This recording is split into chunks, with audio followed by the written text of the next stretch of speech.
Gives them a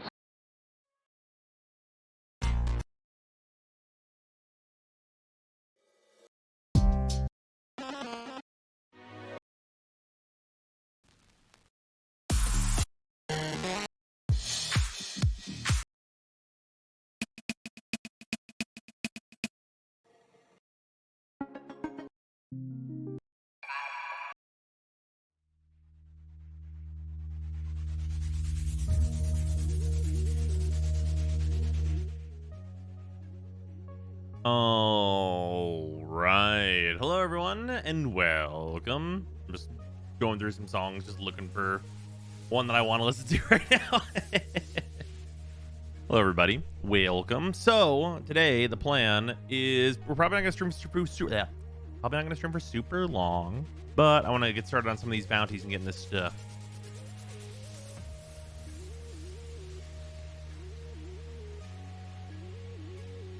Shut up and take my money. Did somebody just say they wish the Nataruk was better? What are you talking about? How has it been 16 months already? It'd be so much more fun if it had any sort of actual AoE. What do you mean by that?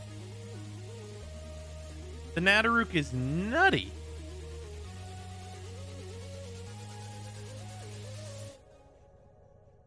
I am who I say I actually don't know this game. Fair, valid.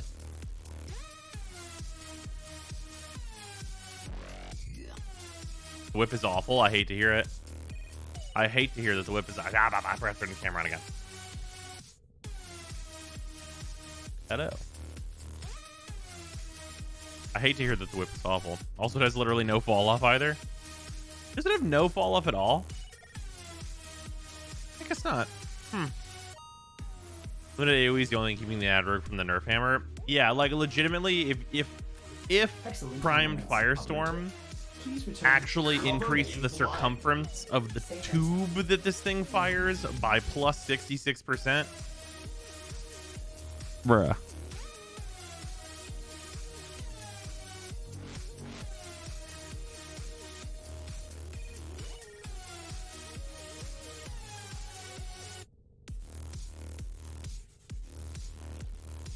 Bar has Prime Firestorm this week, so that's nice. It's true.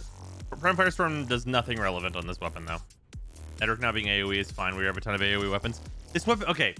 You guys keep saying not being AoE. This weapon is AoE.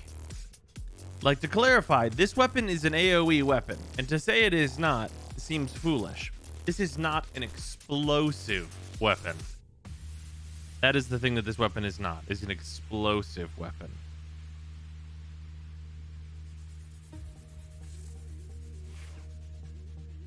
What's the objective in this game? Do cool shit, look cool. There's also a whole bunch of story stuff, but it'll take you a while to get in there.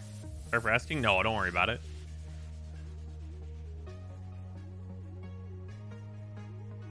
It's AoE like lightning bolt, not like fireball. Right, exactly. Oh, also, if you are a brand new player, it's still down there. I haven't removed it yet. We did a sponsored stream. So there's like a picture that says the new war on it, and there's like a code below it. If you're like brand new, like you've only started playing since like the 15th, you can click that, A, to sign up, and B, there's a code that gives you a bunch of free stuff for starting out. So that's real nice. That'll work like through January or whatever. Also, anyone who wants to come and do these bounties, feel free to PM me, and I'll do some inviting. Check Caliban since his hotfixes. The Succubus War is real nice now. Yeah, so I was testing Caliban some more, and it just made me sad. Like, his 4 is now a it collects enemies together, but like also, like building it for max range or high strength, both of them make me feel sad.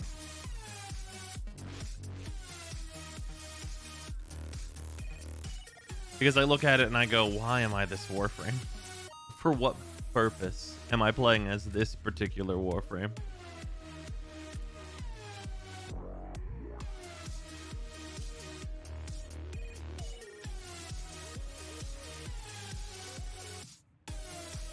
Oh, his one is terrible. Absolute garbage. If it's scaled with melee mods, it might be something, but even then, it's probably not great. Which is like, woof. Woof.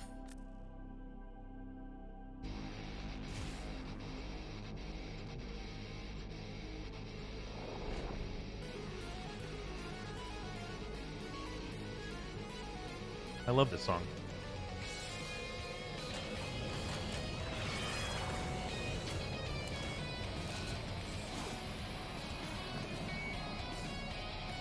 How do you feel about New War? I just finished it and feel so satisfied and excited for what's to come. Shut up and Oh take yeah, my no, money. absolutely. New War was phenomenal. I'm very excited to see more. Kanzu, Frame. Oh, somebody else got it. Okay, good. You come back again soon.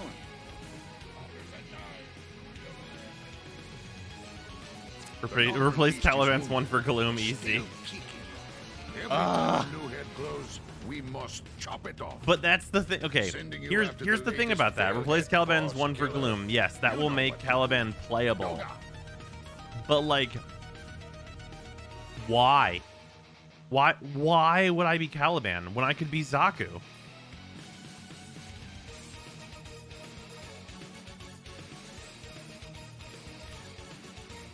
Like, that's not even to say, like, why wouldn't I just be Neja? Like, even, like, you look at Zaku, and it's like, why am I not Zaku instead of this Frame?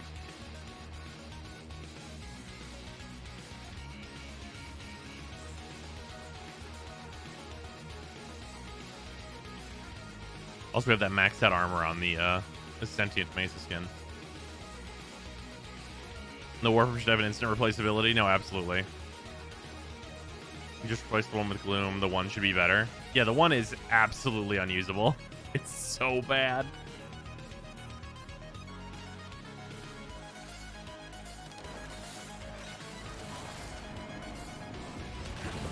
Draw the target out of hiding by taking out their troops. The commander has Did they improve the lighting on the planes again? Or is it just that it's this time of day? Intercept the drop to keep them on edge.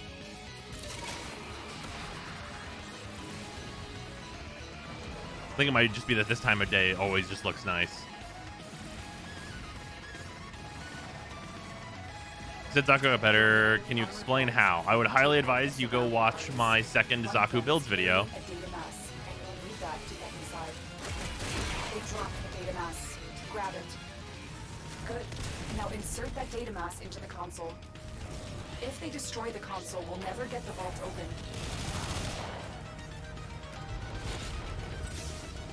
Oh, there's a big old sentient here. This is the new planes. They mess with the lighting post New War, I think. Oh, okay. Oh, yeah, the new vistas in, like, the distance look so nice.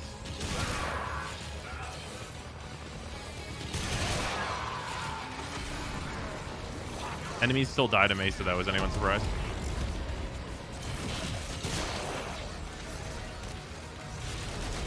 Hello, Mecha. Oh, I forgot we can just dump our mechs out in here, huh? Oh, I should have formatted my Grattler again. Also, there was someone who was new in the chat. I'm sorry that none of this means anything to you. This is, like, very, like, extremely deep into the game.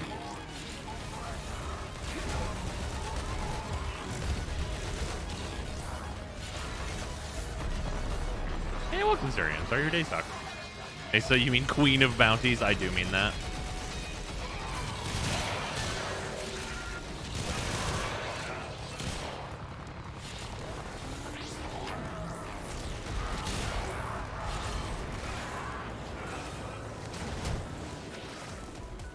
Okay, I fucking inform my Grattler. Gonna have to resort to Peacemakers. Bro, what the fuck is he saying? Well, I didn't... Okay, so I didn't form the Kuva Grattler, which I need to level. That's the thing here. Is that this is like a great excuse to get the Grattler leveled. Helios is having a day right now. They plans on covering the Hero Prime kit in a why would you use are similar? Almost certainly. I have to get it first, though.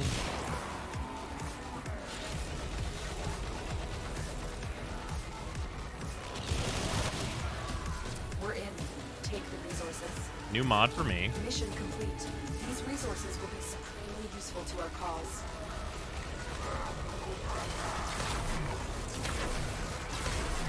Seized intelligence has revealed the location of the commander's camp, liberated from him. We have reached the location. Oh, he did start streaming to us. He had Twitch muted. Nice. Any thoughts on the hatred mods so far?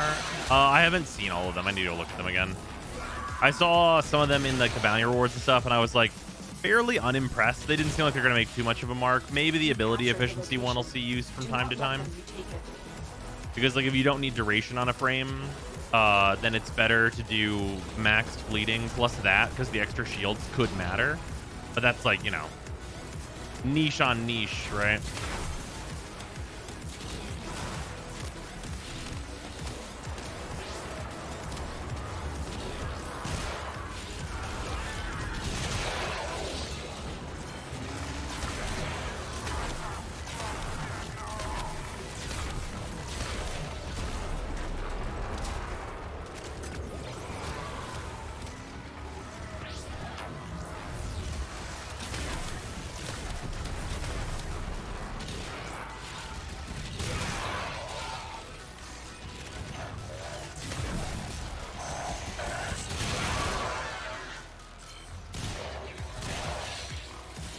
I did a video on Warframe and apparently loved it. You should reach out so it gets actual lore, because I really want to see what you would come up with for post-new war theories. That he gets actual lore. I mean, I'm not like, I'll be honest, I'm not like the biggest like lore nut out there probably, right? I just know the stuff that I do know. Why did he put out a video and get like a bunch of stuff wrong or something?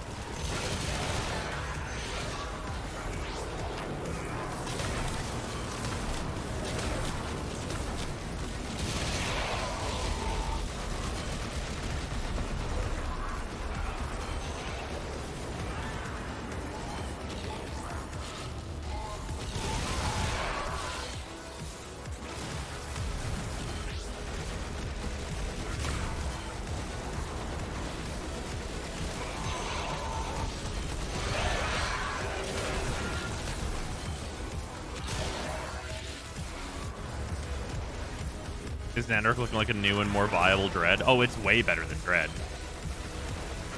I mean, like, if you want to use a bow and, like, have it be, like, actually like a bow and not an explosion like the Brahma is, like, this is what you're looking for. Because this fires an arrow. It's just that the arrow is very wide. Arrow is thick. It's like firing a tree at somebody.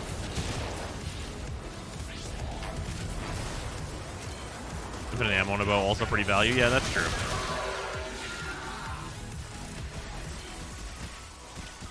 Up there, see its fall off.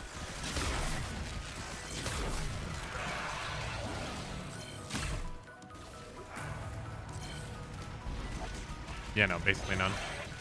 If there is any at all. We've captured the camp. The commander has retreated to a new position. I started running bounties and farming prime access now. Fair. We don't have much time.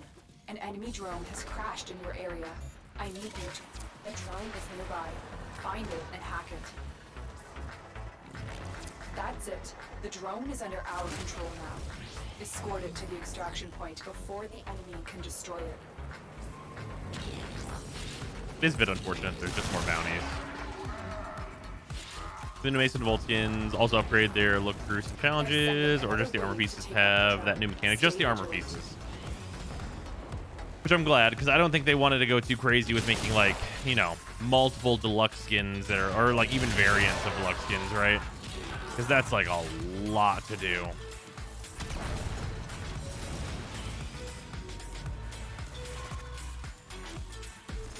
Charge shot from this bow does some weird stuff when it hits mag bubbles. Yeah, likely just a bug. Between your specific brand of Warframe session and the fucking game guy, I might hear some absolutely crazy theories from you two. Oh no, that's fair. They're sending another wave to take out the drone. Stay vigilant. Sometimes we fail, despite our best efforts. Was there anybody that like guessed what happened, like what was gonna happen in the new war, like legitimately? I feel like my guess was pretty good.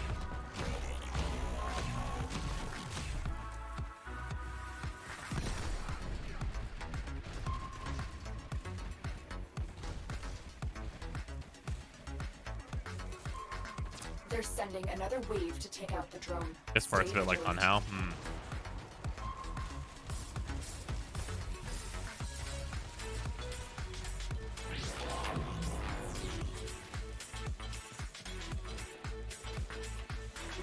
Like 2 or 3 years ago, DK guessed we'd team up with Hunhow, but that's about it. Yeah. Didn't expect Hunhow to help us. See, for me, my guess on that was that the Stalker would turncoat. Because it wasn't clear whether or not Hunhow and the Stalker were still bros. They're sending another wave to take out the drone. Stay vigilant.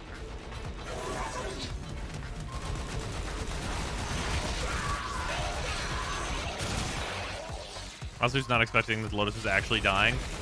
So for that, I kind of got what I said. The drone is Like ours. both the Lotus dying and living. Excellent. Like I kind of got that, just not in the way I thought it was gonna happen. Our target is about to receive pieces. Among these troops is a resupply beacon. Find it and take it.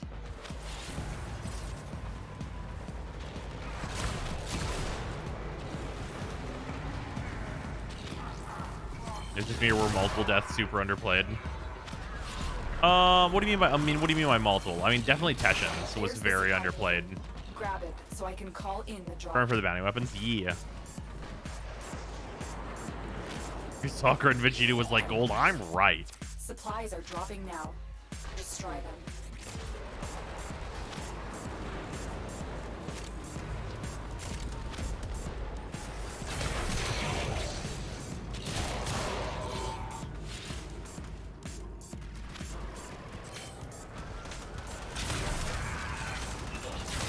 Take that supply beacon, and I will call in the drop.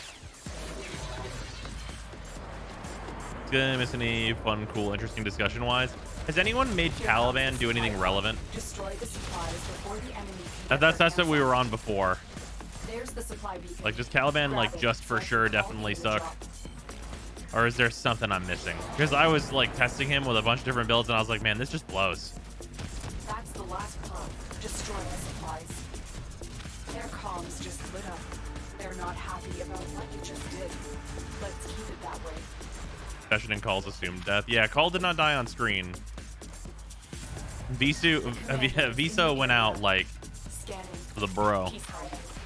Okay, Ted. See if you can draw the commander out. Calvin is for noobs. Still each fights with the passive. Ah, of course. A cooler looking Zaku. Oof. You're right, but oof.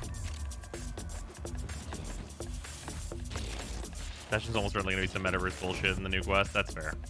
Yeah, I think Teshin will be back in some form or another.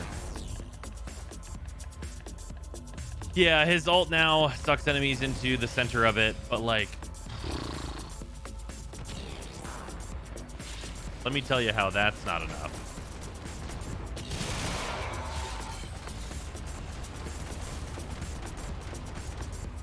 They seem decent, but they don't really work together, and the shield regen from Sentience doesn't work half the time. Yep. The shield regen from the Sentience should never be interrupted. Like, under no circumstances, unless he goes out of range of them, and they should try and stay near him. Like, there's no circumstances where they should, stop regenning for you. That should be their main purpose. That's it. The targets come out from fight. Make it their last.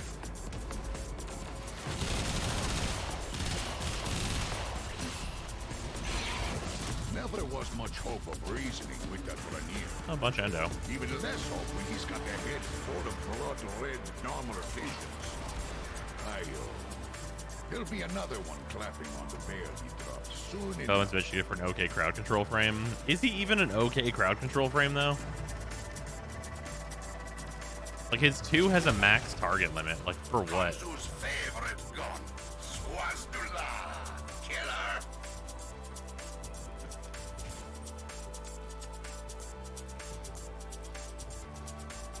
The normal beast is wounded, but still kicking. Every time Roy's a Teshin new had his head death grows, acknowledged any way we other than must Hollow chop Teshin it replacing off. him. Yeah, that's valid. Sending you after the latest failhead boss killer. The drone is nearby. Find it and hack This it. 4 doesn't ragdoll anymore. Well, it ragdolls now. It just ragdolls in the right direction. That's it. The drone is under our control now. Escort it to the extraction point before the enemy can destroy it. Yeah, I don't know. People are saying that like Caliban is worse than Ureli. And I think before the change to his 4, I would have definitely agreed. But now I think he's just the same as Ureli, which is also not good. Got any of the new melees? I mean, I have the Ramblejack, but I don't have any of the Archon weapons.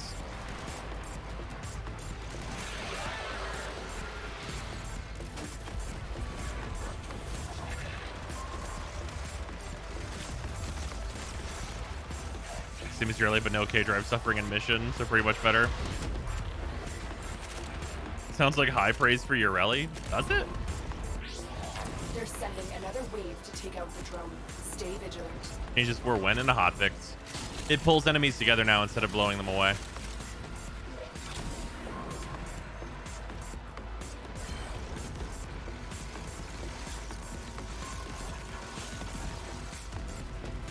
So, you know, you can buy the bounty weapons with Plaid through the arsenal. Oh.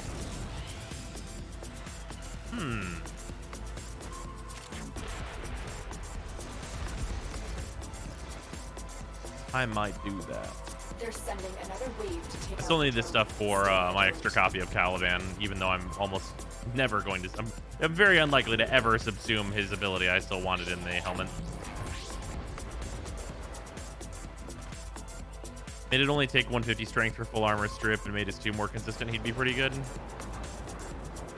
That's probably fair, yeah. He's really hamstrung by needing 200% strength.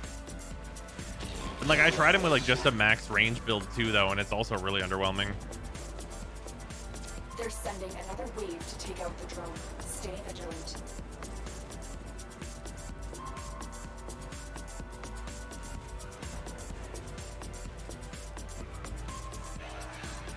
Very tempted to hold off on subsuming Cal in case they add another 5 levels to helmet without crediting us. Yeah, that's true. Well, well, well. You Looks make a like good some point there. Serious crud is going down out there. Here's to you, anonymous troublemaker. And so it goes. I'm sorry. The Caliban's 1 in 4 scale with enemy levels and reduced power strength needed for full armor They're strip. sending another wave to take out the drone. Stay vigilant. I don't know. If they made it so that his 3 was actually like consistent survivability, it would feel a lot less bad. But because there's so many like seemingly random cases where like his survivability suddenly becomes not available, like it really sucks. A supply drop to quell unrest among his troops. Intercept. The vault's armor is too strong for your weapons to penetrate. I will hack it open, but first I need a data mass from the guards. They dropped the data mass. Grab it. Good. Now insert that data mass into the console. If they destroy the console, we'll never get the vault open. Dual daggers and the whip are going to be good weapons. Polearm not so much. Yeah, I've not heard good things about the polearm. I've heard people say some bad stuff about the whip too. I haven't heard anything bad about the daggers really.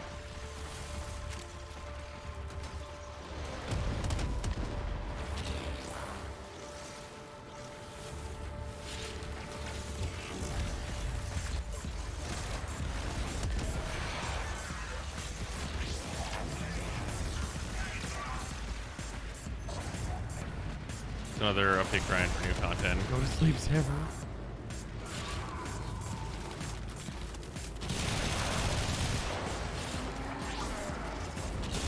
I mean, yeah, honestly, for like what we've got, it's very much like log in, grind as much as you have to do in order to get the new war, do the new war, which is phenomenal, and then like for most people, I would probably never suggest like doing this bounty grind for these weapons because like the likelihood that it's going to be useful to you at all is like nearly nothing at all. Like, or the likelihood that it's going to be worth like the time invested. You can bypass the shield's not regenning properly with an auger mod and brief respite. Okay, yes, but if I was going to do that, why am I not just playing Banshee?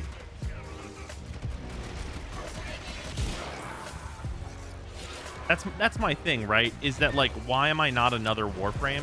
Is like, the main thing with Caliban? Like, why am I him? At any given point, that is my question to myself.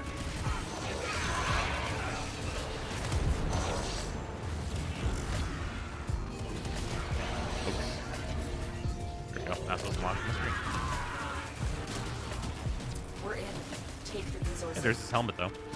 Mission complete. These resources Oh, I will can answer that be Banshee bad. special class. Gloom Sheep, very good.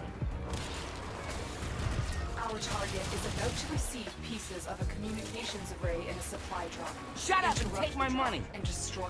Among these troops. I was just like rookie at that rate. No, yeah, Find I it agree. and take it.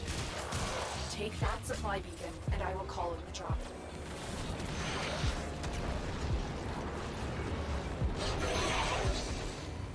Here comes the supply pod. Destroy the supplies before the enemy can get their hands on it.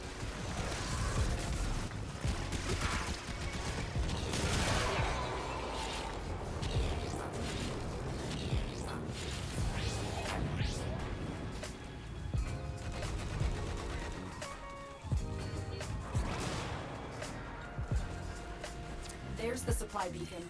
Grab it so I can call in the drop.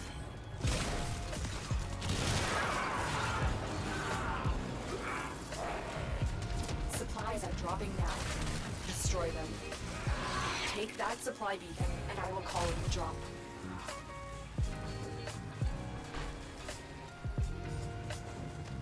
Yeah, it's rough out here for Caliban now. It's real rough out here for Caliban.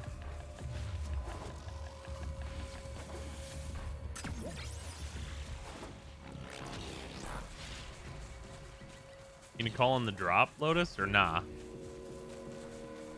I'd love it if you'd do that for me.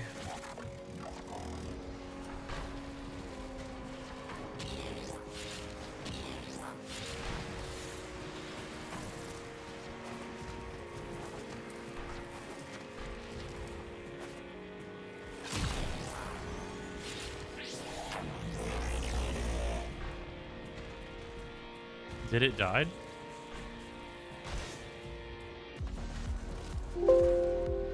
Happy holidays. Almost a My screen year. chat is stuck. That was weird.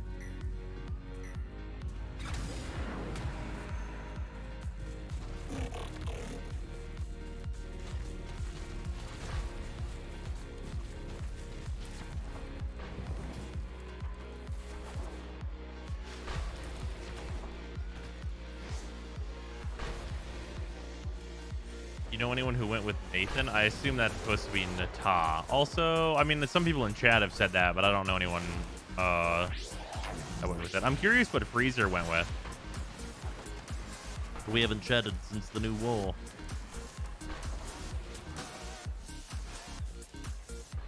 It's just me who's confused as for work, like it's not explained Shut up super well. and take Fair. my money.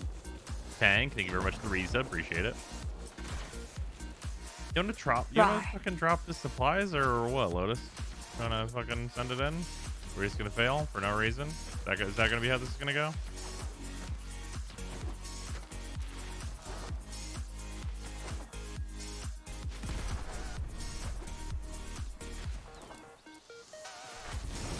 Drone can be invisible. Leave circle and look for waypoint. The drone. This is the destroy the supplies.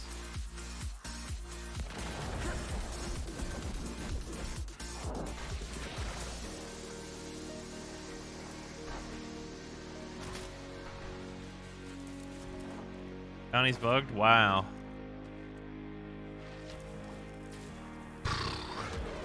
I am kind of with a lot of people that have said this. But like, bounties have been in the game for how long?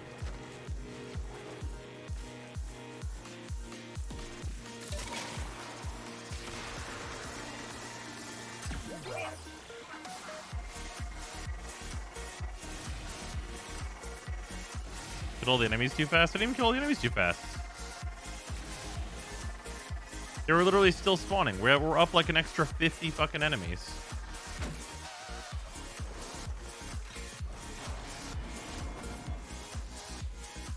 That's how long they've existed. It's how they keep sending us back here to boost user metrics. No. Literally not that. If they send us back here and it worked, I wouldn't mind.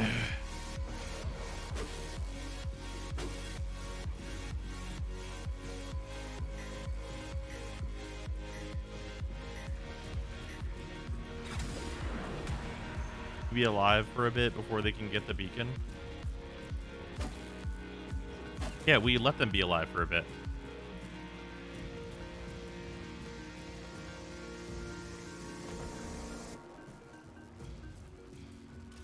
I just want the bounties to work. Right? Like, it's just bounties. You don't use duration in your Nadaruk. Why? I have primary merciless.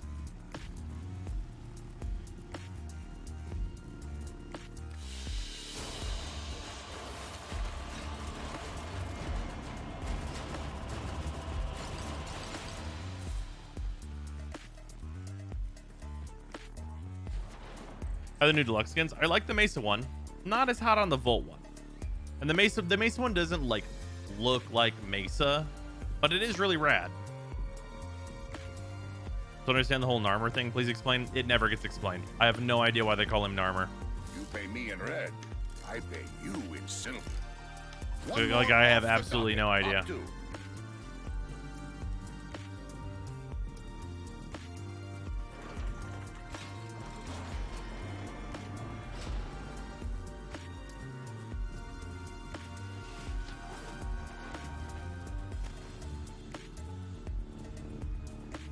Narmer's the name of an ancient Egyptian pharaoh. That's about it. Okay.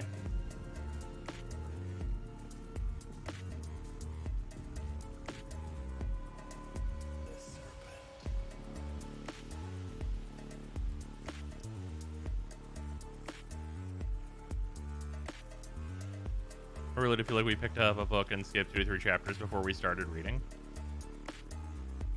What do you mean? The Narmer beast is wounded, but There's still definitely parts kicking. missing Every time a new head grows, we must chop it in off. terms of like our knowledge, but I think Sending that's you after fairly the latest intentional. failhead boss killer.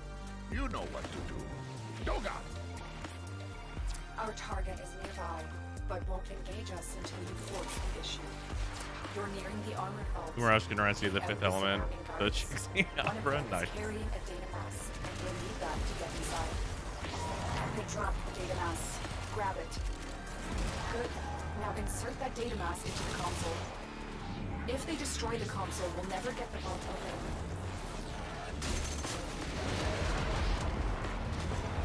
Narmer is also the name of the hive mind like society Paulus creates. Oh, okay. Interesting. I guess that's, yeah, that's like very unclear. Idea is we were thrown into an alternate timeline, so we wouldn't have known their problems. What do you mean? I think it's fairly clear that like we're not in like an alternate timeline, but that is where the drifter is from. Okay, so here's the things that are unclear in the quest that are important. And it is, why does the drifter know so much? Why has the drifter been to Deviri and divulges no details about it? And also, how does the drifter know they need to help the Lotus?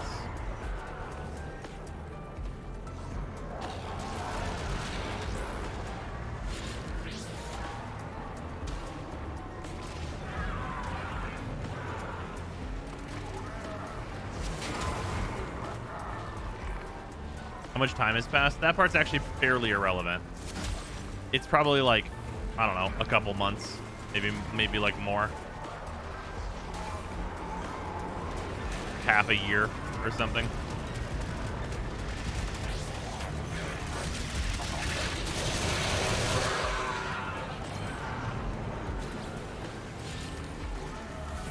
So the drifter learned a lot the moment they got the void magic, they got connected. Right. So sure, right. But before that, the drifter knows a lot.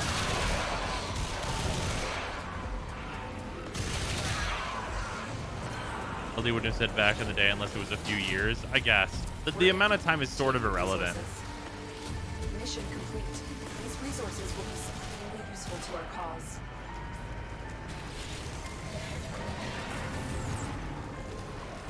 Seized intelligence has revealed the location of the commander's camp, liberated from them.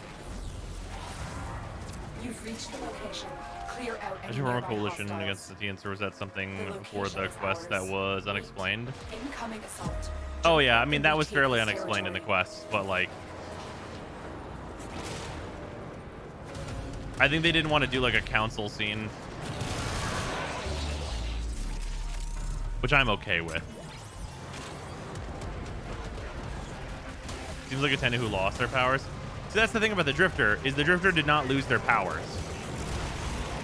Because that's a question that Ortis asked, is like, what happened to your powers? And the Drifter responds, it's more like I haven't gotten them yet.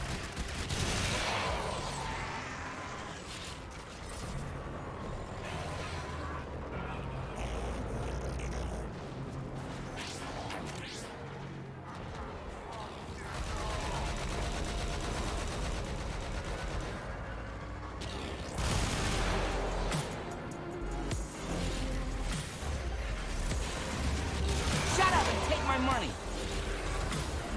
You're it. Thanks for the reset. Much appreciate it. Pushing against Sentience was, oh crap, this thing is evading all of us. Last second band together type thing. Era called it a slapstick alliance. Right, exactly. Like, it definitely was not like a hardest alliance imaginable, you know what I mean?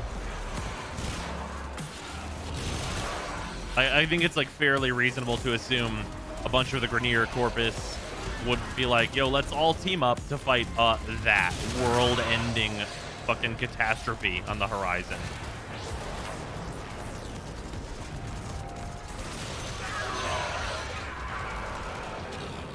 Inconsistent with the timeline that never got void powers. What, at the end?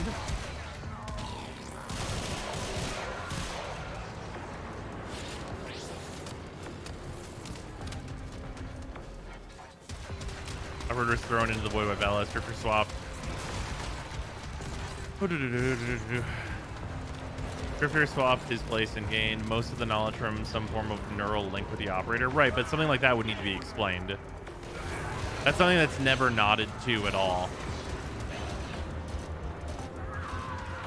Like, the way that that could have been worked out is if, like, the, like, regular operator was in the Drifter's head or something, but we don't get anything like that.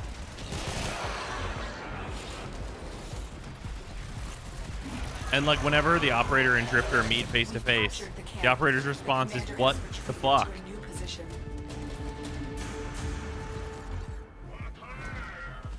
You ever see what you got to see before launch major, like, set up the update? Yeah, it was the classroom scene. Communications array in a supply drop. Interrupt the drop and destroy the equipment. Among these troops is a resupply beacon. Find it and take it. I basically assume the Ortis filled the Drifter in. But, okay, so that's the thing, though, is the Drifter knows things that Ortis didn't know.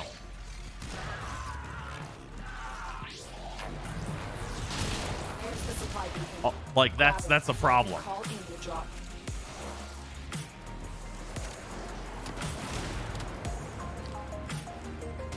Supplies are dropping now.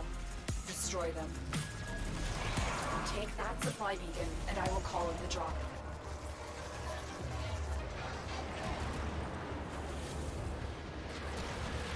Here comes the supply pod. Destroy the Did you use the supplies gap in and between the beginning of get the their new hands war on them. and post time skip? There's no, okay, so there is no time so I skip. can call in Unless the you drop. mean, like, whenever we're skipping between, like, whenever the Drifter shows up. Because there's a time skip in the story, but there's no time travel. Destroy the supplies. Their comms just lit up. They're not happy That's what you mean? about Okay. what you just did. Let's keep it that way.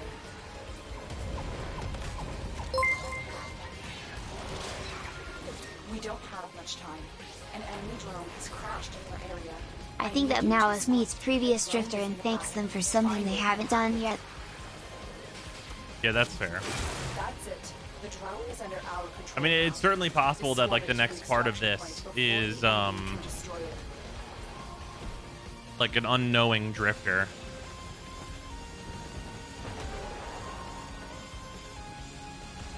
They're sending another wave to take out the drone. Stay vigilant. Get lobbed into the void. Deviri happens. We meet Drifters. So how we send Drifter to the origin system. I mean, I think if the Deviri paradox is like a quest where basically what happens is, like, we get everything in between, like in the middle of the new war, we get all the details filled in with everything that the operator was up to. That'll be interesting. They're sending another wave to take out the drone. Stay vigilant. But that wouldn't explain why the operator would be so confused. for the purposes of new war, though. But that won't explain that at all.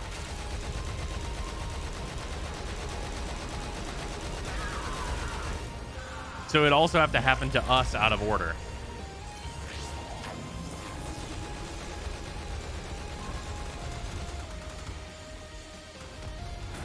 Remember, Devere Paradox got pushed back and New War came out first?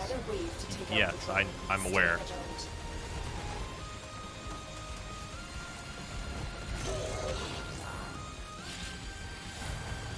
It'll happen to us out of order? Right. Parvos? What about Parvos?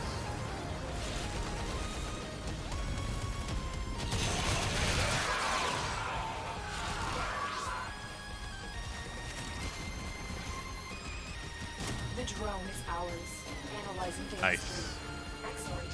A possible If you're asking, hey, you get everything back to the operator, and the operator's stone cold confused about the all of it. Right, exactly. He's hiding. Okay, Tenno. See if you can draw the commander out. The player's definitely getting the story out of order right now. Well, no, I think that time is out of order. Like the Deviri paradox, I think the when of things are fucked up. And the when of things have been fucked up for the drifter, but not for the operator so far. Why am I bullet jumping? Why? Shut up and take my What about money. night still buggy? Definitely still buggy. How are the bounties going tonight? Still buggy? Yeah, still buggy, but not as bad as people were saying, I think.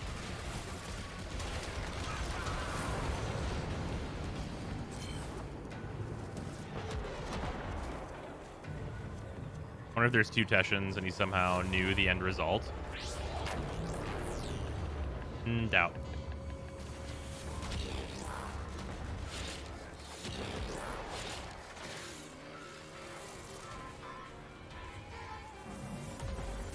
That's it.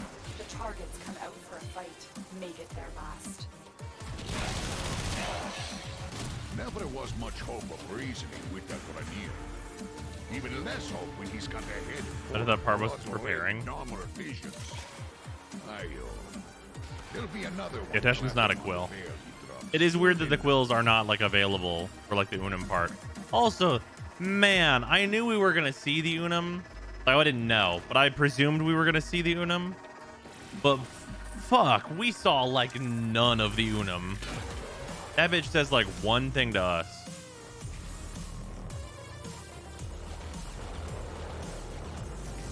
The Northern beast is wounded, but still kicking. Still be lacking information on many fronts. Also didn't get how Drifter / Orders got Lotus and had the transference pod to hold her in. Yeah. You know what to do. Doga! Draw the target out of hiding by taking out their troops. We don't have much time. An enemy drone has He says one thing and stops time. Right, exactly. Escort it to safety.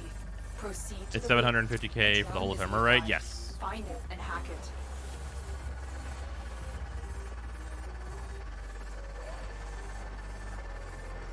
That's it. The drone is under our control now.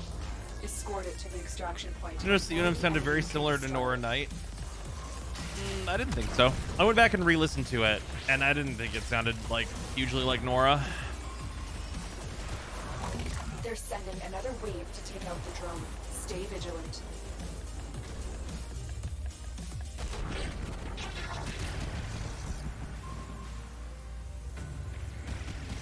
I think that'd be awesome if they maybe add some Narmer-specific bounty missions for the open worlds. Like Narmer-specific, like, things to do. Yeah, that would be fantastic if we got something new for the farm. I agree.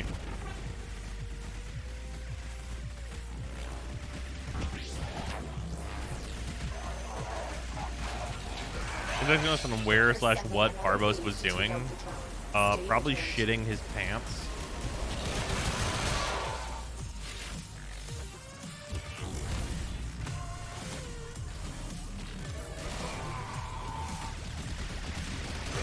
A thing that I don't understand is Ortis's death / not death.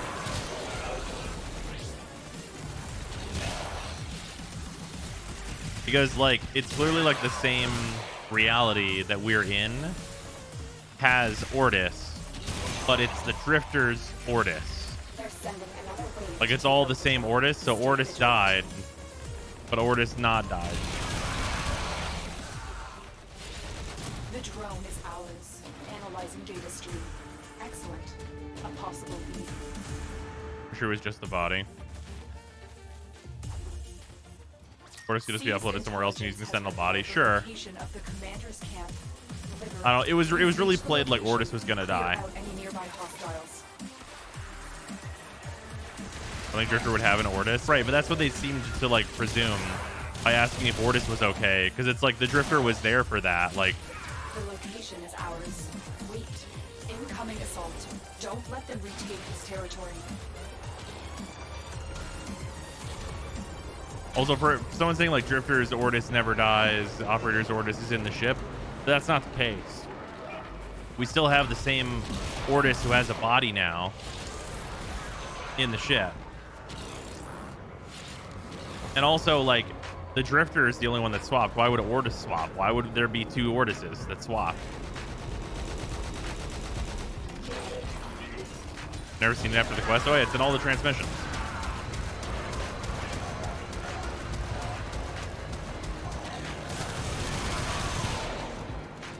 So that's like one of the things where like the Drifter asks that question, but that question makes no sense because they were there.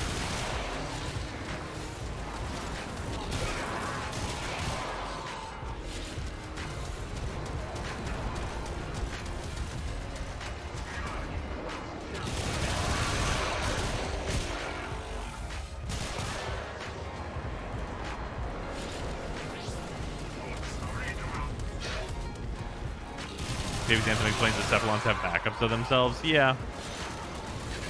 I don't know, it's a weird question on the Drifter's part. Go timelines, you drift timelines from the Drifters to the Operators? No. Why would that be the case?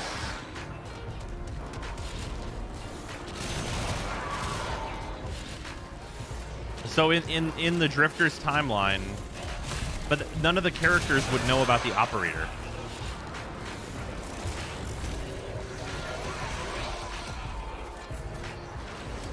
But they all do.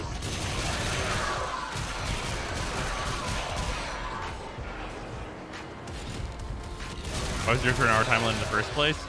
It's not really why. It's like the motivation of the Drifter is what's in question. They have no reason to do what they do that we know about. But the way that they act, pitches them as much more well-informed than us on all this bullshit. Which is fine and makes sense. As long as those, like, holes get filled in later, right?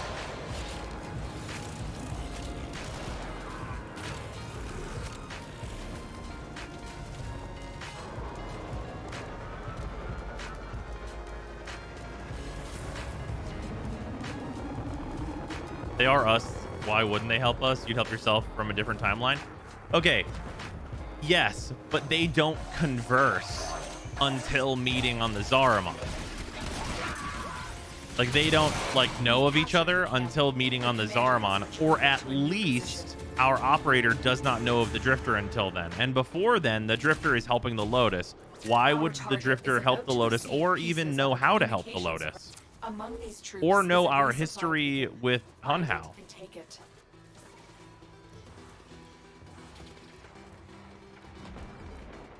Take that supply beacon, and I will call in the drop.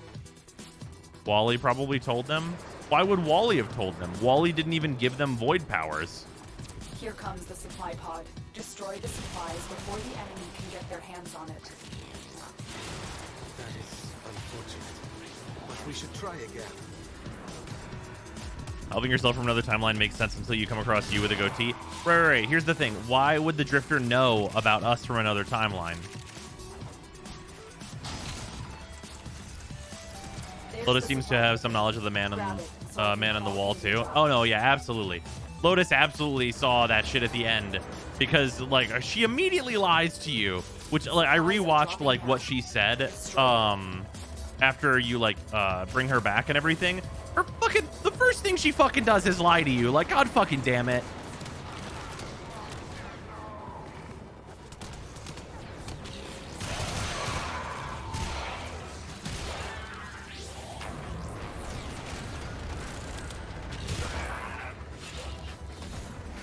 Take that supply beacon. And she just didn't want to worry you. These are the same.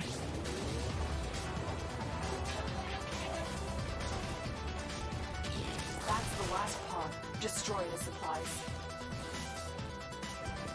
Their comms just lit up. Richard said Hunhow and stuff was told to him by Ortis. Let's keep it that way. When? When does that get said?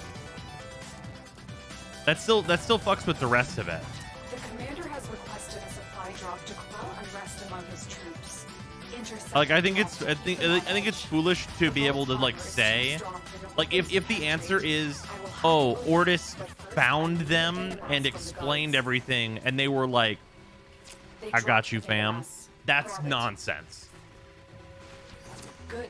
Now insert that data mass into the console. If they destroy the console, we'll never get the vault open.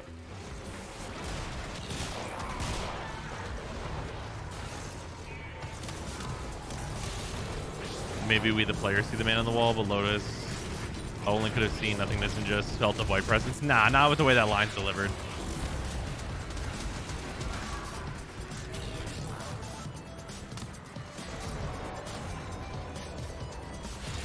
Drifter's view from another reality. Was his Lotus also a different Lotus?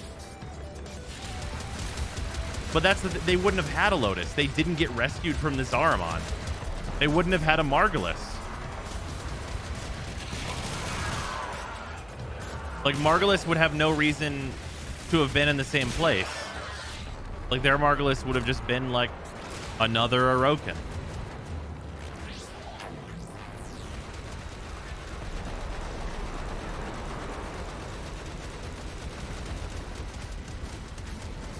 I'm sure the operator we play at the start of the quest is dead.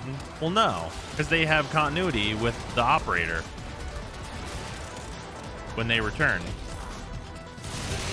Their Margulis might be alive, possible.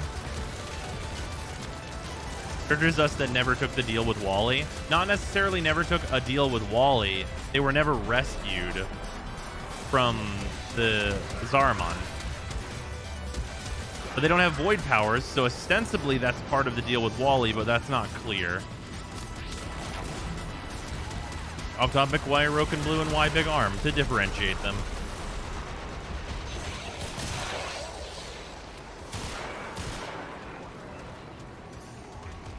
River probably had at least the time that was skipped from Ballas. So many words, paragraphs.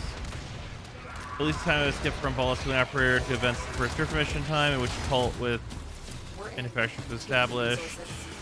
That could have been enough time for him to learn from Ortis about the state of things. Why would the Drifter fucking believe them?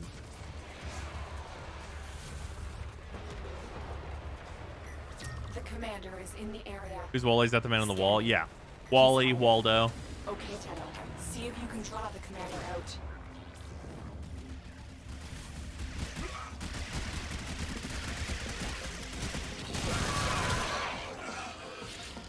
I missed something. How did we know where the Saruman was? It felt like it just showed up.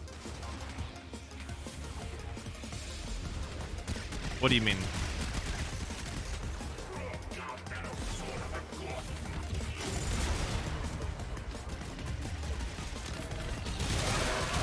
Saruman was flashbacks? No, some of the scenes with the Saruman are flashbacks.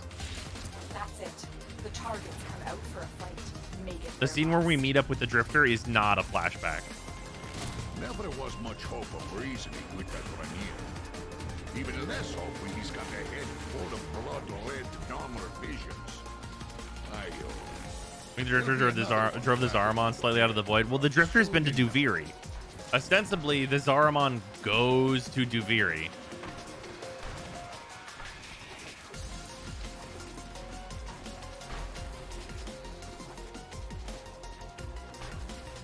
Remember in the Duviri paradox, the older Tenno sees the younger version of himself. Maybe that's how the Drifter knows what's going on. So, everything being out of order would explain why the Drifter is smug and knows things.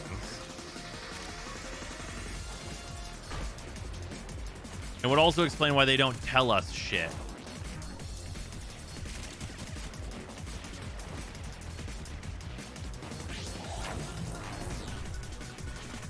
That is unfortunate. But we should The Skull try Kid again. vibing on top of the wall is Wally, right? Yeah.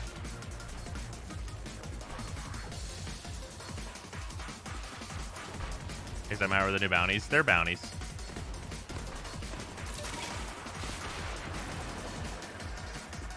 It makes sense if Dewey takes place in between New War, but it's not explicit that it does. It can't. Okay, so for the Operator, it can't take place during New War. For the Drifter, it can take place before.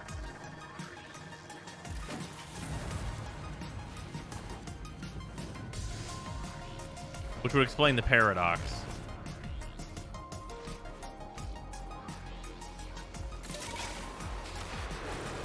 Thumper.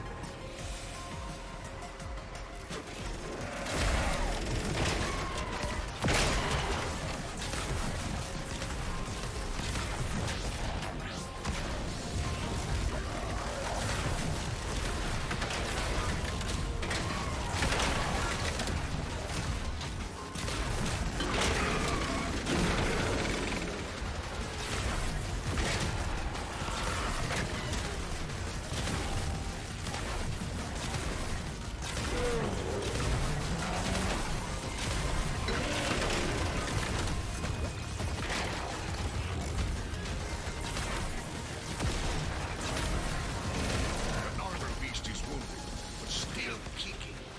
Every time a new head grows, we must chop it off. Sending you after the latest fair-head boss killer. You know what to do. Doga! Our target is nearby, but will engage us if we force the issue. We don't have much time. An enemy drone has crashed in your area. I need you to escort it to safety. Proceed to the lakefront if you There we accept go. this mission. Gee, 14 center him. What do you mean by that? Good fucking lord, that's so much center him.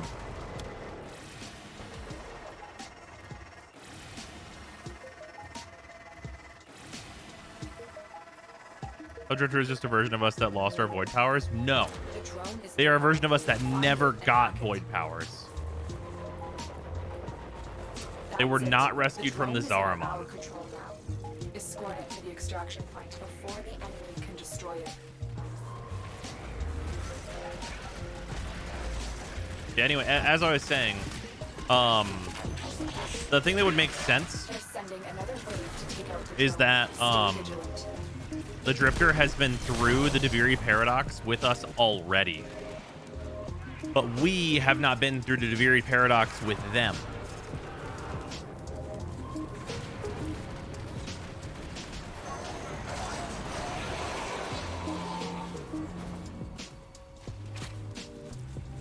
That would mean he doesn't have a timeline? No, not necessarily.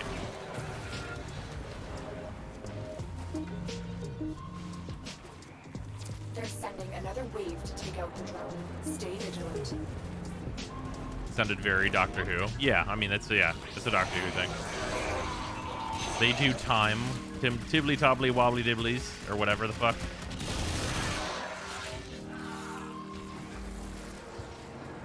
Is there anything that states the void has time?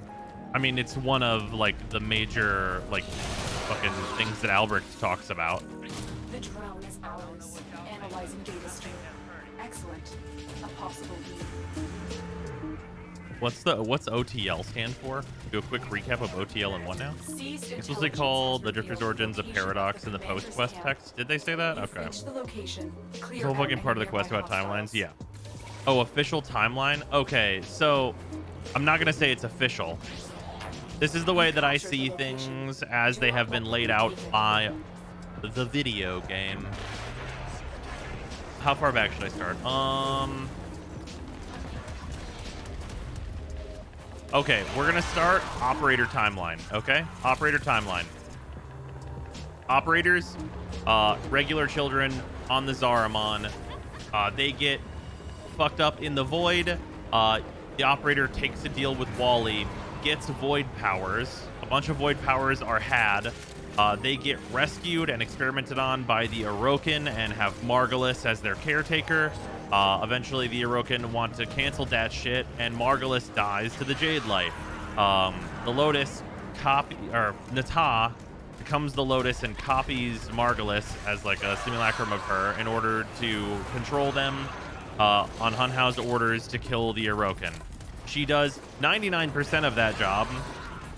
And does not kill us at the end like she's supposed to, and then puts us in stasis for a long time, an indeterminate long or short amount of time, really, honestly. And then we wake up and regular video game things happen, okay? Up until the second dream, we get out of stasis. All of the quests happen. Those are super... We forgot about Umbra. Don't care. Doesn't matter. Not relevant to the plot here. Then all of the quests as we see them happen up until the new war, right? There's nothing really fucked up going on there. Other than we don't really know Wallace's motivations outside of he was in love with Margulis. As of the new war begins. Lotus is extremely weakened. I'm not going to say dies. Extremely weakened by Wallace and thrown into that big void portal. We get stabbed and thrown into the big void portal. And then from there, we switch to the Drifter's perspective. Now, the only thing that makes sense to make the quest make sense from the Drifter's perspective is that the Drifter has already seen a lot of shit. They did not get powers on the Zariman, and they were never rescued from the Zariman. So, with those two things, ostensibly, the Zariman goes to Duviri, and they experience the Duviri paradox on the other side before their part in the new war, which would explain why they're so knowledgeable about the things that they need to do, and also why they're so goddamn smug to our operator whenever they're talking to them. We've captured the camp. The commander has Mars Hatred, retreated nice. to So, from there, they do all the things that they need to do that happen in the quest. And then we meet up with them. Us meeting up with them is, for us, our first meeting with them, which is why we're flabbergasted by all of the stupid shit that they seem to be saying. And why they are absolutely smug.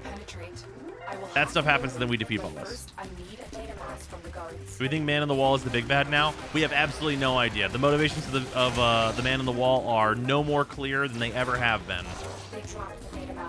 But we do know there is a big literal man in the wall. Now insert that data mass into the console. If they destroy the console, we'll never get the vault open. We meet up with the Drifter before the events of New War. Why didn't we warn them to give Lotus the Archon shards at the same time? Avoid Wallace. Okay, so I don't think we know about that. There's a definite possibility that we don't know those details.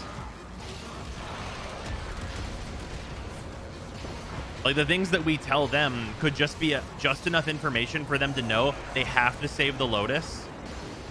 And, like, whenever they get time wibbly-wobblied again, they need to meet up with Ordis. Like, those could be the two pieces of information that our future operator gives them before it. And that's enough, like, drive to be like, I have to do that. Like, if we help them during the Duviri paradox, and like that's like a request that the operator makes of them, there's no reason why they wouldn't go and do that, right?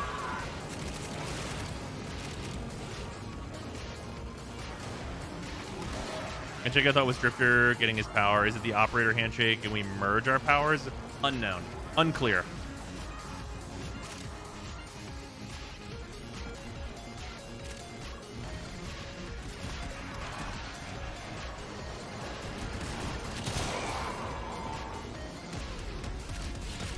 You merge timelines, I think. Also unclear. Because, like, it's possible that the Drifter gets the Void powers in that instance, right? But also, it's possible that it's just for gameplay purposes. Like, that part's never kind of like, well, no, it can't be just for gameplay purposes, because there's, there's too much. No, it can't be just for gameplay purposes. It's hard to know, though, exactly what that means, because the Drifter knows they're going to get Void powers because of the way that they talk to Ordis is that they haven't gotten Void powers yet. So they do know they will get them. So that could just be the point where they receive them. Sorry, little friend. Also, like, all the shit the Drifter says, like, if you chose the Drifter during the quest, they literally mention, like, how hard could piloting a frame be? It can't be any harder than riding a horse. Like, you motherfucker. You Deviri ass Deviri bitch.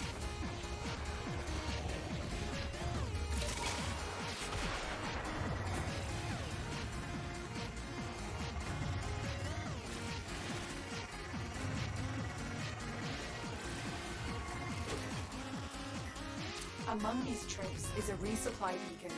Find it and take it. Take that supply beacon, and I will call in the drop.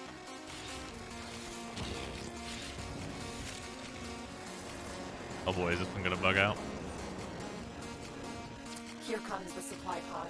Destroy the supplies before the enemy can get their hands on it. There knows a lot of info. Can't wait for Degree Paradox to answer our questions. Yeah, for sure. Like, I legitimately think that, like, that, what I just laid out is roughly what kind of has to happen for the Drifter to make any sense. Because otherwise their motivation is fucked, right? Like, what reason would they have to do anything that they do? And how would they have gained the knowledge on what they need to do?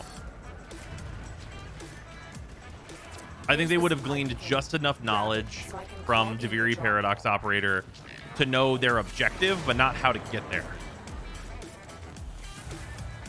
Supplies are dropping now. Destroy them. Because a lot of the way I see it is that the operator is going to be talking to them like they already know everything.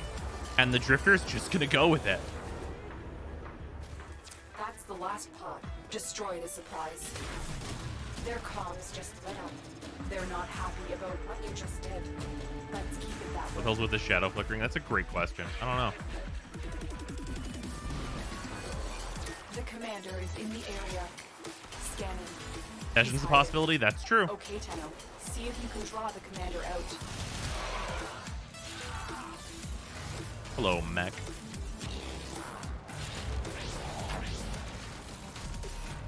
Are there Orokin in Deviri? There are Deviri in Deviri. We have concept art of them. I like this theory.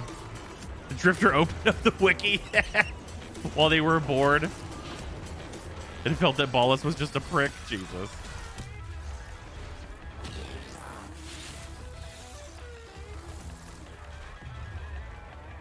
You find one of their masks on the tree in the middle of his arm on. Yeah.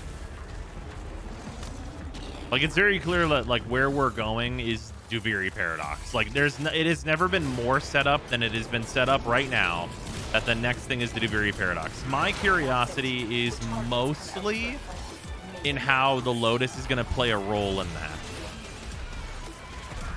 Never was much hope of reasoning. Oh, hey, I completed the stuff. Hey, the Quorum blueprint as well. I completed the stuff for my my ephemera. I'm gonna let's exit and go upgrade that, because that's this is a good stopping point for that to reset. It's possible Drifter was rescued by Lotus at a different point in time. That's true.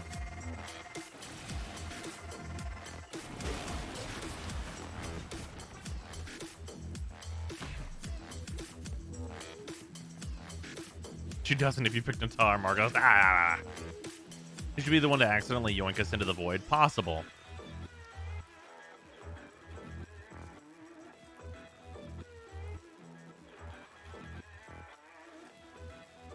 So far, it's been established that the Lotus has some degree of knowledge about the man on the wall and hides that from us in the end. Right.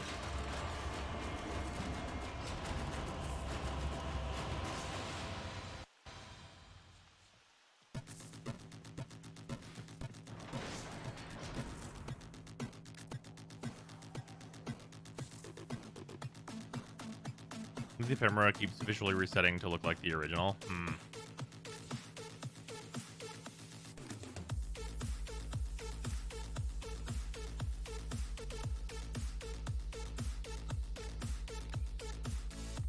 Big.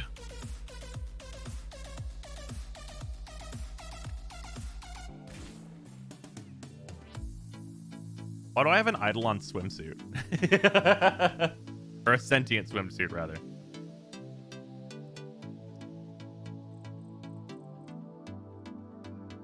How do you get the emergent? Emergent, you have to complete the challenges, the requirements that are on it. So this one I needed 250,000. This one needs 500,000 in order to evolve into its apex form.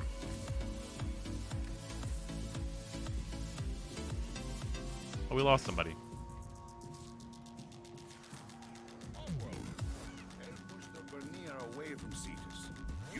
So we can conclude that Eidolon is a term for sentients that are regenerating. Perhaps not regenerating, but at least damaged.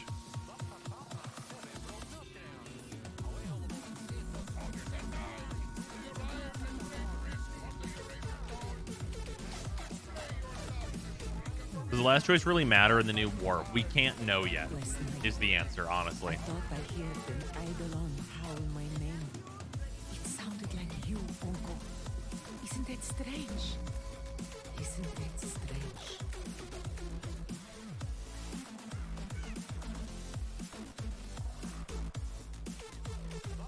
Right on time, Surah. I see you. Let's get to work.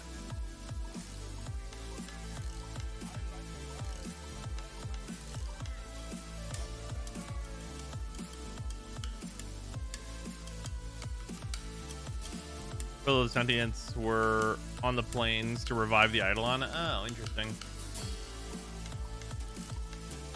I figured they were there for the Unum.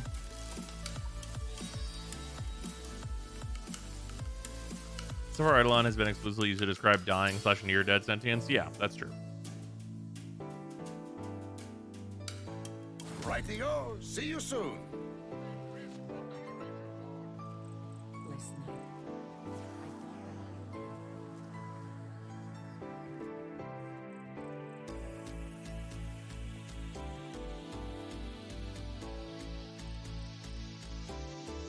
Read the description for the Margulis skin. It just says the Lotus is taking her form to honor her memory, so I doubt the choice matters. Yeah, so yeah, that's actually one of the things that I read post-quest. I went and read all the descriptions for the skins. One of the things I was happy about post-quest is that I did not choose Margulis because it was not the thing that it seems to represent from the visual effects on screen of that being another timeline that is then like a possibility that becomes real. We don't have much time. Whenever you choose Margulis, it is just like the Ta taking her form. What happened to the sentients having multiple bodies? I mean, they sort of do. So just what costume do you want to wear? Sure. I mean, then like, I think it will matter in some ways. Like whether it's Margulis or not, because you gotta think about like in quest that choice has to be represented. You know what I mean? Like if the Lotus is gonna like show up around like in a quest, like they have to be the Lotus or Margulis or such and such. They're sending another wave to take out the drone. Stay vigilant. Don't matter as much as any of our choices have mattered. Not at all. That's true. So you pay her to dress up. Well, I think for the purposes of a quest, it will just take your choice into account.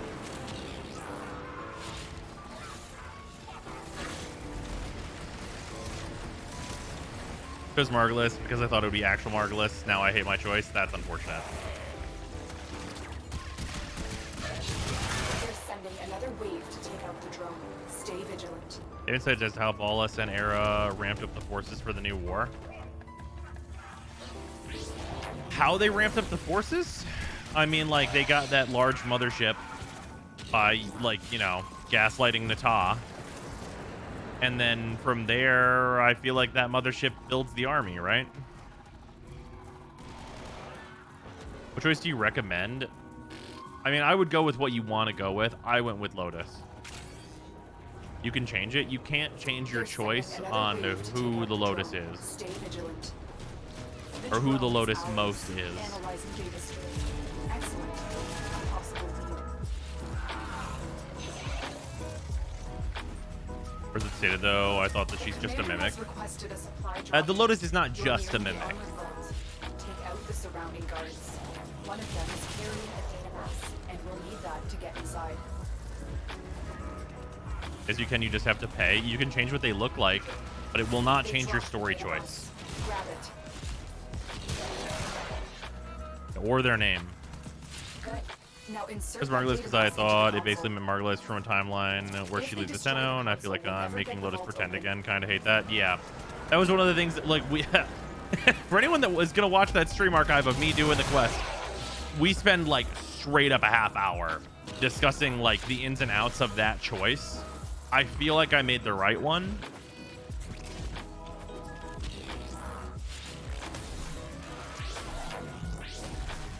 Like I kind of like, you know, we grapple through the whole process of each choice. It was 15 minutes. I checked. It felt really long. Chose Mario since I liked how she looked. That's fair. I did have the extra information that I could pay to change the skin to be whatever if I wanted later. I do really like this new Lotus look, though. What do you mean storyline? You can change her look. It's not going to change what she says in game. The quest. You know how you make choices? That one will have to change things going forward. Or they could choose for it to not, but that would really blow. Also, her name is an unchangeable choice.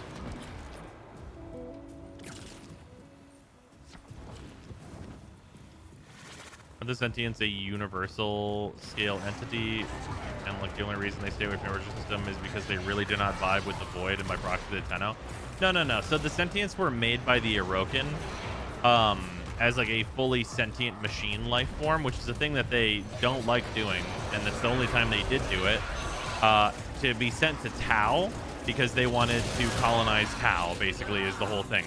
The Sentients essentially get to Tau and go, bruh, fuck the Iroken. We should kill them. They're just gonna ruin this place like they ruin everything. And honestly, keeping it 100% real, I mean, they right, though.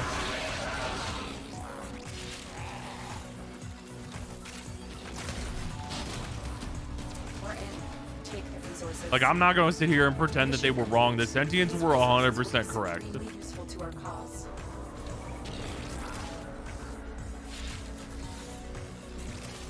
Seized intelligence has revealed the location of the commander's camp. You've reached the location. Hera seems like a chill dude. Are you sure? Are you sure? Do not let them retake it. Can I remind you that Hera decided it was cool to like manipulate his literal sister into like near death at the hands of Volus just so he could have a little taste of victory for once? Are you sure? He seems like a chill When the dude. BBEG is making some good points. Sometimes we fail, despite our best efforts.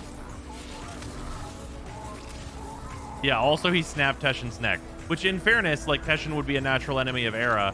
So like, I get it. I understand.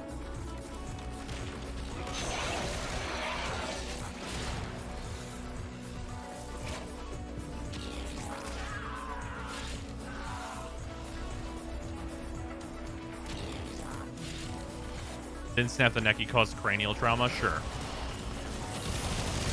Next, you attempt to Either take way, control of it. Teshin is at the big Dark Souls Those PvP in the devices sky, as draw we say. energy from bombists. Make use of them.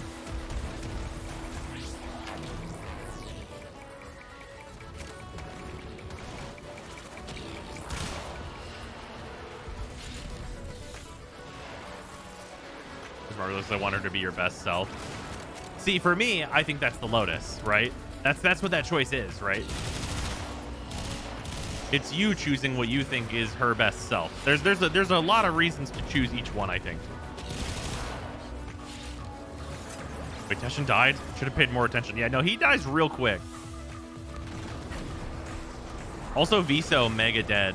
And Call likely dead, though did not die on screen.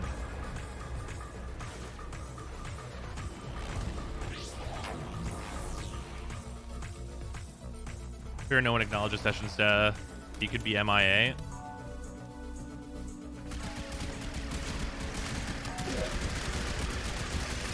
That's naive.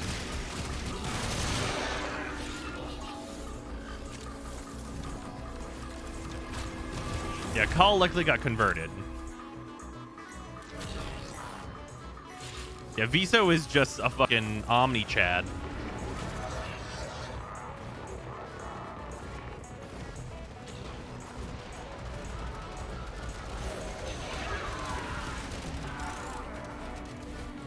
We've captured the camp. The commander has retreated to a new position. Viso literally hears Alavi start spouting that bullshit and goes, fuck all that. Our target is about to receive pieces of a communications But his array ship and blowing supply up. drop. Alavi will have Interrupt. somehow survived. Oh, of course. Among these troops is a resupply beacon. Teshin could be in a coma in some hospital. Okay. Explain this to me. They break his head, snap his Take neck, that supply or beacon, whatever. and I will call in the In, drop. let's call it the throne room, standing between Ballus and Era. Supplies are dropping now. The Lotus gets Destroy thrown them. into a void portal. We get stabbed in the Take chest that and supply thrown into a beacon, void and I will call portal. in the drop. What do you think they do with Teshin? They send him to the hospital and give him a pat on the Here back comes and the be like, supply maybe pod. next time, Destroy the Dax of the supplies year, before here's your they mug. get their hands on it.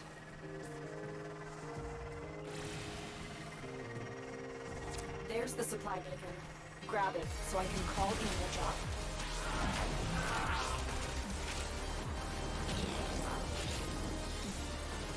That's the last pod. Destroy the supplies. Their cogs just I need that mug They're now. not happy about what you just did. Let's keep I need that collaborating. mug now.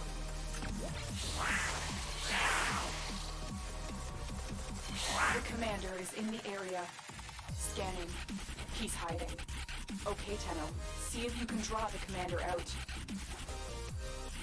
Nothing else. He also went through the portal. Yeah, I think the biggest way that Teshin could come back is if he's in Duviri Paradox as that guy on the, like, as one of, okay, maybe not the guy we see on the horse, but as, like, basically that kind of thing that we see on the horse.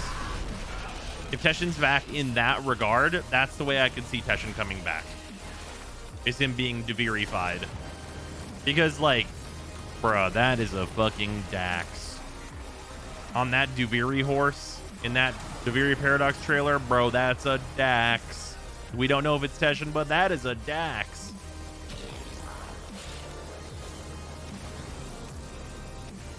You need Prime to collect drops? You do not.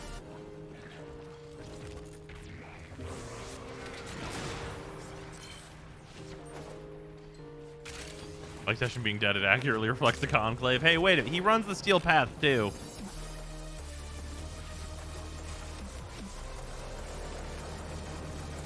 Or he gets sent back before the Zaramon got stuck. That's it.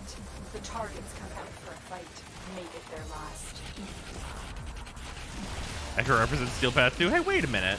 Steel Path is clearly like a pretty high play thing. Yo, yes, we got the fucking mod. Wow, we actually got all 3 mods out of this, like, really fast. All right, I think we got everything that we are going to want to get here, boys and girls. There'll be another one Just in time, too. soon enough.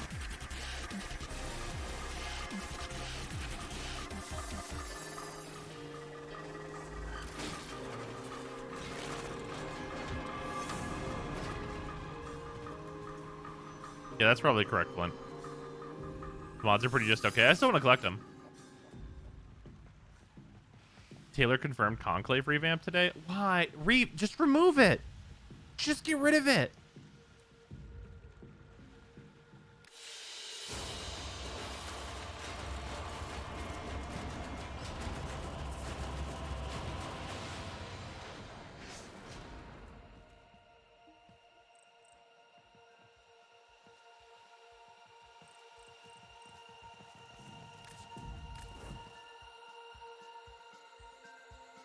Operator only battle royale, finding warframes and guns as loot. No, that sucks.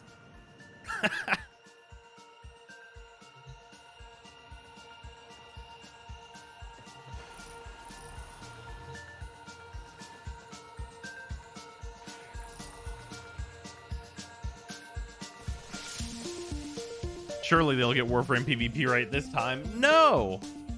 Give up! I don't often say this, but give up. Don't do it. Give up.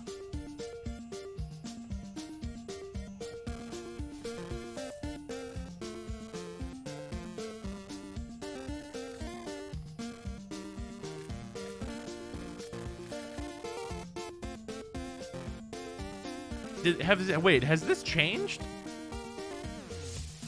Plus 90% melee damage. I assume it's supposed to be plus 60% damage from status effects.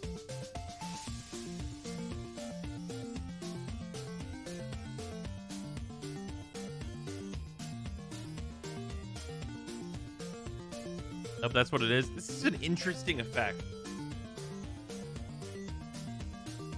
It's at least different.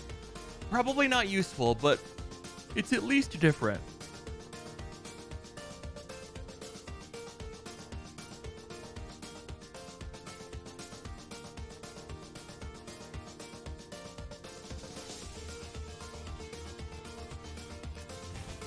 Operator, Ordis wonders, what are you thinking about? 15% ability strength, 30% armor. Probably the numbers on this one are too low. Probably.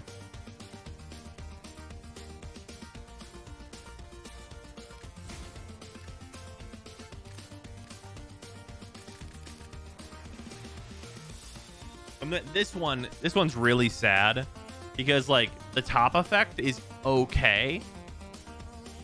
It's okay. But the set bonus sucks. Sucks. Like it's terrible.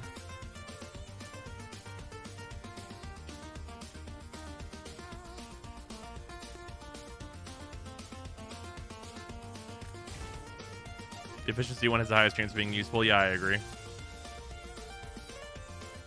I'd look at all these mods. Oh no, some of these are.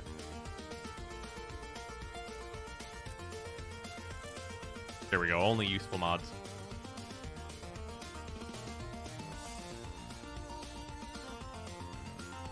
Yeah, gravity, while aim gliding. Those ones can also go up in that slot. Oh, you know what? Actually, well, no, aviator goes in the same slot.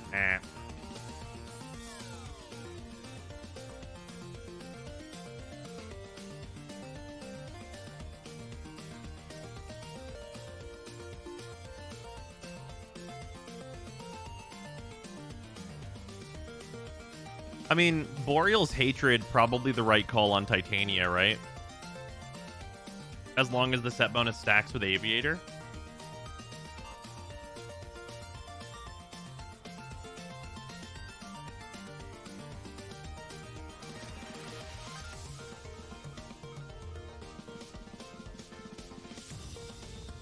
It does not, as far as I know. Fuck.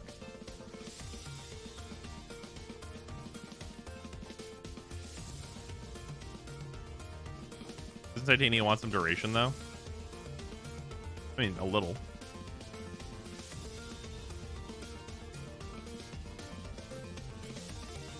Reminder, they changed DR calculations to be the way that most of them worked. Yes, that's correct.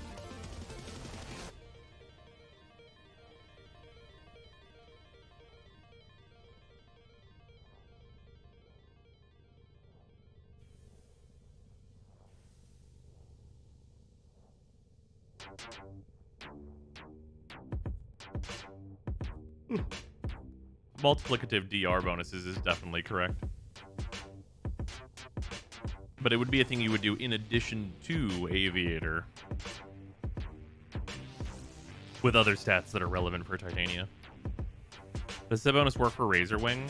Yes, because it's the same thing as the other mod that does the same exact effect. So it'll work. The question is whether or not it works with it. Aviator. The question is whether or not this works with Aviator, because Aviator... How much is Aviator? I forgot how much the numbers are on Aviator. Aviator is 40%, so you have 60% left, so you remove 20% of 60%. That's pretty... That's like, you know, that's good. Like, it's not going to take you up to 60% DR, but it's going to get you close. Was choosing Nata change her voice in missions? No, as far as I know.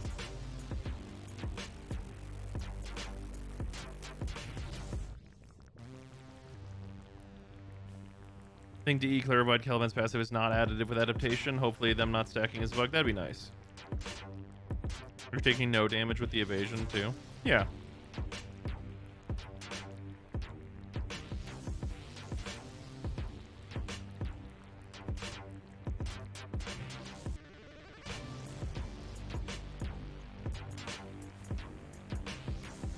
You can do almost everything free in Warframe. Yeah. And even like saying almost everything, like there's some cosmetics that you have to pay for. That's like literally it. There's DLC for like over $100 available. Yeah. You're allowed to buy it. You want some shoulder armor?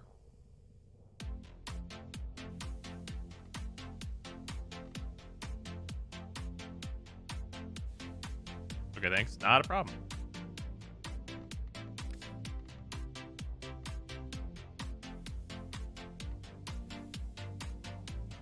I still don't have this Parazon mod.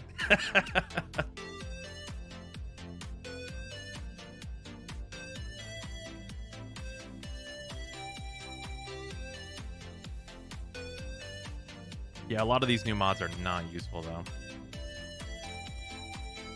Ice Blast or whatever we get from armor bounties can be given to the Quills and Vox for standing 2k each, I think. Yeah, so legitimately the Narmer bounties for like getting like Quills rep and stuff is like pretty nice. Because it means you can now farm Quills rep without doing sentient stuff. Also, yeah, the endo is not bad. Very true. Are the weapon blueprints tradable? Also, I should build Boreal's weapon. Operator, I have not taken any.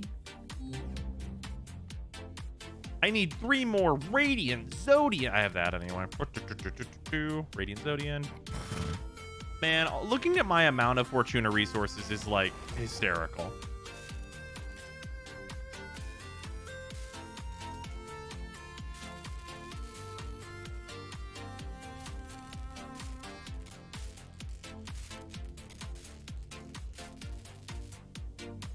Yeah, James Bat, that is the case.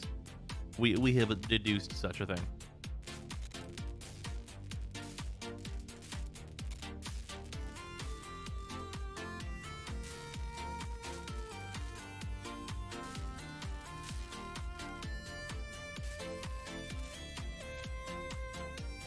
Ah, yes, the ephemera farming. Ah, yes.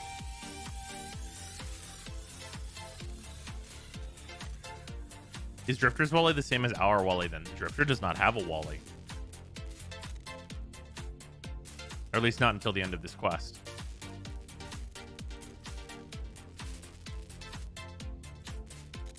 Foundry items can be claimed, operator. Are you pleased? Just finishing your last VOD of Outer Wilds. Did you ever finish? So unfortunately the internet died during that. We have not finished the DLC. Sadly. There will be time for that though. Alright, Gorum. We're now being built. That was easy. This game solo or co-op or both, and which experience is better? It's really, so some people just prefer to play everything solo, and you can totally do that, but there's a good number of things that you like want a group for. Usually it's farms.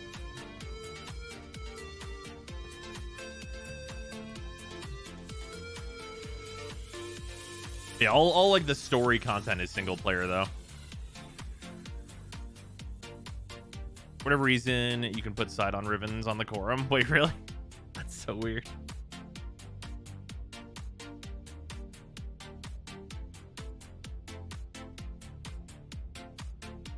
How are the new Hero Prime weapons? So I do not have them yet, unfortunately.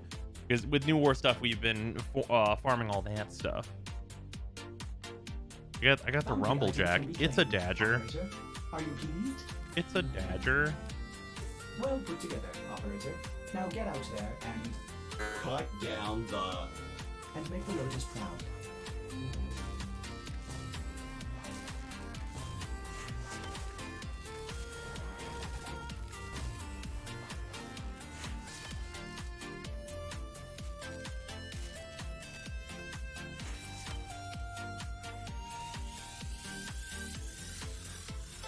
Wait, Nell Prime loses its special ability? What do you mean by that?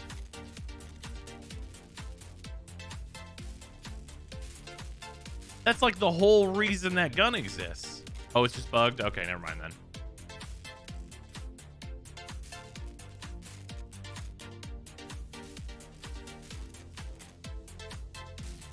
Yeah, randomly doesn't work. Okay, I'm sure they'll patch that. Not a big deal.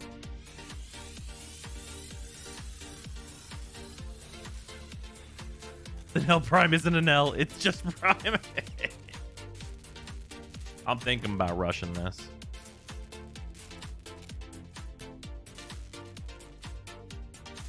I'm considering it. Hey, Freezer. that's pretty good. Thank you for the resub, dude. Much appreciate. Also, what up? Are you in Chatskis? You are in Chatskis. E. Hello, Freezer and Chatskis. Hello. All right, hold on. Turn this music down a little bit. All right, what thoughts? Good stuff. All right. The wait paid off a little bit. Yeah, there was some high quality payoff here. Okay, what do you think is the Drifters deal? Because we were talking about it. I mean, it has something to do with Duviri, right? Like, they ended up in Duviri for a bit. And then wait. We have some important things. Before we get to this, there's actually important, like, stuff to set this up. What was your choice between Drifter and Operator? I chose Operator. I chose Drifter. Okay, so there may be some important information you don't have.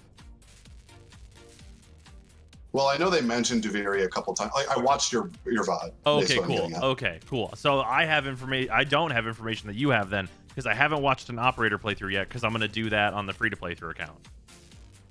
Okay. Does the Operator say anything salient? Not for the most part. Okay. And keep in mind, I have really trash memory, so there's not too much I remember, like, offhand. That's fair. What was your final choice? Nata. Okay, interesting. All right, chat. Now I know somebody who chose Nata. I only chose it because if you remember my account, I'm only choosing the light choices. Oh, that's true. I forgot about that. So, okay, if you weren't on the train of only choosing the white choices, what is your choice then? I would have gone with Lotus because I went from the perspective of Nata is what Hunhao wanted, Margulis is what Ballas wanted, and the Lotus is what we want, but it's also kind of what she wanted at first too. Mm-hmm. So I would have gone with Lotus because of that. Yeah, that was a big part of the reason that I chose the Lotus, is because it's what she chose. Whereas, like, choosing Nata feels like it's what Hunhao wanted, and Hunhao is kind of And Ballas is a piece of shit. Nata is like... is gaslighty as fuck. Yeah, Nata is like theoretically the truth, but is it like the truth that the Lotus wants, right? Yeah, like, technically she was Nata, she was never Margulis, and she is the Lotus. Right. But Granddad gave us the best Christmas gift ever, the Nataruk. Yeah, Nataruk... he really knows how to give us some weaponry, huh? Hunhao said here, why is Grandpa always giving gifts? He was like, Stalker, take this. You there, powerless Operator, take this. Galvanized chamber. The Lotus is all of them. Yeah. Hunhao looks at the wiki. Yeah, Hunhao is determining what are the good stats. Can we let Hunhao design a Warframe? Yeah, it'd probably be insane. Nataruk busted for sure. Hunhao is Santa.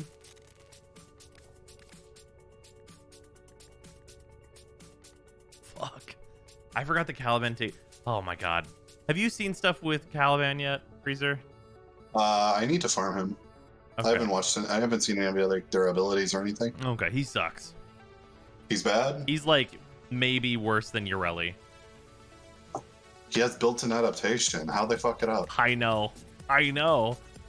Well, right now, his adaptation only goes to 50%.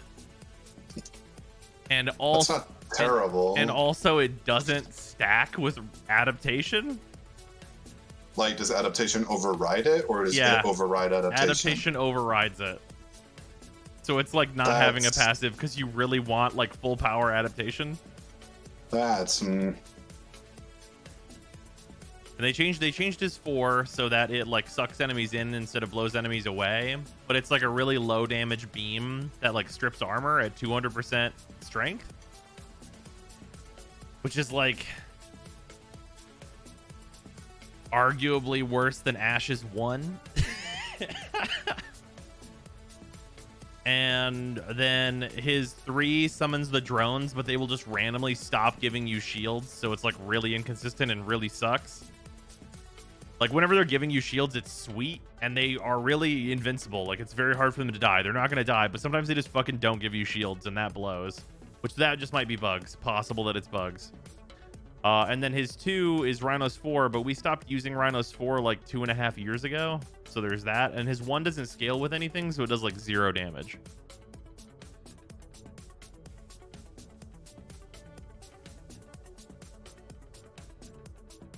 No, so you went the order of Wolf, Owl, and then Snake on yours. That is correct. I went Snake, Owl, Wolf. How's the fight with Snake whenever you're not like you know, trash canning her? If you just kite her endlessly, it just takes a long time, and that's it. Oh, okay. Yeah, I felt like the fights were pretty quick. Did you have any trouble with Boreal? Boreal was whatever. He was like fine. Okay, I thought the 2 fights that I did, I thought were both very good. Getting the wolf at the end was funny because I brought like the paracesis and I just cleaving whirlwind him in like 2 swings because wolf is like the super squishy compared to the other 2. Yeah, that's fair. Yeah, I think my reasoning was correct for like what order I was gonna go after them in. Like going after Wolf first in case I get a survivability thing. Like if I'm gonna get stuff from them, he'd probably be the one that would give me the most useful thing. Which we didn't end up getting Snake first because you see the snake first. Yeah, that's fair. Go for the revenge tour. Yeah, that's fully reasonable. Boreal was just annoying. Nero was pretty easy. Stomped Wolf with my frame. Yeah. Owl was my second and died so easy. Yeah, I did Wolf, and then I did Boreal second just because I hate Loki. Just purely like completely spite picked. I just wanted to kill Loki. That was my entire reasoning. Which realistically means I should have picked him last. Yeah, I thought the Wolf was going to be annoying because it was going to summon a bunch of ads, but it really wasn't. Yeah. Like, he turned out to be the squishiest of the 3, so I probably should have just went with him. Yeah, because the snake definitely has the most health of the 3, so having her last means that you just blitz it with the frame. Yeah, they're just chunky. Fuck Loki, all my homies hate Loki. Yeah, I've always disliked Loki. He's been a fine frame sometimes, but I've always despised him. I don't know if you have it researched yet, but if you haven't already, the Tenno Lab has a weapon, if you haven't gotten it. I think we've got it. I definitely have it. I don't know if I've started the research on it. I should go do that if I haven't. Also, it put my clan over the threshold for like the endo thing. I don't know if it did for yours. We had the... You're missing the, like, solar rail shit, right? I think so. So you might have gotten yours a little earlier. Yeah, I think that's the case. I think I can check my clan's, like, total XP. Mine's rank 11, next rank in 75,500. Which is the thing in the Tunnel Lab that's in here? There's so many items in here now. Venato? No, we already got it. Cool. Thank you. If whoever's in the clan that started this is here, I appreciate it. Thank you for doing that. Do you know the Drifter camp now on Earth? Oh, yeah. Yeah, where's your clan at?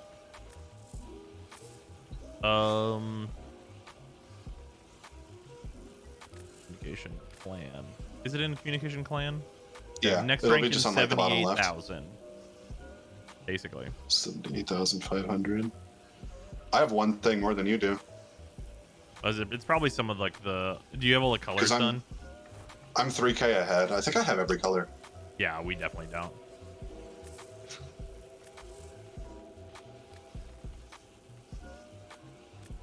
have any of these. 10.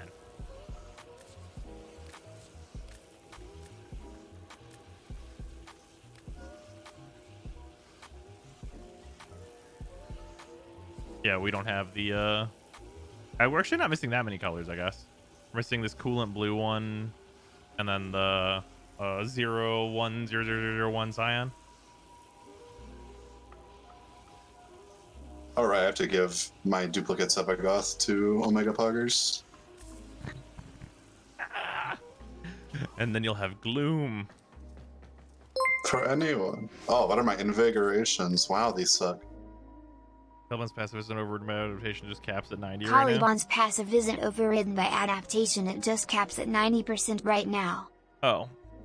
But with only his passive, it caps at 50? Poor K. His passive should cap at 90 if they're both going to cap at 90, just so I don't have to fucking use adaptation on him. That's like the whole point of having that as a passive, is so I don't have to fucking put it in the Warframe. And he could really use an extra slot as a frame that needs to have 200% goddamn strength.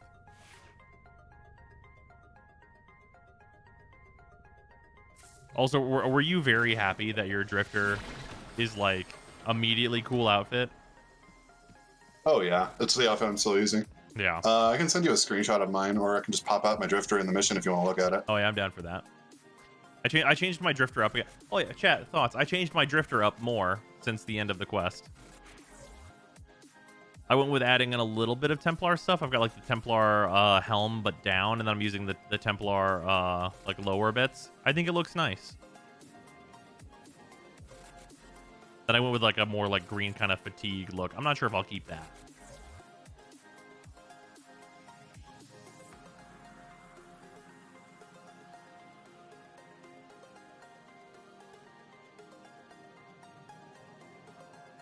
Just want the wolf hood on my Drifter. That's valid. Not a fan of the leg danglies. You think so? But you can't color the top and legs separately. Fair. Just operator because I'm a scrub. Well, I mean, you get both. I like how my operator looks too.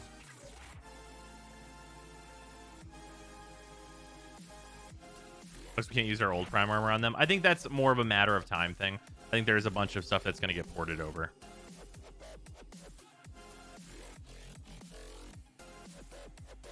What face is that? Oh yeah, I changed the face around. This is 1, 2, 3, 4, 5, 6, 7 on the left, fully blended with number 1. Because one of the things on this is if you full blend, you basically get this face with the other face's eyebrows and textures. So because like a lot of these faces are good, I chose the one that I thought had like the best texture work and like most reasonable eyebrows. I was like, that one with this face.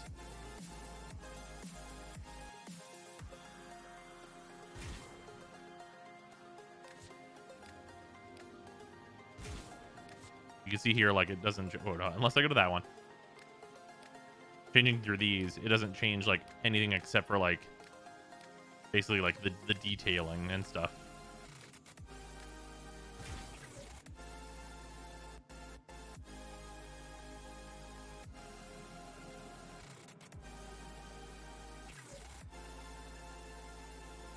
This one looks a bit more natural than the other. Yeah, that's fair. I don't know if Titanians ever can get 100% DR when airborne or not. No. They changed how DR stuff works. Make it so that does not happen.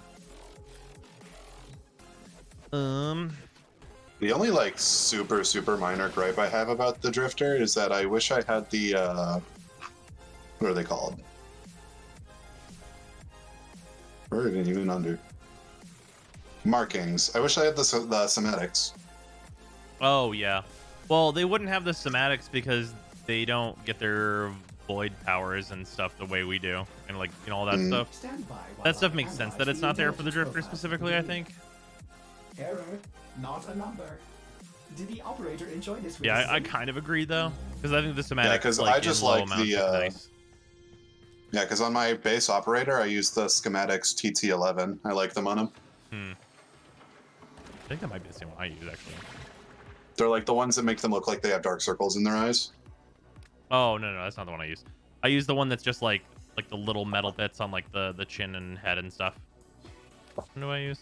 Schematics. Where's schematics at again? They're in the middle one. Oh, right. Yeah, I use LN2. Which one do you use? 11. 11. Oh yeah, I'm not a fan of this one personally. The one I used to use was Rev 16. Yeah, I use it combined with the Umbra scarf and the Katir mask to like hide most of their face. Yeah, I'm sure the quest was an experience for you. Then where you're like, "Fan mask off, no mask for you." What? My operator has a mouth? Yeah, I actually really like the thing that I've actually always wanted for the operator is I want Rev 16 with none of like the fucking void markings. Because I think this is like the coolest setup for the metal bits, but like you have to have the void markings with it.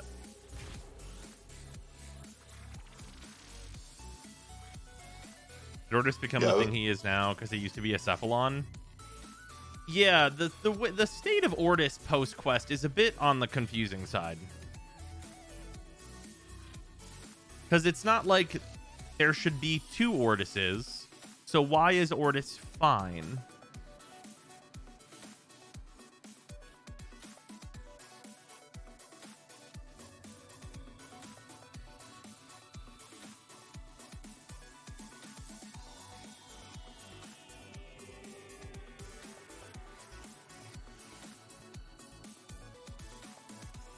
Something like that in the sacrifice. Well, but like he gets destroyed, but does he not? Like they kind of don't really go over it.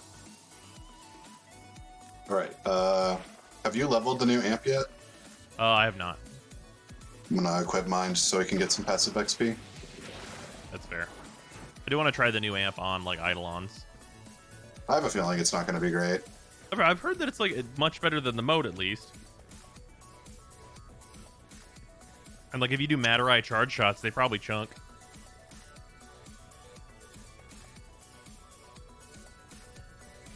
Oh, it is also very bugged right now. That's true. Apparently no things work on it. None of the arcanes, which is a huge damage difference. Well, doesn't have to work perfectly for me to give it XP. That's true. Want to just like I did send you a message. Stuff in a spy mission.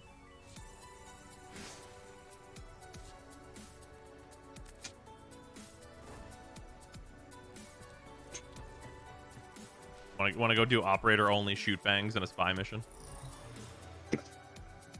Is that the fastest way? No, but it'll be fun. Yeah, I can show you my drifter in there at the entrance. Yeah, fair enough.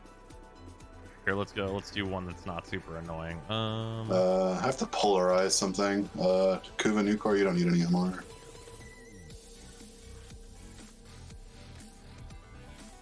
Here we go. This mission, sure. Enough is apparently silent anyway. Yeah. Hold it doing captures with operator for the Sindana with Titania. Oh yeah. Oh, yeah, did you get the new Protovire like set of things with all the objectives on it? Of what? It's the Protovire Ephemera, Armor, and Sindana. They all have objectives on them. I did not. Yeah, if you want to spend plat on some stuff, they're pretty cool.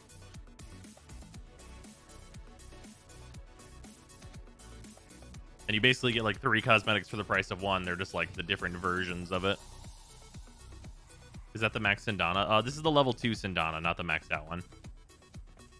This is the level 2 Ephemera and the maxed out armor. We maxed out the armor real fast because we just went and did Railjack Warfix.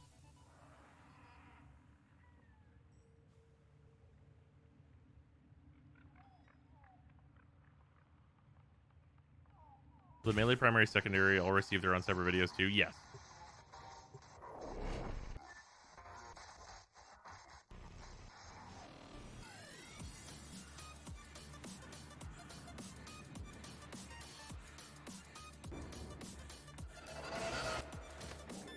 Tenno, you are here to infiltrate data vaults and retrieve highly sensitive enemy information. Bah. Oh, nice. You're with the Atmos thing. I've considered putting the like prime looking Atmos thing on, but I haven't gone for it yet. If you drop it all the way to like the bottom on the y-axis, most sigils go on the cloak pretty nice. So I just put the like Zahando sigil on there. Oh yeah. I should probably pick one for that. Yeah, that looks pretty nice. You also look like you're a part of a cult in the Elder Scrolls games, but I get it. Security measures.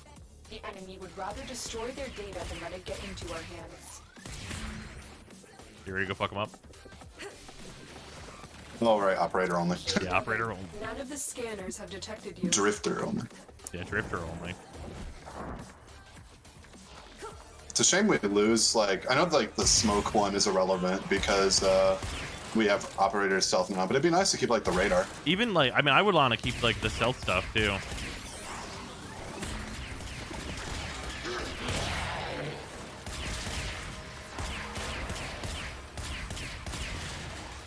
I mean, 28,000.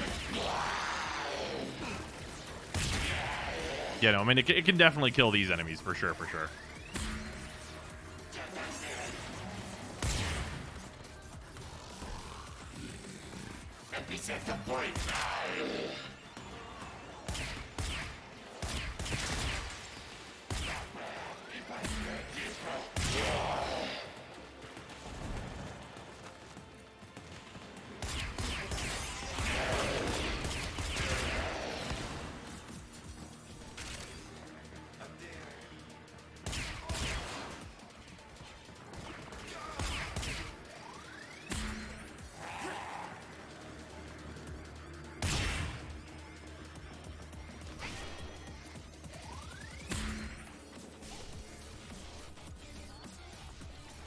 Maybe we can just do this, right? Well, no. Wait, no, we can't. You need to retrieve that data before the data destruction is Oh complete. shit, teleported way back over here.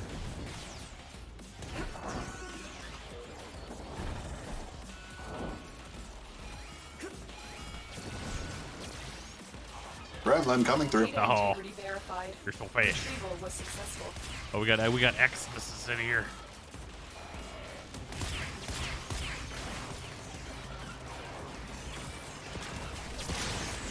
Shit.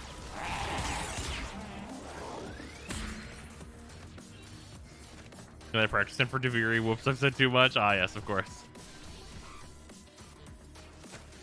Yeah, I was expecting this thing to be like a regular pistol, not an amp. Oh yeah, same. I was absolutely expecting it to not like be able Because to it would have operate made anymore. sense. You finish the quest, you get one item for each slot. Would you have rather kept this on the operator or the bow? Oh man, if you could have. Well, no, we can't have the bow. She'll face us to suck.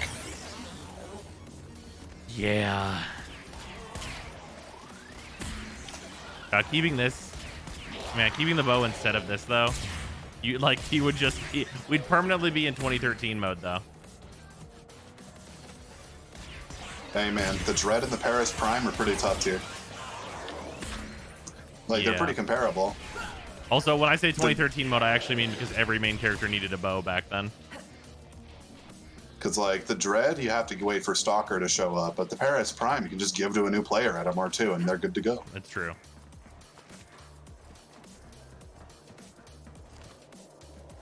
Well, you can human now? Kind of.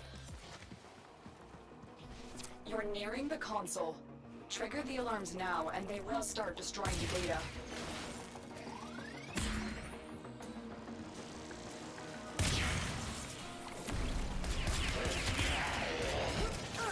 Shit. Alarms.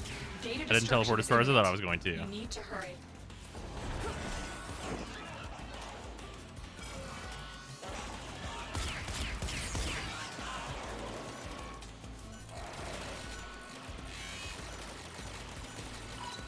You got it. The data is still intact. Sir, our vaults got invaded by 2 high schoolers. Hope they keep adding gun amps for the drifter. Yeah, that'd be rad. We're choosing Nata, honestly. I don't want to spend 165 for Radiant Lotus, but it looks so nice. It does look good.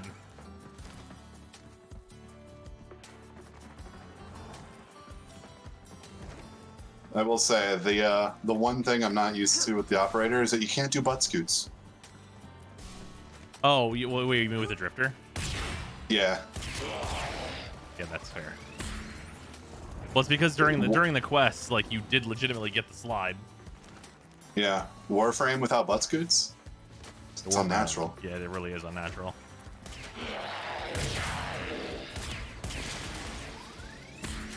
This thing feels like 8 times better than the Plank's Viso head. Viso had it rough, man. But also the Viso section is so good. I learned bad habits, so the Jackal fight took me a while. Oh, I see. So I brute forced the puzzle where you're supposed to put the shield drone on the boy. Oh. So I never learned how to do that. I see. So I was like trying to move the shield drone to the Jackal and then move the boy to the Jackal. I didn't know you could put the shield drone on the Moa. Ah. Wait, I just very easily did the thing that you described. I put the shield Moa in like the middle across the full path, and then I just like had the boy run in. Yeah, I was just having like I literally times. until you just said that, I didn't know I could equip the shield to the little Yeah, guy. you just press 2 on the one Moa and it just shields the Moa. Huh. Yeah, I literally And did then not you're know walking that. over with a shield. Alarms have been triggered. You need to retrieve that data Oh, before... am I in an infinite fall loop? Nope.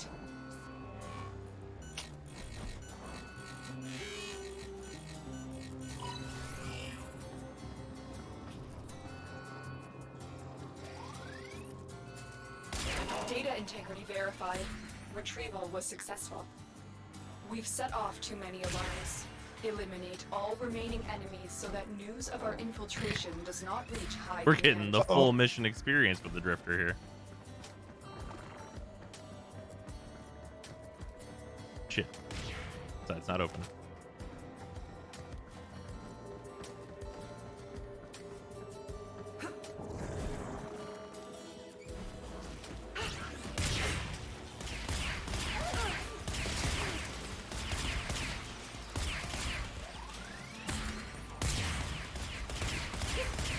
Also, granted, we had to be like a completely different faction to pull it off. But it honestly wasn't terrible going back to Gears of Warframe for a little bit. Oh yeah. You know, I thought that it was actually like really fun. Like the I've the been way that dealing they with did it. Saitama syndrome for a little bit too long. Yeah. And like it's not like it was hard. Like they definitely did not make the quest like super difficult by any means. But they made it like it has like a lot of like actually engaging mechanics.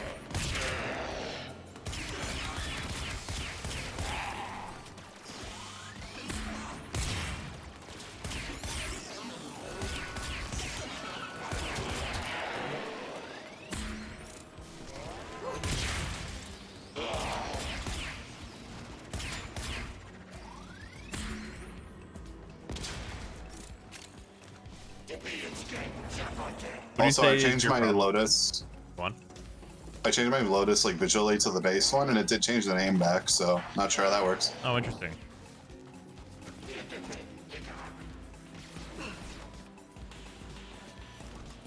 Like I don't know if I switch back to Nata, she'll be like any different or what.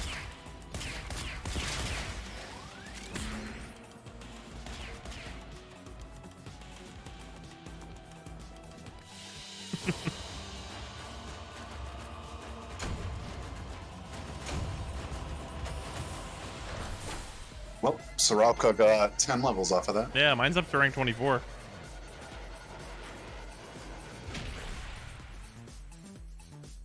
You talk about fall damage. Who here died on the elevator? I did not.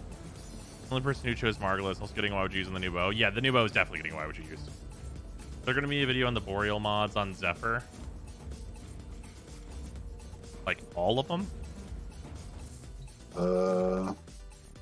This, and this. If you want to look at them, I'm tagging them. Okay, I appreciate it.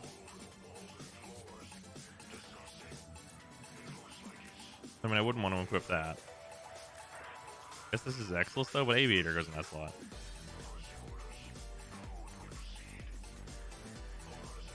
I guess I could put this on a polearm, but like, guess I could equip this, but I mean, like, I would probably put this on Zephyr if it stacks with Aviator. So if you're just holding a pole arm and you turn into Razor Wing, would you keep the set bonus? See, that's a good question. Because this seems more for Titania than Zephyr. Yeah, no, that's valid. Because Boreal's Hatred isn't like too much of a downgrade from Streamline. Yeah, no, because you put in a full fleeting and you put this in and you're at max efficiency, so that's fine. Yeah, so like Titania with like even more Aviator effect. Yeah, because whenever there's two together, it would go up to 40%. I can only presume. I mean, even with just one mod, that's 20%. Aviator's 40, Yeah, and so you're then at 52. Titania 50% from her too. Yeah. Maybe. You're like, so you're at 52 from this 20% if it's 20% by itself, and then you do like 50% off that, so you're at like 76% DR, like with her abilities plus this. That's pretty nice. Yeah, we can try.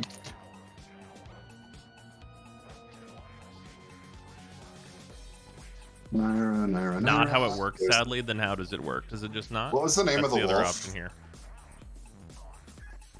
The wolf's name. I remember Nira and Boreal. Amar, Contempt, Anguish, Hatred. Yep, does not seem to work. Sad times. Might be a bug.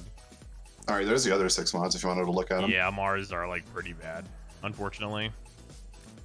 Bullet jump, sprint speed. Yeah, they have like a fun gimmick, right? Like within 10 meters, I'm using a heavy. Yeah, like teleporting dual heavy daggers. attacks. Teleporting heavy attacks is cool. On dual daggers.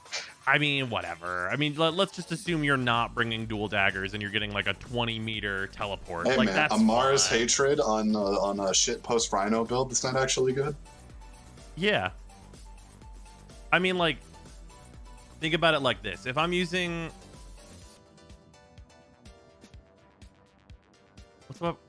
let's assume I'm using like a Nikana, right? And I'm weaving it up. And I put a Mars Hatred into a slot that would normally be like, you know, an augur strength, right? I'm losing 9% ability strength and gaining a little bit of armor for this gimmick. And then I'm equipping a Mars Anguish in my Exilus slot. So, like, you know, I'm fast. I got a 20-meter teleport on a Nikana just to teleport around like a goofball. What's a frame that wants that like extra 15% duration? That would be like willing to put up a mod slot? Because I don't think there is one. Extra 15. Wait, on Nira's, I assume you mean? Nira's Hatred.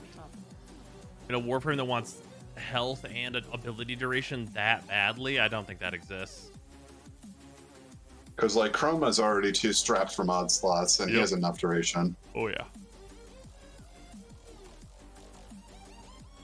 Ash? What? Y'all building duration? I mean, I guess for stealth, but not that much. Not that much. Just hit it again, man.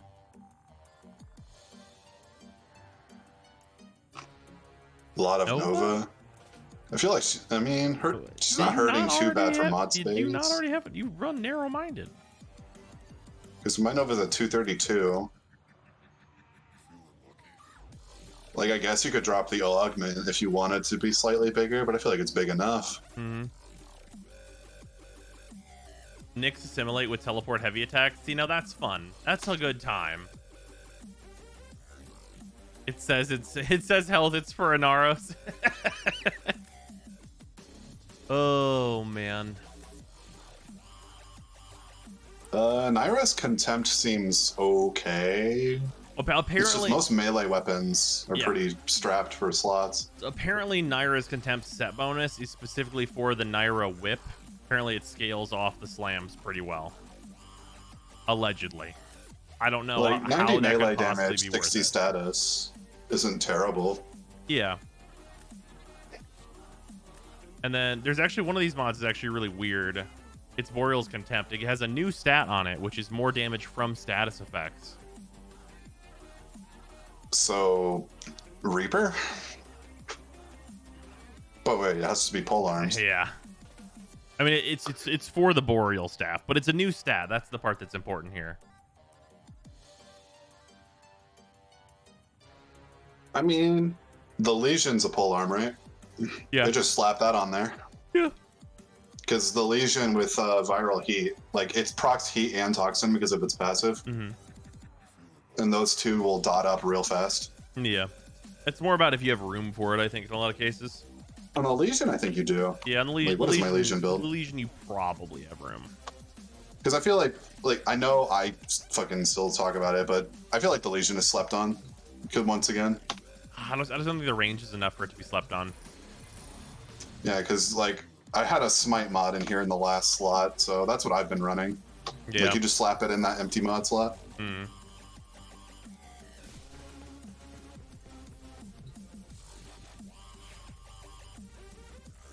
It's for sure for the quorum. Yeah.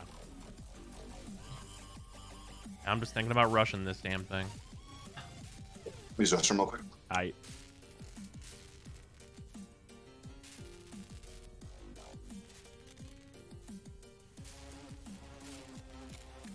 Alright, I'll rush it. I've seen Legion consistently a #1 on Reddit tier list for a long time. I mean Reddit tier list though.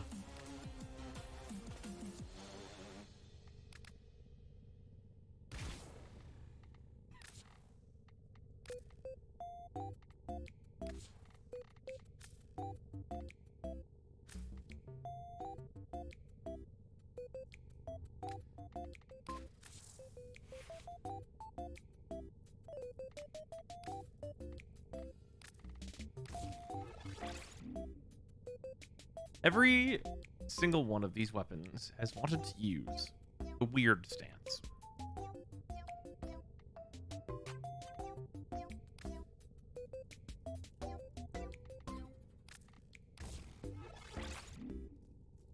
Assume this is not. I'm going to assume this is not heavy attacks because that wouldn't make any fucking sense. Our heater broke and it is so cold in my room. That blows.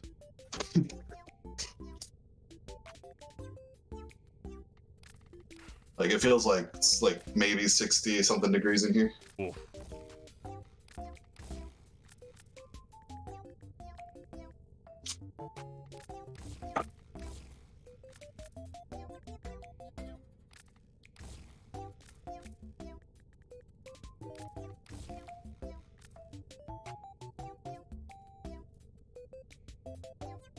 Really neat thing about the quorum is that it's neutral block combo, which actually overwrites the one on whatever stance you're using.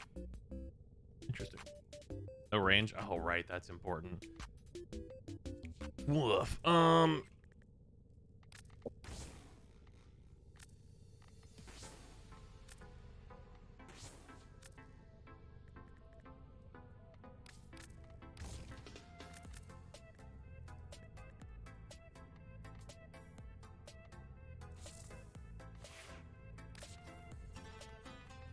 What's just like an absolutely filler secondary that could have actually, you know what? This weapon can just have this in it and it's not even a big deal. Still kill them anyway. Actually, wait, that's not even true. That's not even like the realistic one I should be doing in that case. I should actually be using the fucking Catabolist. Because the Catabolist is the one that just like says, I infinitely scale, deal with it.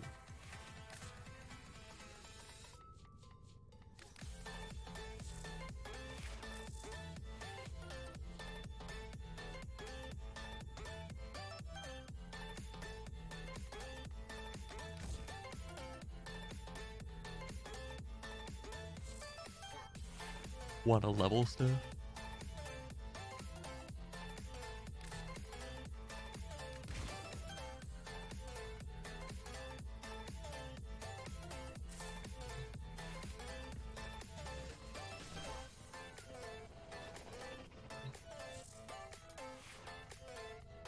Wish they made it so that the regular is colored.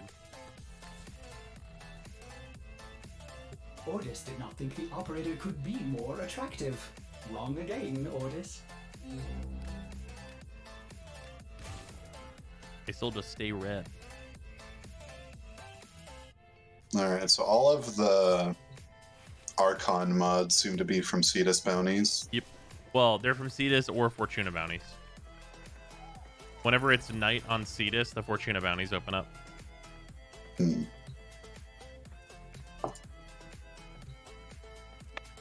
But does your Mesa have hair? This skin has hair. Oh yeah, I guess I could fashion that skin out. I don't know. I like my Mesa right now. Yeah, I do too. I'm only using this because I'm leveling the cosmetics, which is a wild thing to say.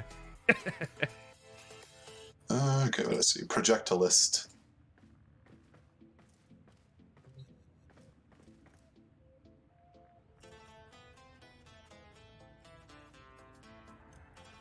New Volt skin is fire. I'm not a fan of some of the materials on the new Volt skin. Some of them are kind of like messy textures, it feels like. They don't take light colors very well. The energy looks dope, though.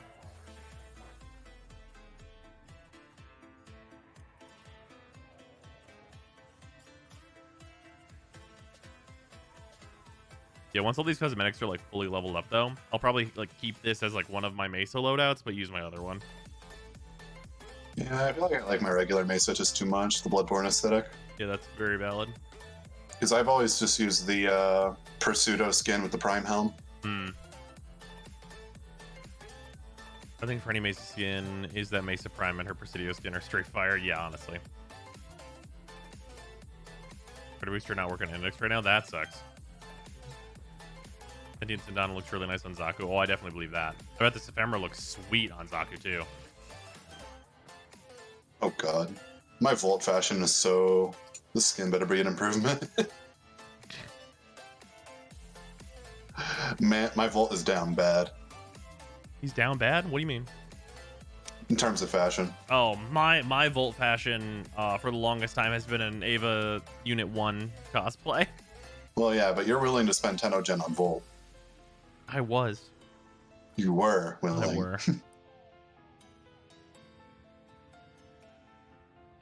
Alright, this skin is a strict improvement over what Volt was. Oh, absolutely. That's definitely true. I do think some of the textures on it are messy, though. Like, make it light colors, and I think you'll see what I'm, like, getting at. Like, if you want to know the levels of copium my Volt was on, he was using the Immortal skin with the Hank Hill helmet. Woof. Ouch.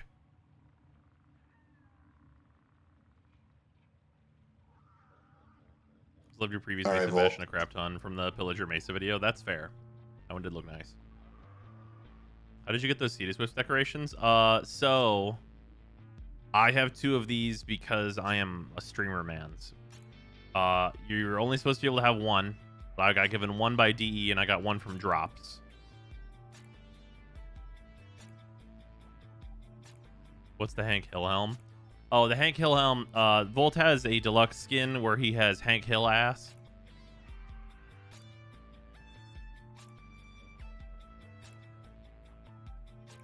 Do I look like I look? Do I look like I know what a void key is? And streamer privilege read.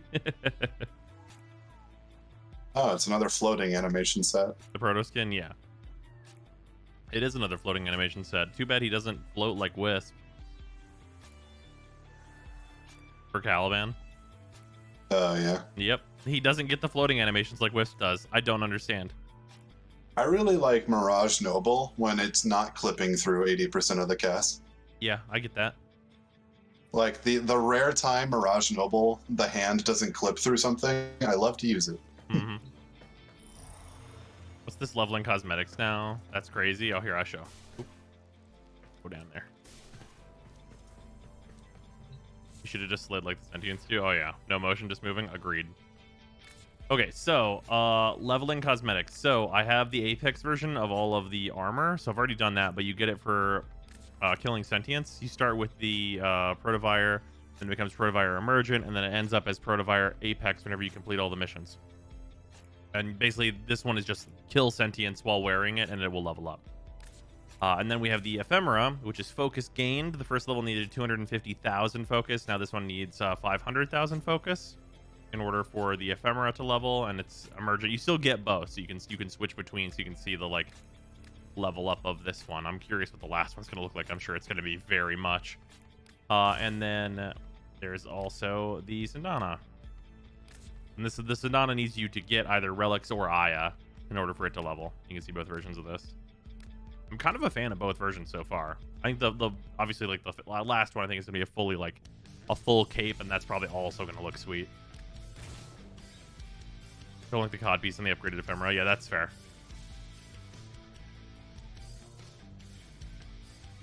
Where do you recommend to level the armor, the killing the sentience? Oh, we went to Railjack and went to the Orphix mission. If you just if you just do the mission, you're gonna kill tons and tons of sentience. Doing it in a squad makes it like very simple, and you can do the lower level one, and then it's like mega easy.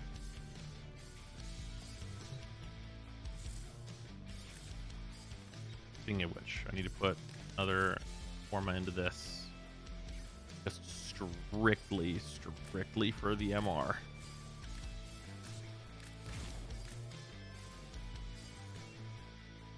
Which mission again? Here, I'll show it.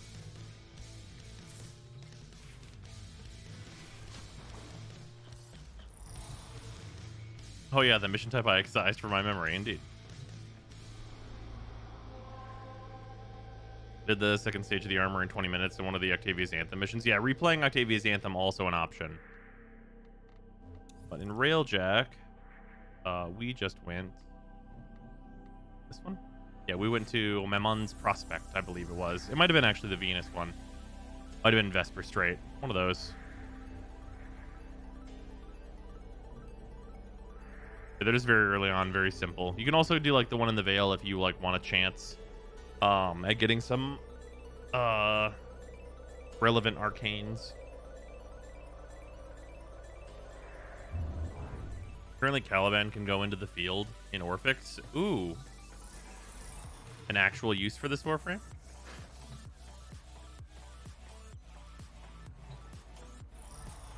Nezha can too? God damn it. What can't Nezha do? That must just be a bug.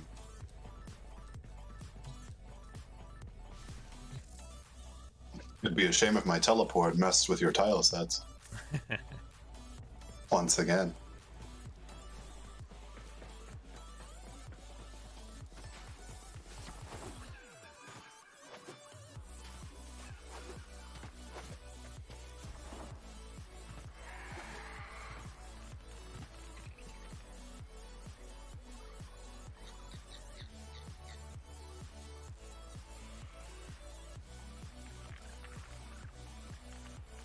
You guys see like the ominous red aura in the sky still?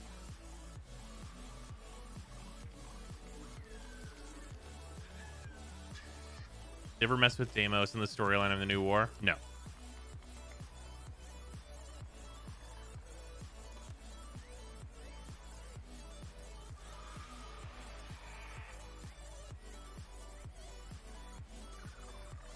When's the outdoor decorating stream? Oof.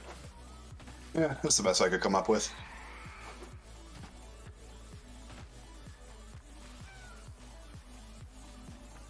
As you can come up with in terms of what? Sent you the Volt Fashion. Oh.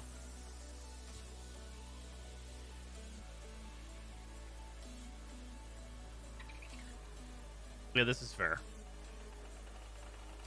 Oh yeah, you took the textures that look like really bad in light colors, and you made them dark. I see.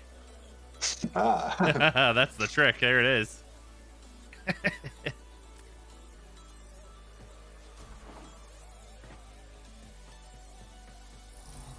Invested non-existent in the New War. Yeah, invested entirely ignored in the New War. Want to go on a leveling run, Freezer? You want to go Saren first or me? I'll just go Mesa, but I will go first, sure.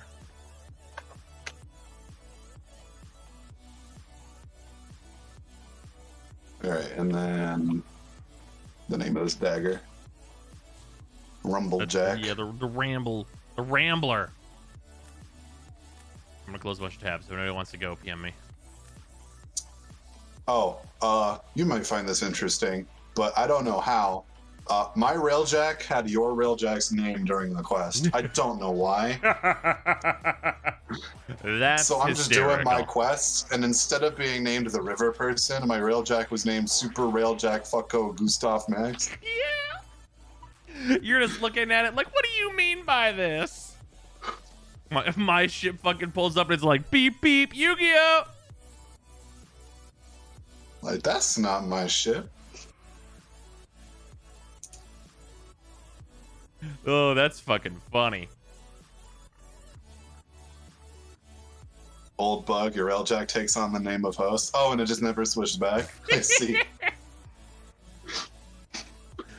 That's really funny.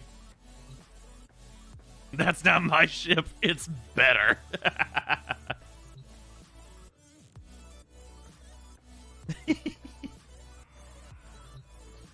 Oh, fucking hell.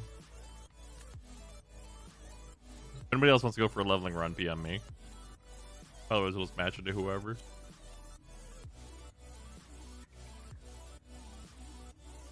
Fucking Gustav Max pulling up on your cinematic quest. Hell yeah.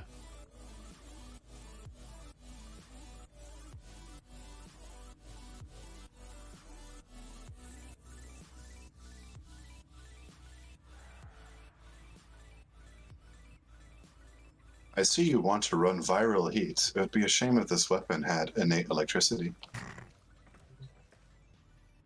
Finally did the quest. Good God. Good shit, right?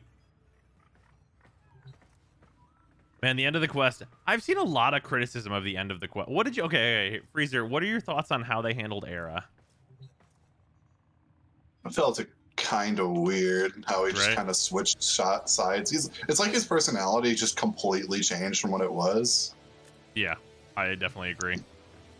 I think it's because they want to reuse him. Like, I feel like they want to reuse him because otherwise he should have gotten a cool boss fight like literally everything else in the quest, right? Did he not die? I feel like he died in that tunnel, right? He did not die on screen. There was no body.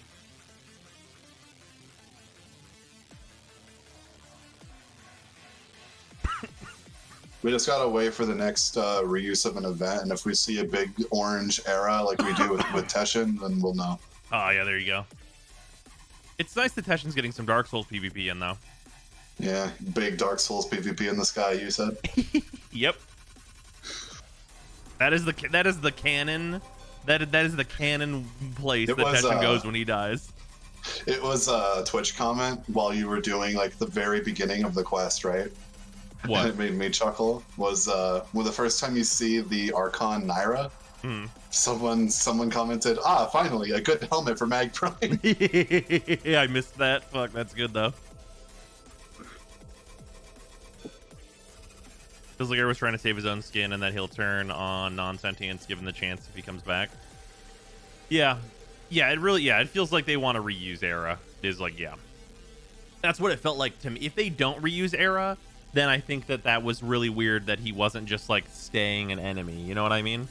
Because there was no reason for him to not. I'd have to rewatch the other like pre-New War cutscenes involving Era, but it feels like his personality just switched on a dime.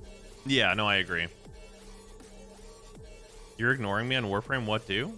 I am? How do I... Can I do an unignore? Is it just the same username, Malenko?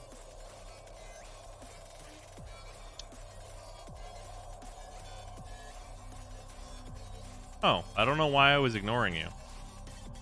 When would that have happened? I never ignore people. Misclick, probably? I guess so. I don't know. Maybe I did by accident. I mean, how close is the... Ignore and invite to clan are right next to each other. I don't know. Weird. I don't know.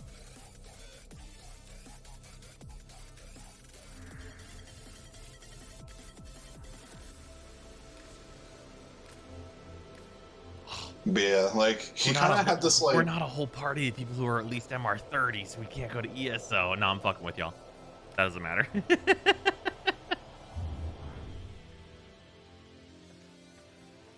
Yeah, he kind of feels like he went from, like, a kind of imposing personality to just suddenly he's the son from Deimos. Yeah. At least that's what it felt like to me. Yeah, it's definitely a really weird turn of events.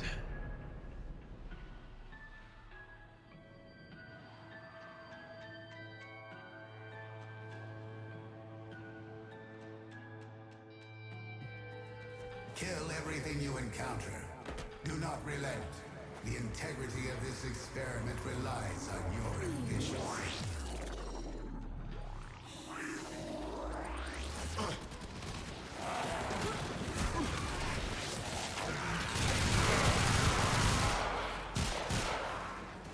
So time to turn Warframe back down. Oh, did you hear my Mesa shooting? I just heard everything. I could hear the wall. Also, yeah, Wally just, What do you mean? So that ending, huh? Just not gonna say anything about that? Oh, Lotus? Nothing? yeah. Lotus saw nothing. Like, we're just not gonna talk about what just happened to Wally there? Yeah. Nothing? It's also... Oh, did you see Wally doing his best Skull Kid impression? Which one was that? Which part? Right at the end with, like, the giant wall coming out? Yeah, that's what I'm talking about. Okay. Well, no. The giant wall comes out, but Wally is on top of the wall in the second shot you see of it. Yeah. Okay. Doing his absolute best Skull Kid impression.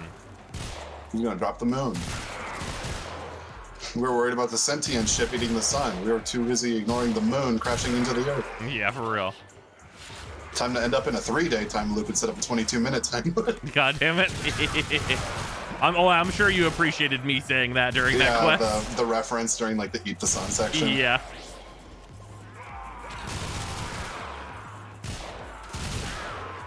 I was post slight buff Caliban, still dog shit. Also, yeah, before they turned around and oh my god, it's Wally, I was totally expecting that kid to be Rel. But no.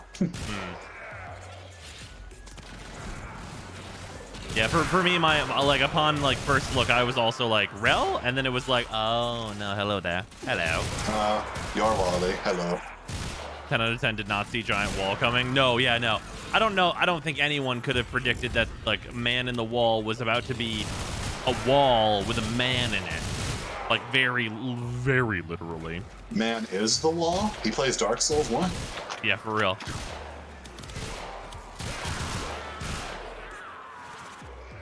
It is not a metaphor, it is literal. The wall video, and I have been enlightened. Oh, for Dark Souls? Yeah, the wall. You're an ascended being now. And 2 shields, 1 bridge. A new data conduit is open. Our experiment moves to a new zone. Well, does it seem like the type to name something metaphorically? That's true.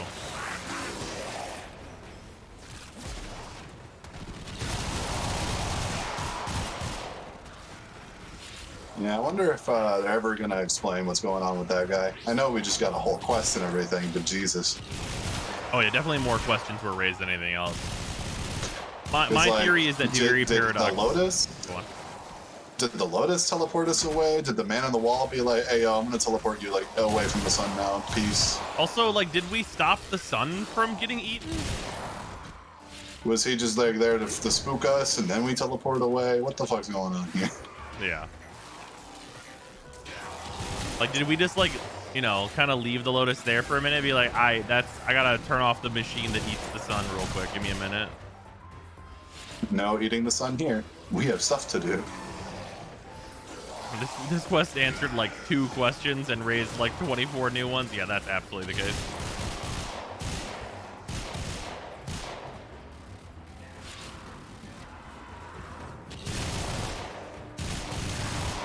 Also, it was in a different Discord, but somebody brought up just like the super minor fact that Warframe is a big game to install because now we have to have both of the open worlds in here in our data. Oh yeah, like both versions of Fortuna and Zetas. Yeah, install size larg.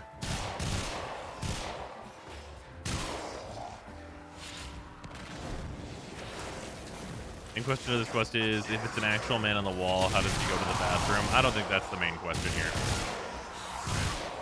I mean, honestly, the main question is, like, what's the deal with the Drifter? We literally don't know. Like, we're the timeline... Like, the Drifter is the timeline where we didn't get away from whatever the fuck happened on the Zeraman. Right, exactly. But, like, we don't have any context for why the Drifter knows all the shit that they know.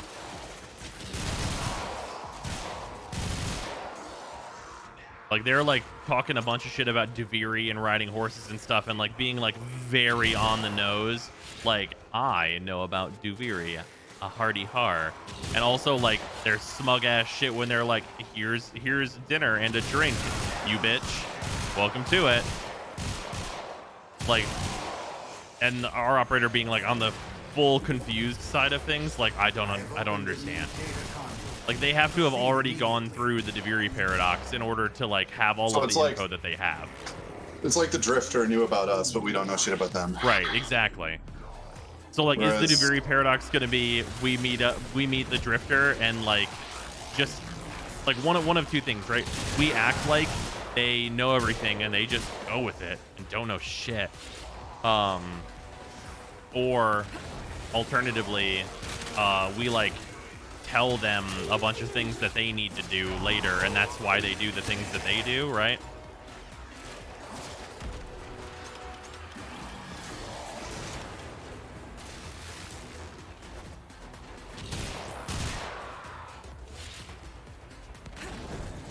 I suppose that's what makes it a paradox. Yeah, that's like why I would presume that.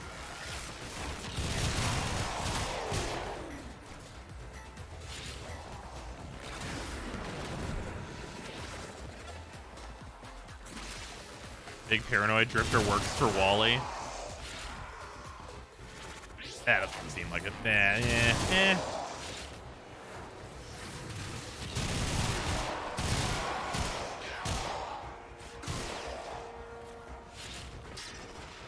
The sweet hammering of Mace's regulators suits me to sleep. Hell yeah.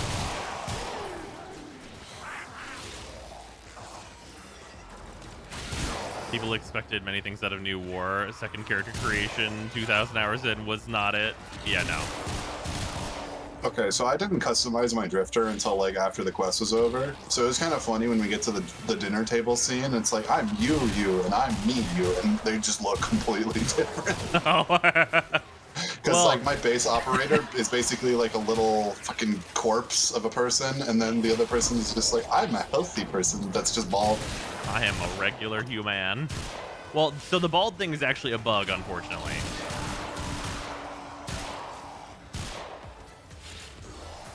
They're supposed to keep their hair, but in many cases do not. Because I was initially confused as well, and then Chad was like, it's your operator, and I was like, oh, it's a bug. Sag. Because if it was even the same hair, the realization would have been immediate, right? Where it's like, oh yeah, we're older operator, okay.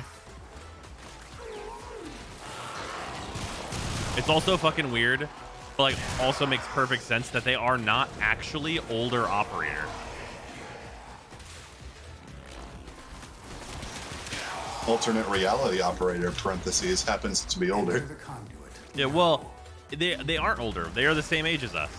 They didn't go into stasis in the second dream and stuff. Ah. Yeah.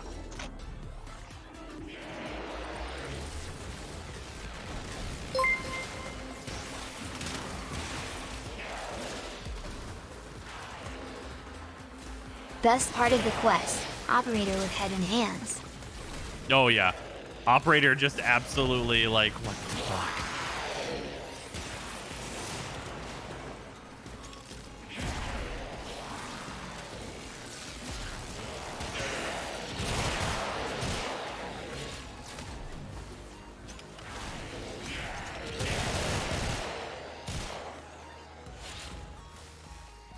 I get into the doctors to refer the same eyes as my operator. Fair.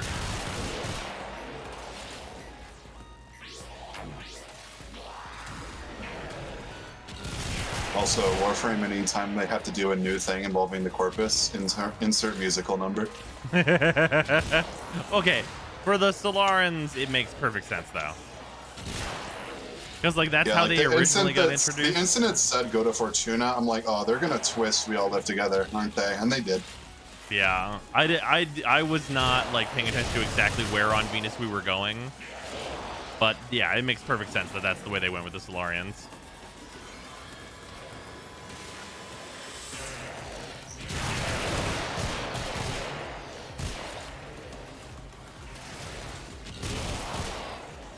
Born armor was busted. I loved it.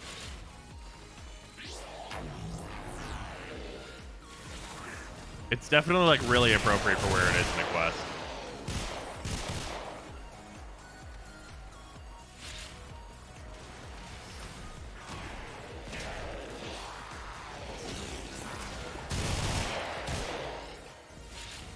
Well, I'm saying this is a good thing he didn't make an Archon of Wukong. Yeah, we'd be fucked.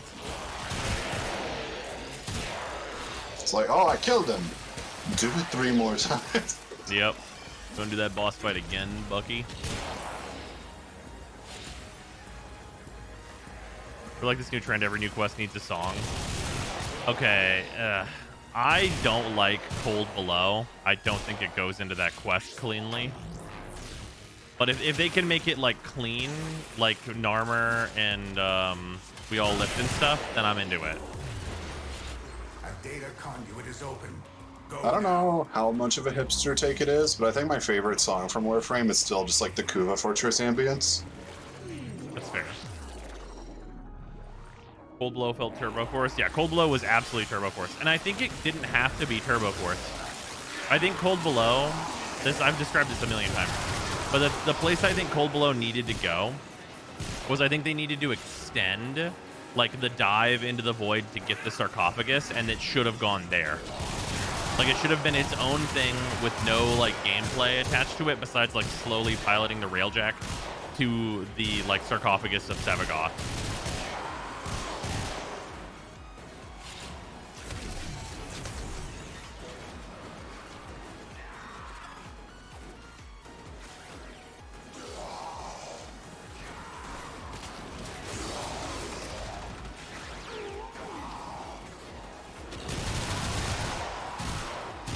I do 1000% think the biggest takeaway from New War is that once again our team killing it. Our team killing it. Also, our team has seen some popular media. Like holy shit. Also, yeah, highlight when you calling out Rebecca and then Rebecca's like, shut up. Yeah. In chat. Because the quest name is literally called The Wild Hunt. Yeah, for real. And like the Teshin sequence is just like the most Ghost of Tsushima Rising Revengeance shit I have ever seen in my life.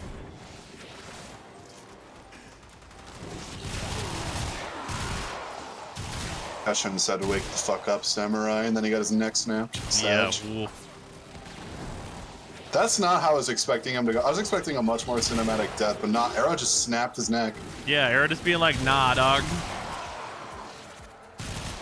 Let's put it from Relics Warframe. Disruption? Disruption, yes. Unless you're just looking to level up the Sindana, then it's Capture in the Void.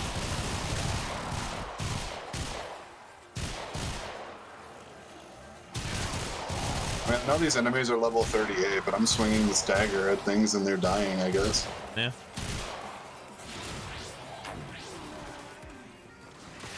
His death was the worst handled thing in the quest, in my opinion. I think it's okay for them to kill him. But yeah, it was like really like, wow, there was no weight to that at all. Because they literally were like, we're going to kill Teshin like real fast, and then we're going to kill the Lotus. And it's like, what do you can't put these so close together. I like both of these characters, but one of them is like a more main character than this one. It also feels like characters like go through much worse shit and they're still alive. That's true.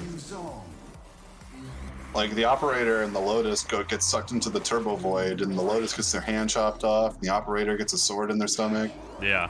And they come out just fine. Whereas like Teshin, I thought he just got knocked out, and then it's like, oh, he's fucking dead? Yeah, that man just fucking died. Which, like, per location, even if, like, the thing that we saw happen to him didn't finish him off, like, clearly, Ballas or Arrow would have been like, oh, you're still alive down there? And then killed him. But, like, still.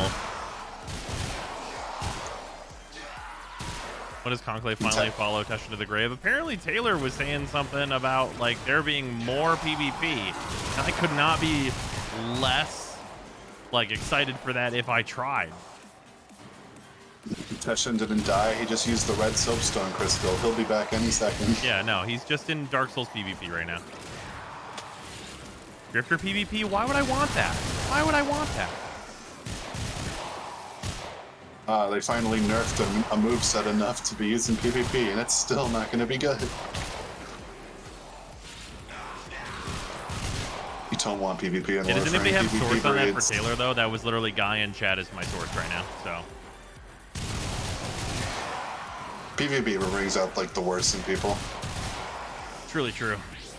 That's why League of Legends is so not toxic, right? And how nobody picks the game back up after watching Arcane, right? Chat. Chat, you wouldn't use this popular media as an excuse to play League of Legends, would you?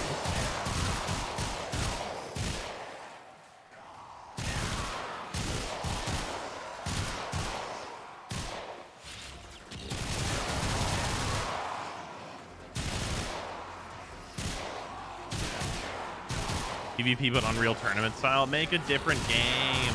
Don't put it in Warframe. I mean, they tried that, and I know. If they want to give that one a shot again, please do so.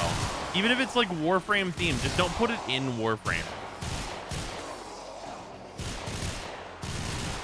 Keystone was the only NDA thing I've ever been a part of.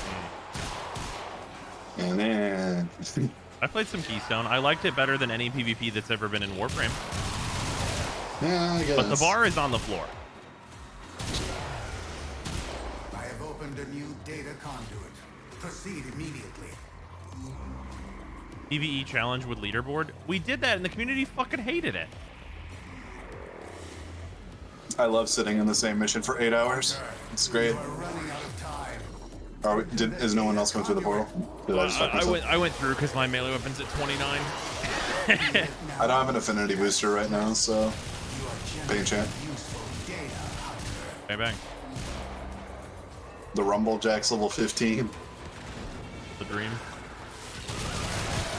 I finally killed 150 enemies with electricity damage. Ooh.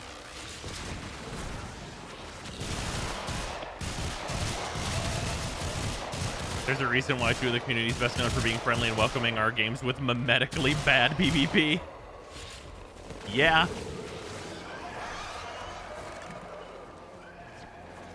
Path of Exile PvP, non-existent. There's one achievement on Steam for capturing the flag and capture the flag. It was such an ordeal to get a group to do it with me.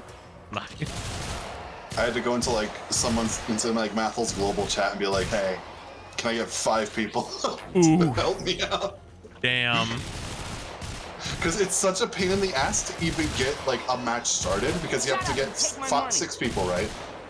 3 people have to make their own party and 3 people have to make their own party as well in the same zone. And then you both queue up for PvP at the same time. Oh. And then you get into a capture the flag match and everyone has like 800 ping. Yikes. It was an ordeal. Capturing the flag, almost harder than killing Cirrus. Is there anything we should prioritize getting post-New War? The Nadaruk. Which you have. Naira is the most expensive, right? Oh, I couldn't tell you.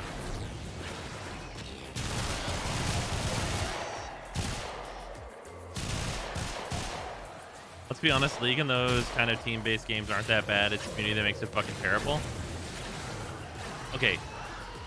Yes. But all of those games, like, the community is that way because the games are that way.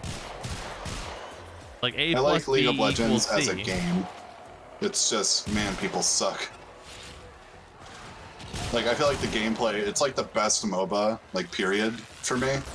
It's just, the people sometimes make it really not worth it. Oh, yeah. Also, the balanced team does not help. Dear God.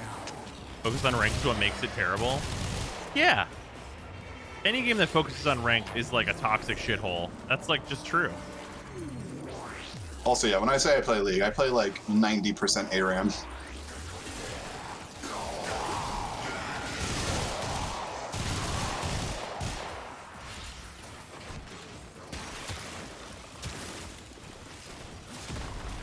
I miss Teshin. Go play Dark Souls 3. You'll get invaded by him.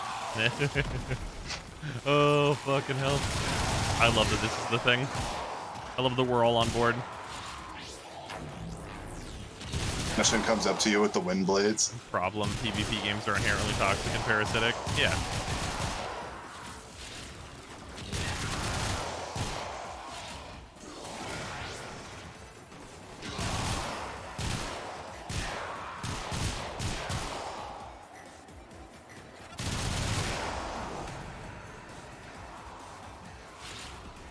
I mean, if you look at it from like one side will win and one side will lose, and losing being fun is hard.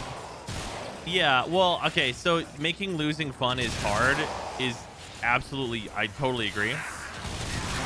But also, there's like a large amount of people who cannot have fun unless they win.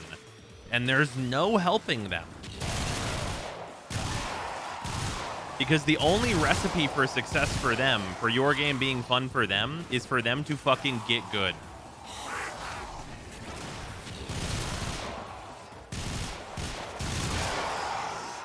The PvP breeds toxicity thing is also really funny because it's like the most innocuous example, but like the running joke of what Mario Party does to a friend group. Yeah. It's like, what caused you to stop being friends? We played Mario Party. Yeah. You know who you should play League of Legends with? A group of FGC players. That's probably the best way to play League. Because FGC players are just like entirely entrenched in it was my fault culture. What's FGC? Is that a card thing? Fighting game community. Fighting game. Yeah.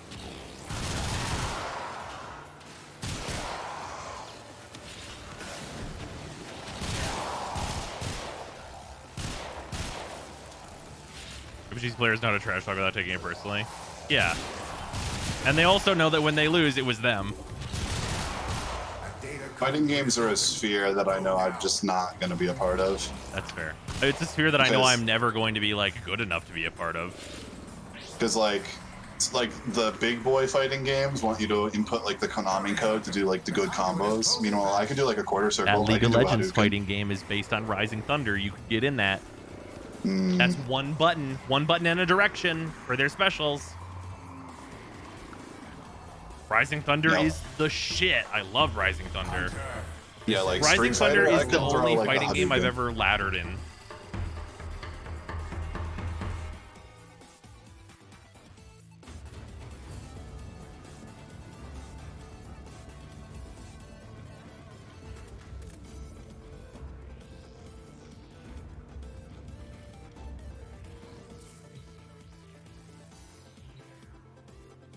So I played a non-fighting game, PvP game was when I was like 16. Nice.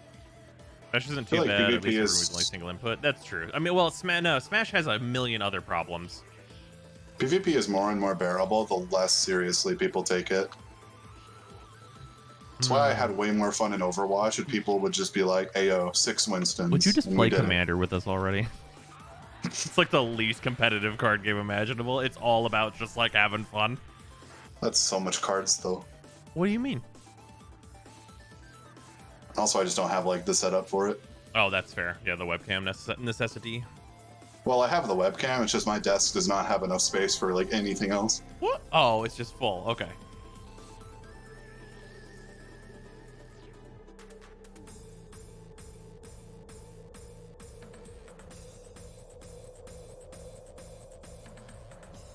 Commander? You mean the format where your deck is either fuck around or find out? Yes, that's it. That's the one. That's them right there.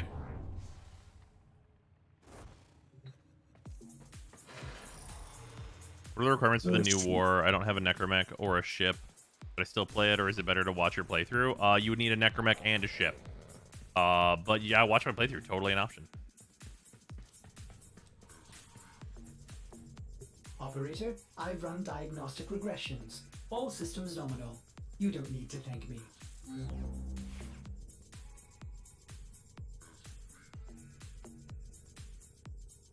Just made a meme of Minotaur deck and would love to play against you. This Thursday, things should return to normal and we'll have Commander Night.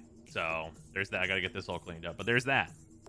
I have my address on this. It is. It is on both sides. Fold, fold. I have a new deck. It's a proxy deck, but like, I have a new deck. It's Toxrill Turbo. I likely won't play this on stream. This one's for locals.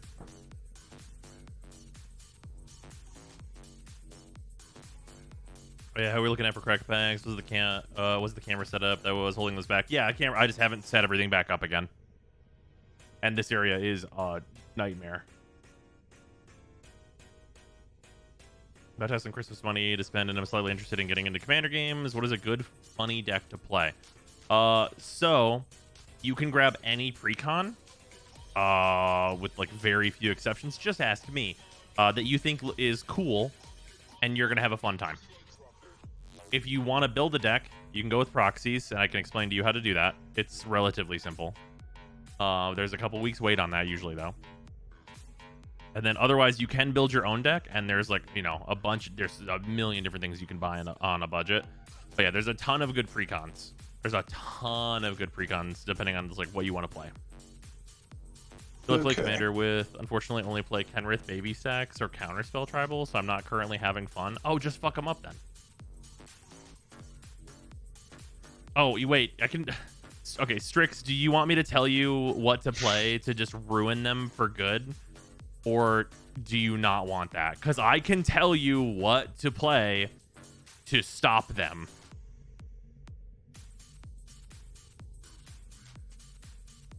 Sure, I'm in. Play Thrun the Last Troll, Voltron. Go read Thrun the Last Troll, because I'm sure you haven't. Arbiter in chat, all caps. Jesus Christ. So vaguely card game related, but the Casey mod for Inscription? Oh yeah, I want to play that. Did you play some of it?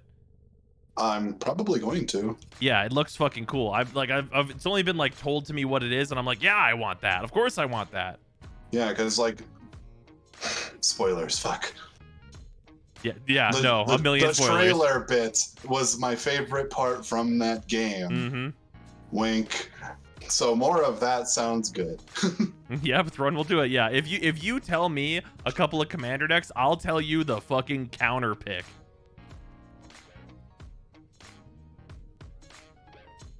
I saw the Toxtrol deck on your Architect question. Why are you like this? Jokes aside, how would you explain its power level? Its power level is I'm going to play Toxtril, and the board belongs to me. Isn't that just Slippery Bogles in Commander? It is. It is exactly that. And it is a raw counter pick to Counterspell Tribal, who can do fucking nothing about that.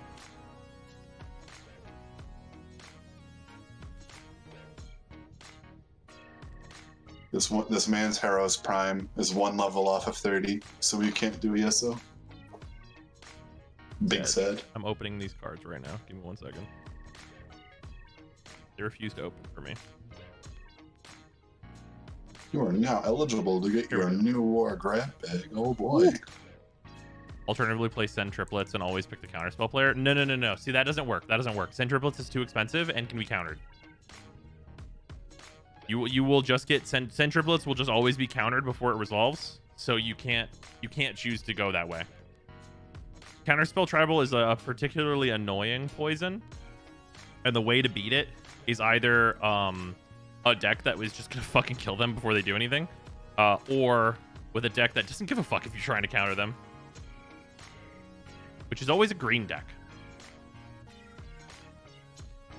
There's always that one land that prevents countering. Yeah, like Boseiju and stuff, sure. And like you can run that stuff, absolutely. But like having one land in your 99 is different than having the thing in your command zone be here to fuck them.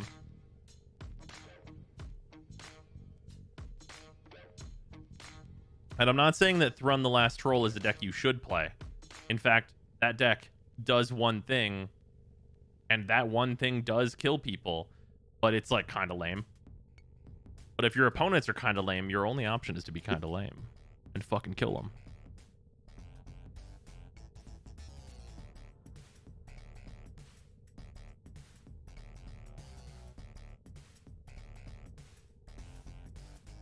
I was like, if I do make a deck, it'll be something green as a way to just say, nuh-uh. Yeah, a little bit. Counter lame? Yeah, counter very important to design. But if you're like, up against someone that's playing Counterspell Tribal, then you're like, interesting. Interesting. If your opponents are lame, they're fucking around, and it's time for them to find out.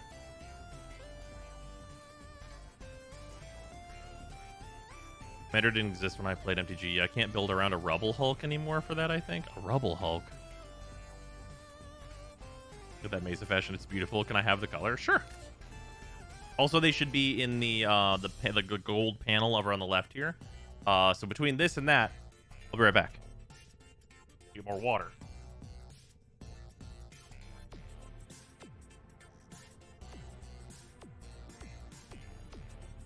Shut up and take my money.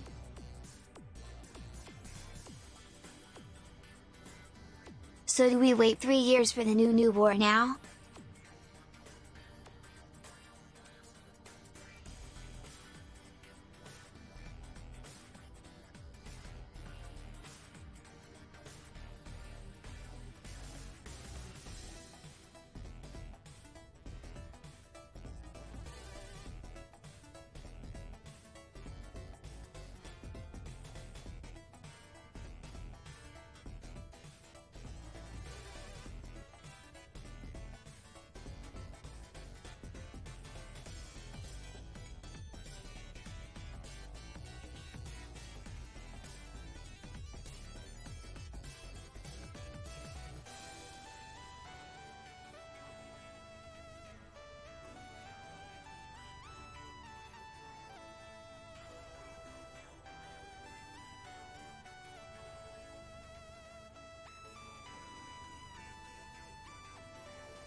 This dude's getting water straight from the spring.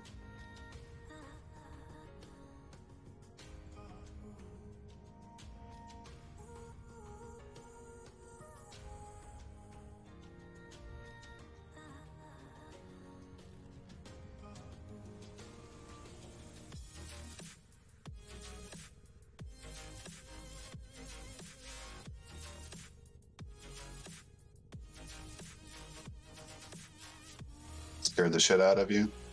Very good.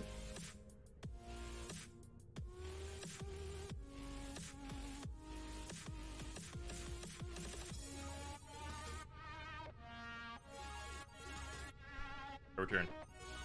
Welcome back. Oh man. Are the fucking is it day on Cetus again? Are there new bounties? I have no idea.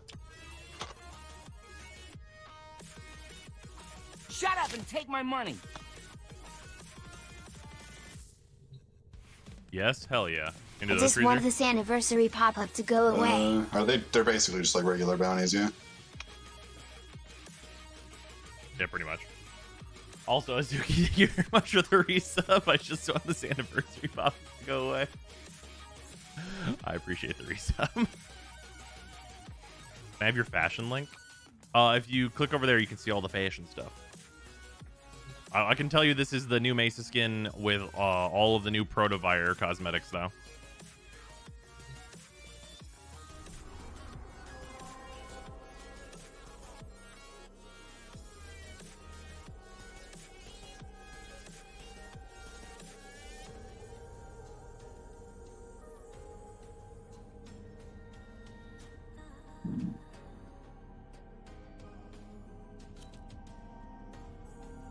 We ever bring back Crack Pack? Yes. Should be at the very latest after next Thursday. Because I basically just need time to clean this desk up and get the camera reset up. And because the camera that's supposed to be over here is right now unplugged right here. Here it is. So I basically just need to clean things up right here and get things reset up, and then everything will be good. And I do have a couple of leftover Midnight Hunt to Crack a Pack, among other things. So there's that. Do a build video for Hero Prime or Caliban.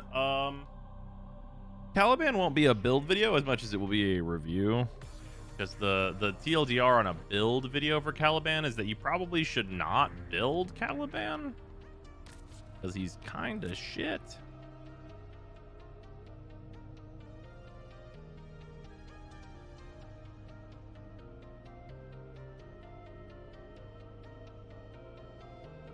Is he worse than Frost? I wouldn't go that far.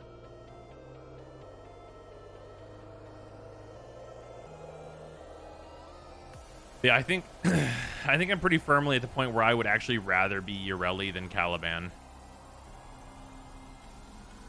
Like, I think for me personally, I'd rather play Ureli. I don't mind the K drive as much as other people, though. There's also that.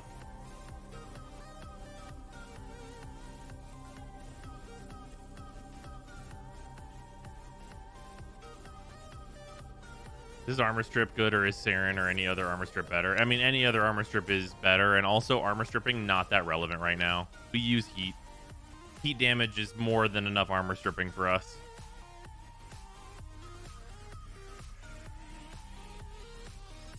One thing is that his 4-second armor strip doesn't get nullified by Demolist or anything else. I mean, neither does my Redeemer. You know what I mean? When you say bad, what does that mean? Unplayable or not as good as others? No Warframe is bad enough to be unplayable. He's just like really lackluster.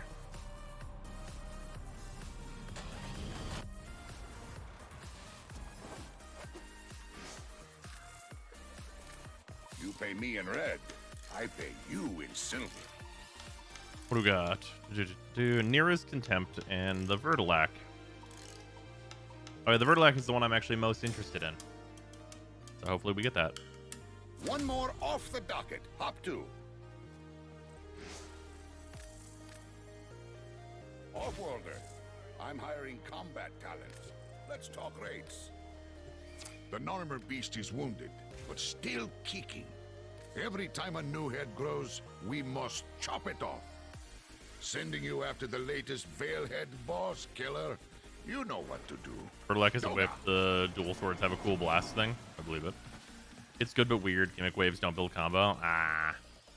Existence of helmet, it's virtually impossible to design an unplayable Warframe. Yeah, I mean, you could always just give whoever it is Gloom and build entirely around Gloom. So, like, as long as they don't, like, inherently die in one shot or something.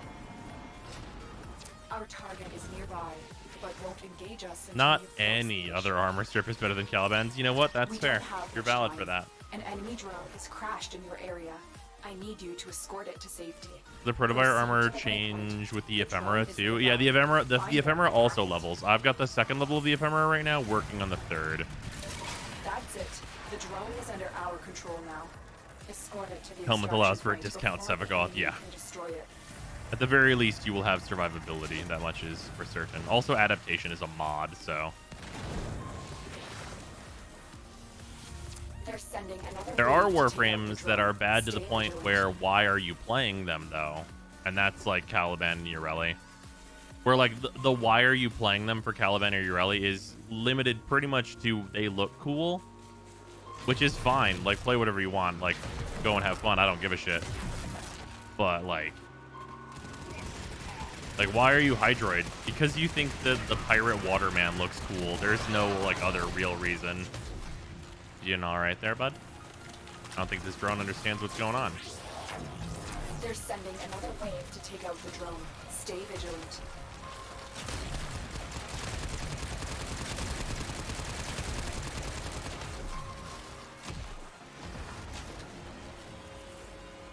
Let me push him over the edge.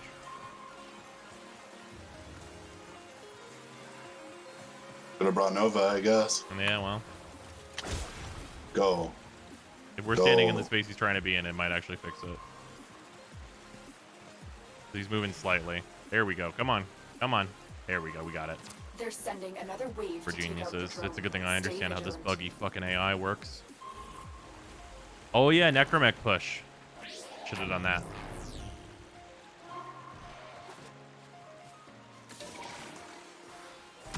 Also, this is like a max range Octavia with her too, so nothing's gonna shoot the drone. Oh, good. But the mech can push it. Well, you have a much larger hitbox as the mech.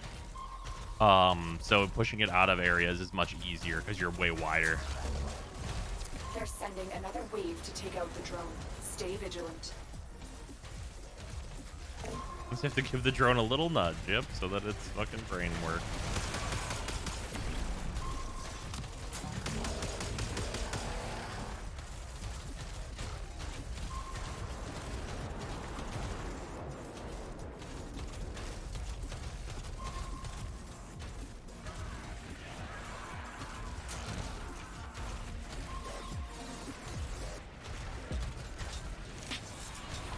They're sending another wave to take out the drone. Stay vigilant. You can Loki teleport, that is true.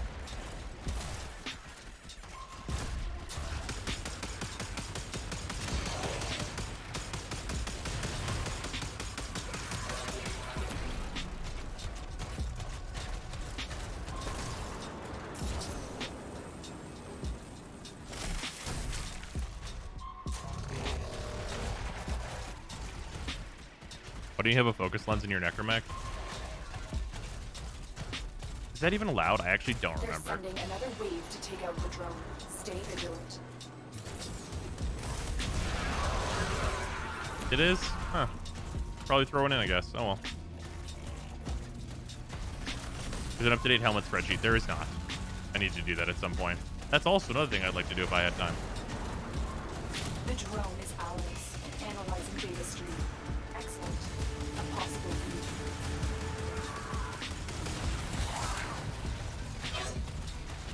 Our target is about to receive pieces of a communications array in a supply drop. Interrupt. Among these trips is a resupply beacon. Find it and take it.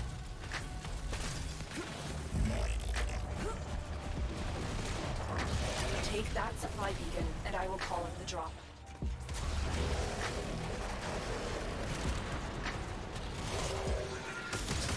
Here comes the supply pod. Destroy the supplies before the enemy can get their hands on it.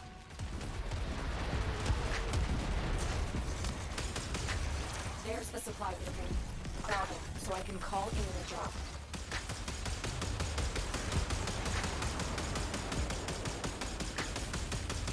Supplies are dropping now. Destroy them. Take that supply beacon, and I will call in the drop.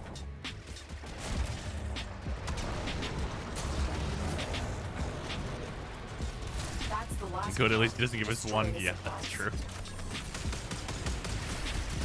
Their comms just lit up.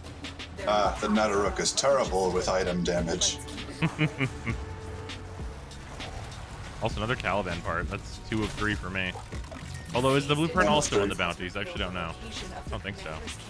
Blueprint's just in the market, I think. Yeah, it is? Okay, that's what I thought.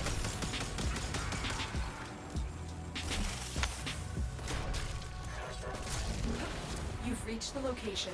Clear out any nearby hostiles.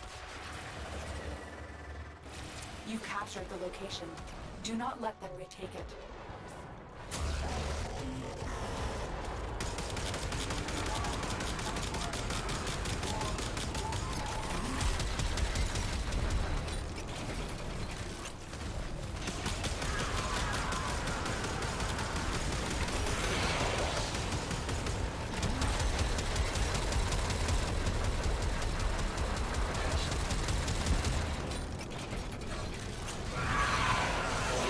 Best piece will never show up when you can play. Nah, that's not possible.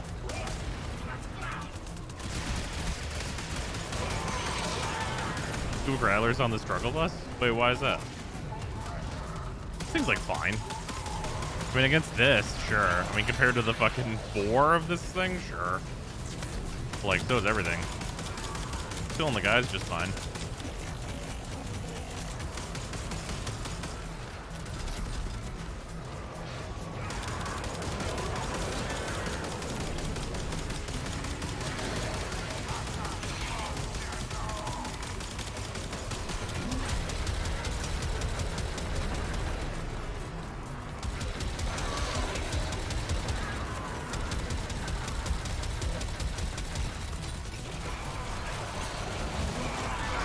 But I think it's okay. Yeah, it's like totally reasonable. One's better.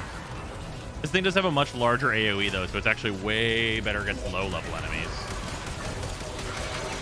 Like I would say, like for the new War Quest, because everything's actually so low level, the Kuba Growler is like the optimal choice. Just because AoE very large. I'm snack. Grand. Thank you for the reset. Much appreciate it. Yeah, compared to the Moslon, less DPS, more AoE for sure, for sure.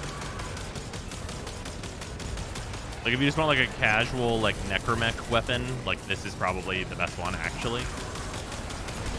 Obviously it requires you to go get it, so you should just be using the Moslon, but if you're gonna go out and collect everything, this is a nice just having it around weapon.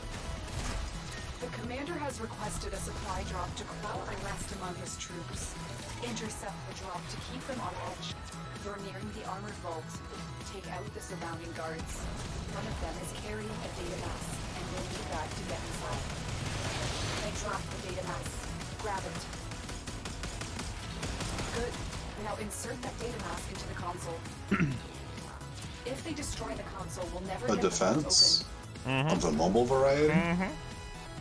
No. How do you like the new War Quest? Actually loved it. It feels like a fleshed out single player game. Yeah, it was absolutely incredible. Had a great time. I definitely can't wait for them to like build more on it.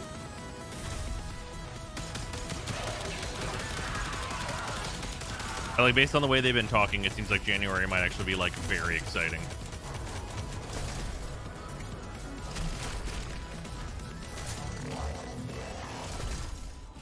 God, imagine. Oh man, that's such a pipe dream. I shouldn't even say it. Never mind. I'm not going to disappoint everyone unless you really want me to.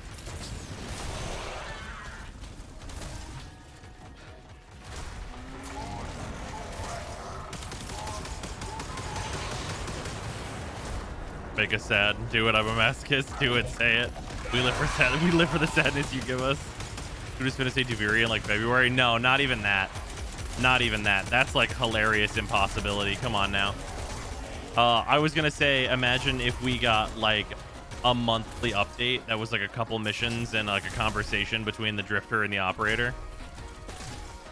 Like for like the next 3 months, we got like just a little bit more. But that's like definitely not gonna happen.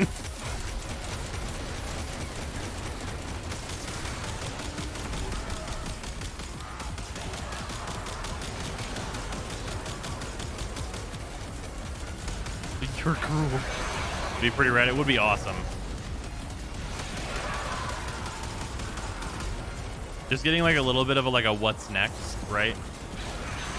Like Lotus recovering. Like, is the Lotus gonna go into the fucking Odin sleep? Like, what are we doing?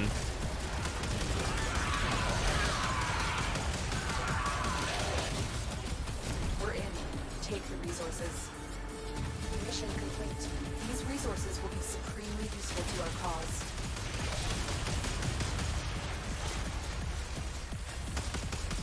The commander is in the area. Scanning. He's hiding. DE enters the Odin sleep. Can you imagine dropping this quest and then being like, okay guys, I'll see you in 3 years for the next cinematic quest, and there's just no progress at all from this point for 3 years again?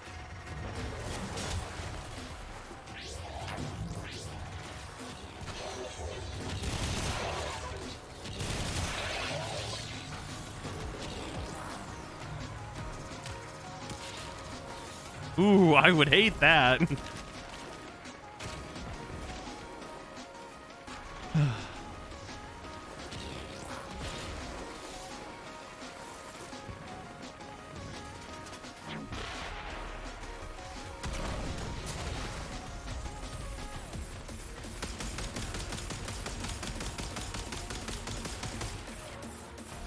This is a super unnotable interaction, Right. but you might find it interesting. All right, go on. You cannot put the Amishas 1 on an Necromech. Oh, yeah, no. Necromechs are, like... It's, like, impossible to help them for literally no reason. They don't even count as your friend for the purposes of Energize.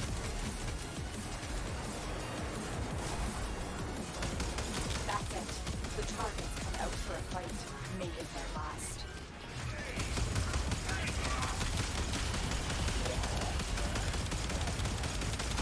Never was much hope of reasoning with that Ranier. Even less hope when he's got a head full of blood-red armor visions. You can put Amish's 1 on things? Oh, yeah, you can put it on most things that are friendly. Here, I put it on you. Yeah. We're going to have to do it in a Necromech right now, so you technically don't have it. Yeah. Yeah, if you really wanted to in the open world, you can just run around as the Amisha and just put your 1 on everything, and everyone's immortal. Hmm. Wait, can you buff K-drives in ways you can't with Necromechs? I don't know that anyone's ever tried that. K-drive's not very useful. Considering how strong the 4 is, I think they wanted to somewhat limit it. Have you considered that Bone Widow is a Necromech that exists? Maybe they should allow buffs on. They should allow buffs on Bone Widow and not on the Void Rig. Sarah, go into your operator real quick. Hello there. I cannot put my 1 on you. There you go. Oh yeah, that makes sense.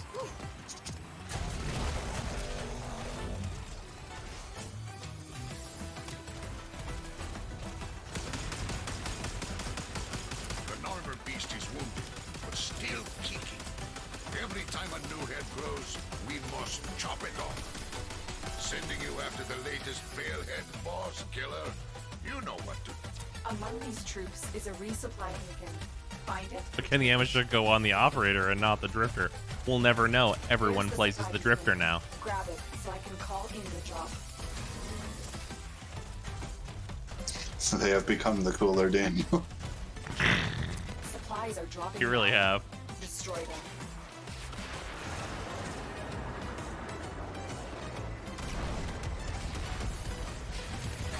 I can activate this though. If you take damage, you get like all your energy. Oh, that's true. Wait, I'm the Necromech? Well, when you were Mesa. Oh, yeah, of course.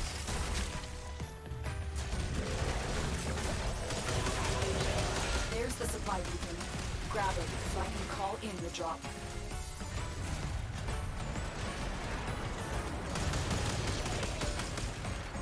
Here comes the supply pod. Destroy the supplies before the enemy. Why are we can get mecking? their hands Mostly on because I them. can. Take that supply beacon Also, I need to and level the follow Cougar Rattler. drop. Trying to get all the form in it so I can stop using it.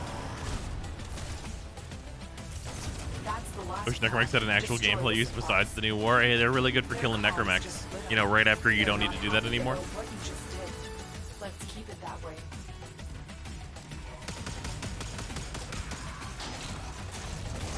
Seized intelligence has Also, then the way Necromechs were used, they totally could have just given you a loner. Yeah, no, they absolutely should have just done that. Like, literally, it's one extra dialogue where Vilcor comes on and goes, "Good thing I gave you that loner, Necromech, huh?" And then you load that into the cannon instead. Like, that's literally it. That's all that was necessary. The location is ours. Wait. Incoming assault. Don't let them reach. Oh, yeah. Father just You know what? happened to Woodrig good repair pride Snake. ones. Yeah, just happened to repair Snake. There you go. There you go. Quest solved.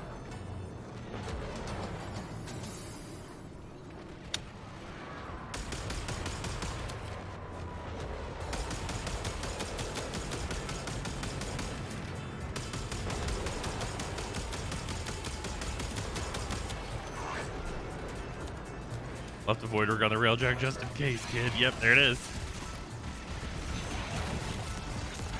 It's fucked up that the Emishes 3 just causes them to all fall in slow motion and I snipe them as they're dropping off the ship. Yep. Oh yeah, when's that Arcwing rework coming? Hopefully not. Like, hopefully they just, like, remove all, like, the Arcwing missions and then, like, just don't rework Arcwings at all. That'd probably be the ideal. Like, just as little dev time as possible spent on Arcwings would actually be appreciated. Oh, hello there. I accidentally hit the button. Crack-a-lackening my wrist.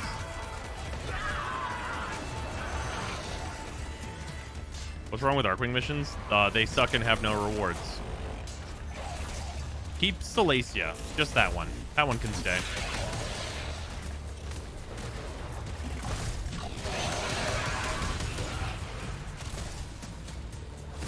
Yeah, modular Arcwing, I think no one cares about. This is a law-informed system of them trying to remove the Amisha. Yeah, honestly. Like, if they're gonna, like, remove the Amisha, I would literally rather they just do that. Actually, my preferred is remove all Arcwing content.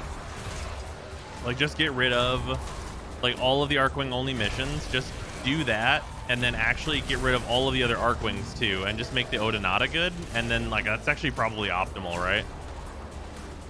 And then make the Odinata Prime just a skin for the Odinata.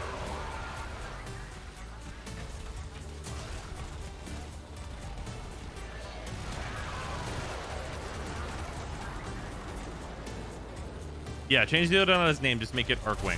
There you go.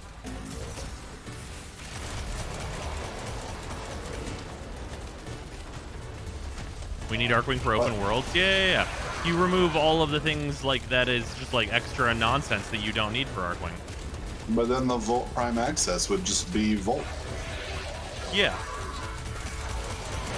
Well, no, you'd be able to farm the skin. There you go. They've captured the camp. There you go. The commander has retreated to a new position. Oh, remove all the Arcwings that are not the Amisha. A poignant idea. I would love that. Rest among his troops. The Vault's armor is too strong for your weapons to penetrate. I will hack it open, but first I need a data mass from the guards.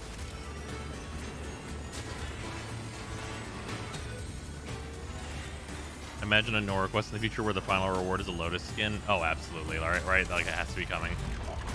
They dropped the data mass. Grab it.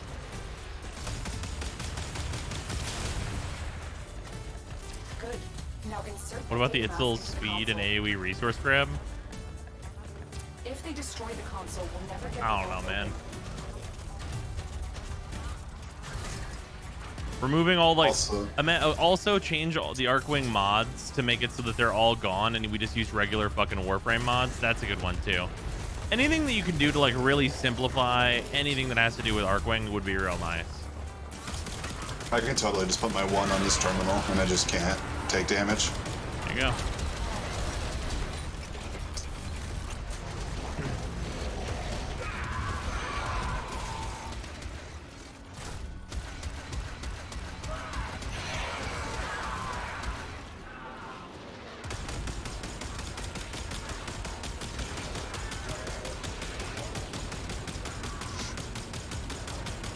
Oh yeah, the Arcwing efficiency mod being a rank 10 rare. Yep. It's also the most expensive mod in the game, I think. I think it's 16 points. Although I guess that's like fairly common. No, that's Hyperion now. Thrusters. Oh, it's Hyperion Thrusters something? Oh no, wait, that one's 20 cost, isn't it? Yeah, 20 cost, rank 10 rare. Such dumbass shit. Yeah, system reroute is the efficiency mod, right? I believe so. Yep, 16 cost. Has the same amount of efficiency as a potential prime Streamlin. Ooh.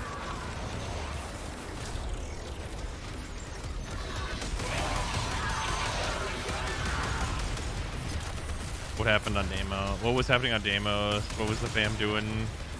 Drinking that polyjuice? We used to farm for them?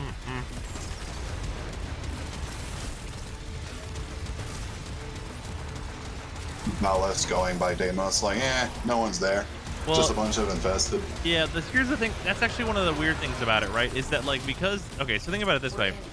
Apparently, like, the Deimos heart is important to, like, the Tenno working, right? Theoretically?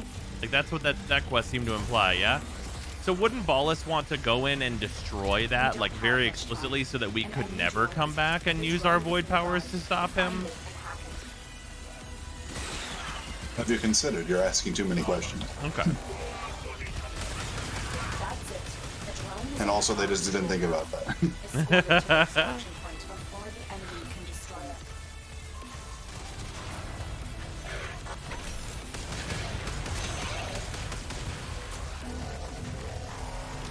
Does Ballus even know Deimos existed still? Well, if he knew all about the Warframes and everything, you'd have to presume that he did. And not about the still, but that it existed at all. And that would be on, like, the top of my priority list to check if I had that knowledge, right?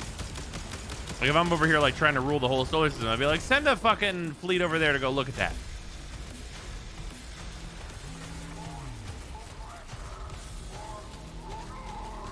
They send the one dude with a headband, he just comes back. Moon's haunted. They're sending another wave to take out and also angry. Stay vigilant. Got the impression Bolus wants things working, but just only for him. Okay, sure. Modular part is sticking an Arcwing of choice and a Necromech of choice, like a backpack. Ah, yes, of course. We haven't been there cause next year we are gonna have a Deadlock Protocol style update for the infested ships. I'm calling IT. I feel like Bolus half wanted us to confront him once he realized we were still alive, just so he could fuck us up more personally. Maybe.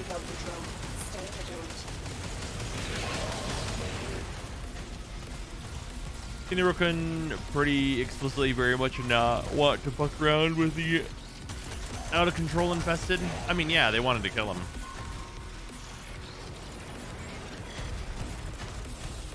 I destroyed the heart after kicking us into the void and then just loaded his immortal ass to Tau.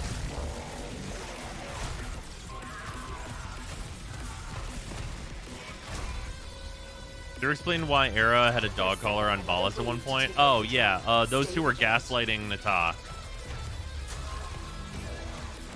They didn't have their gaslight masks, like, produced yet. So they were just fucking gaslighting the shit out of Nata. That's, like, literally it. That's actually the whole thing.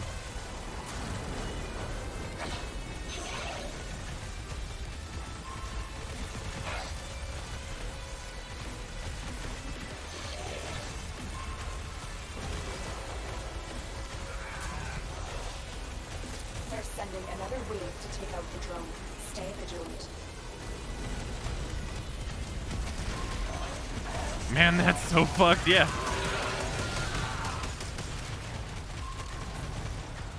Ballus's whole thing is that he was just playing every side. Analyzing data stream. Excellent. A possible hit. No rep gained, already at max. The commander is in the area. Scanning. He's hiding. Okay, Tenno. See if you can draw the commander out. Remember when Mother was a thing in the Sentience? So there's some lines that seem to suggest that, like, the big mega ship that they're in is like the husk of Mother.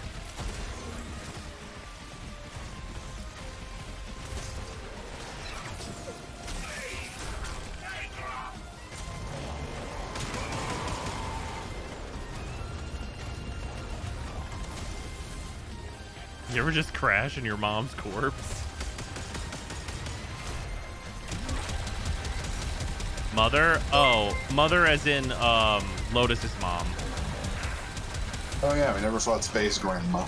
Yeah. Oh, also MRK 3 Talons and Vorth drop rates are still broken at %1 and less instead of the intended 20%, but it is early days. That's it. The targets come out for a fight. Make it their last. Never was much hope of reasoning with that Ranier. Even less hope when he's got their head. Yeah, Natas slash Lotus's mom. I think it's part of their future collab with Star Wars. Man, yeah, this quest felt pretty fucking Star Wars though, right? Like, Freezer, were you getting the Star Wars vibes? I don't know what the Star Wars vibes are. Oh, right. There's some pretty fucking... There's a hefty Star Wars vibes. You can thank the Drifter outfit. Yeah, the Drifter outfit feels like a big Star War. But still kicking. Every time a new head grows, we must chop it off. Sending you after the latest failhead. Among these troops is a resupply beacon. Find it. Like, Ordis is a trash can now. Take that supply beacon, and I will call in the drop.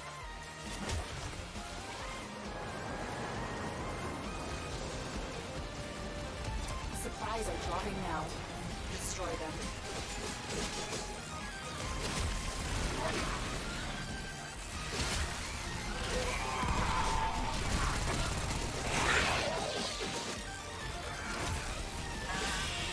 This is a cool attack, but it's absolutely fucking useless. So I can call in the drop.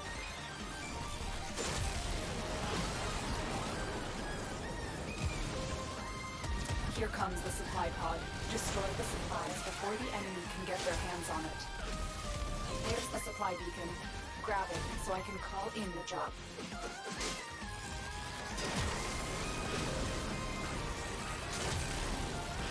That's the last pod. Destroy the supplies. Their comms just lit up. They're not happy about what you just did. Let's keep it that way. They give a gray colored outfit and a blaster, so yeah, Star Wars. Since the TNW we now know Ballas is a certified girl boss, gatekeep, gaslight, girl boss. Always be girl bossing. God damn it. Oh, this will be the last one of these we can do, then we'll have to move to Fortuna.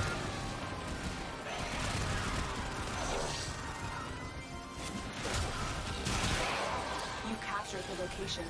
Do not let them retake it.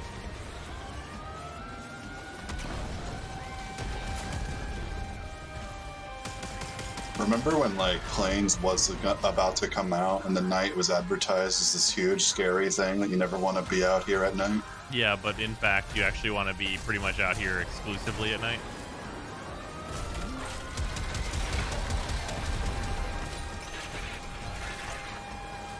Heavy Space Mom finally got the divorce closure she needed. Oh, yeah, no. Yeah, Ballas in the end definitely gets exactly what he deserves.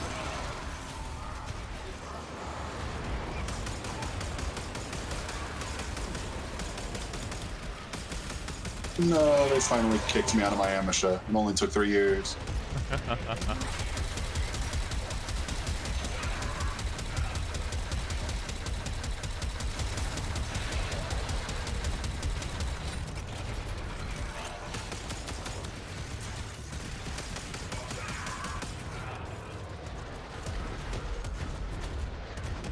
Now we're on the plane sending the Eidolons to the Shadow Realm.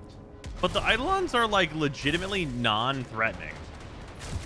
Like, you can get near them and be like, hello, and they're like, and it's like, all right.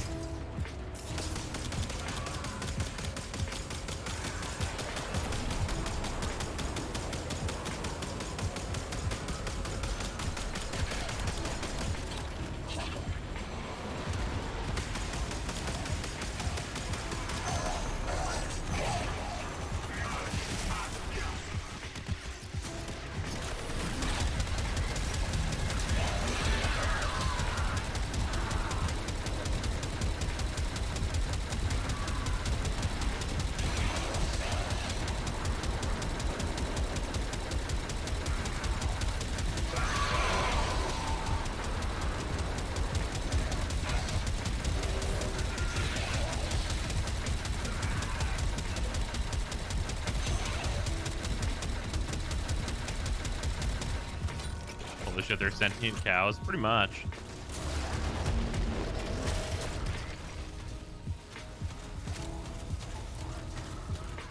Eidolon Lotus was something else. Yeah, Eidolon Lotus is rad.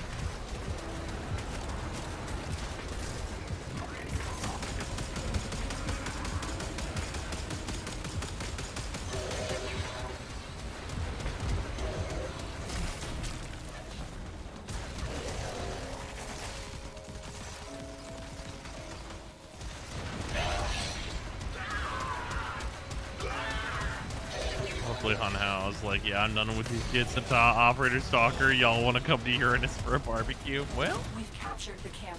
The commander has retreated to a new position.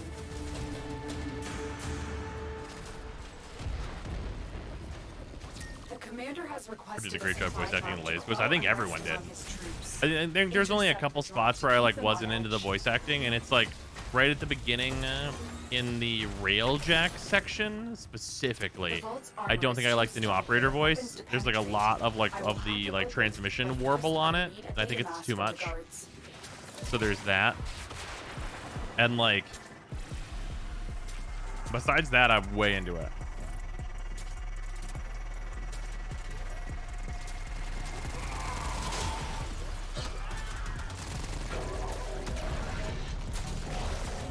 Owl voice a lot.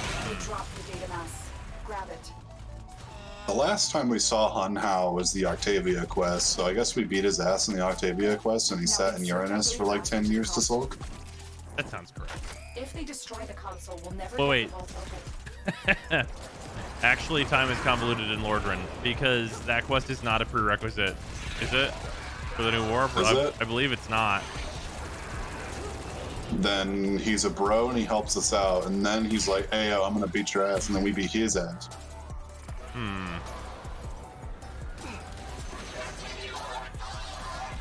His ultimate fate is still to get wrecked on in like a big Manticore. Yeah, that's fair.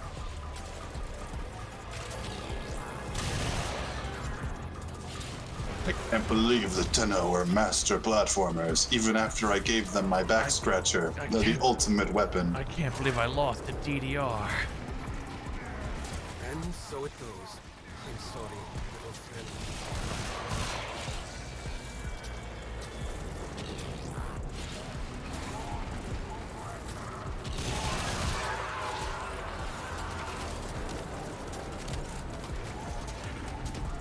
Or are we gonna go shoot the fucking Sirocco at this Eidolon like as a laugh after this bounty's over? Is that what's gonna happen here? I guess. I'm assuming we all have it equipped. Oh yeah. I mean, it's the coolest amp, right? Like bar none. Also, just needs to get some levels. Pew pew pew pew pew. It's got a good sound. Raven's still the best voice. I tend to agree.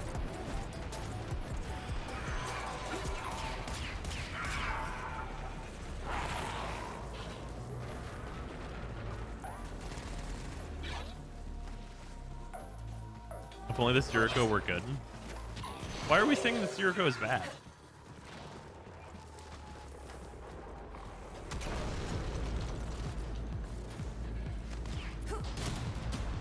We're in. Take the resources. Mission complete. These resources will be supremely useful to our cause.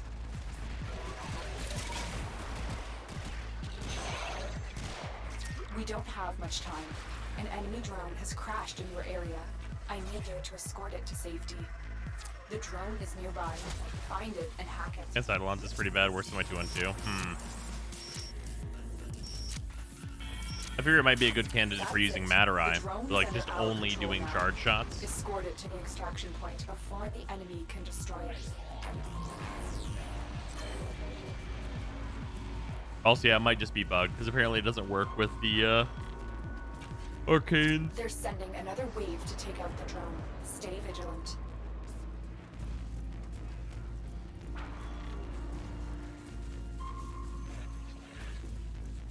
Oh, we're going home pretty late. We're about 4 hours now. We are getting pretty close to the end for me. I think the charge shots are bugged. That's sad.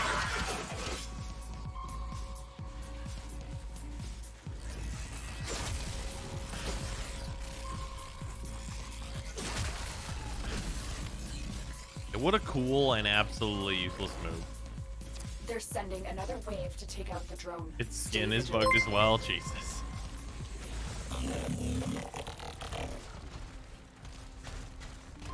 Merry nearly barely Christmas, my guy. Nier, thank you for the 100 bits. I appreciate it. Setting in the new melees, curious to see if they're good. This is the new polearm one. Its like special move is not impressive at all, and it seems like relatively meh other than that. I've heard decent things about the daggers, and the whip I've heard very mixed things on. We're working on hopefully getting the whip right now. Ideally, that'll be what our reward is right here. Another wave to take out the drone. Stay vigilant. Biggest problem is it only hits once. Every good amp against Eidolons has been a multi-hit machine. That's fair.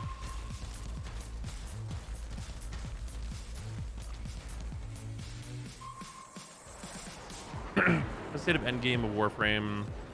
After newer release, haven't played much since after the Zaku release. Just wondering about the state of the game. I mean, I would definitely come back and play the new War for sure. I would definitely tell you to do that. But like, I mean, in terms of endgame, like, there's not like a cohesive endgame. Like, that's just not. It's not really a thing that DE's been like working on either, as far as we can tell.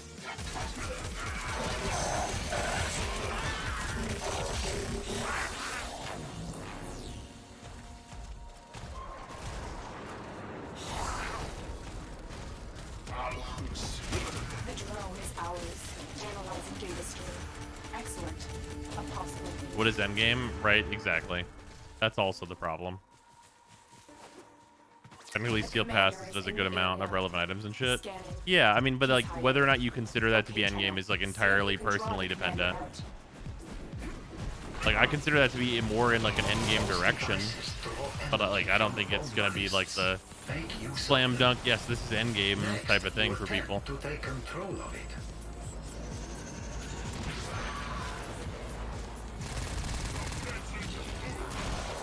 Sometimes we fail, despite our best efforts.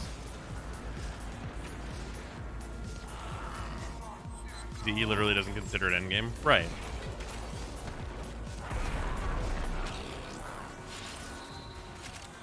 Like, what DE considers it also doesn't actually matter too much because it's more about what the community thinks.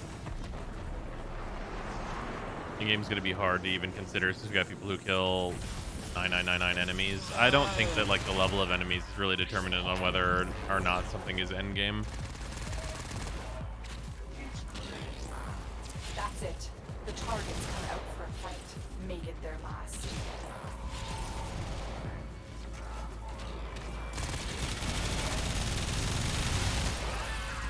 Never was much hope of reasoning with that Rainier. Or Even Ice less Blast. so when he's got a head full of blood-red normal visions. Ayo. There'll be another one clapping on the veil he dropped soon enough. It's an endgame despite being story level? Yeah. I think we'll get the Deviri Paradox thinking next year or two, probably, right? Shut up and take my money.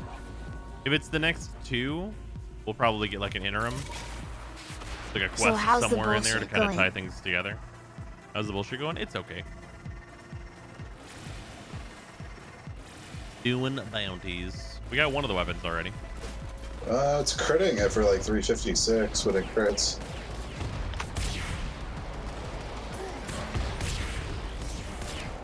Charge shot hit for 612. 180 if it doesn't crit. I feel like the 427 is just better, get more uptime. Yeah.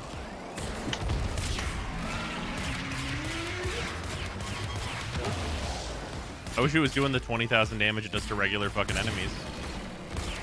But shield face has to suck, I guess, so. It does. Alright, I don't really want to kill it, so I'm just gonna head to the end exit. I mean, we might as well. Should we? I guess. I advise falling back. That device is insufficient. You are directed to secure and deploy additional Eidolon rules.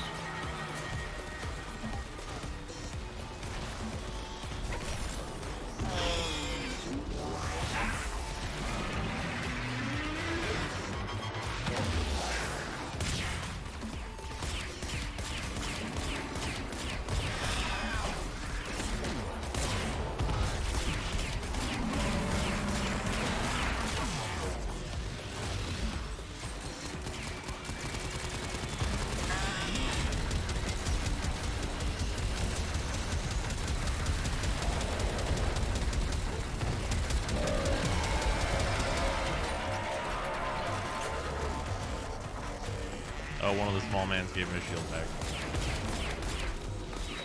Apparently not. Energy spike. I advise falling back.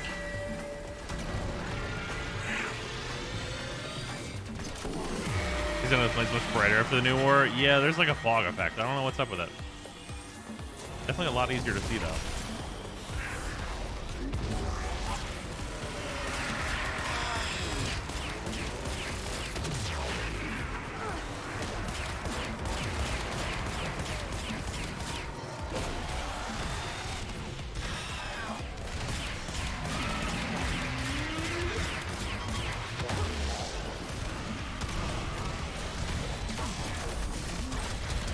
Energy spike. I advise falling back.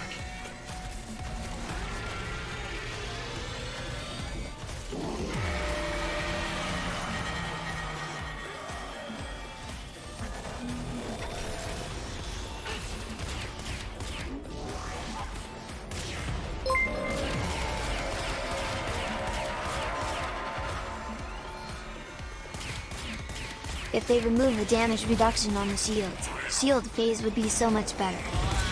That's true.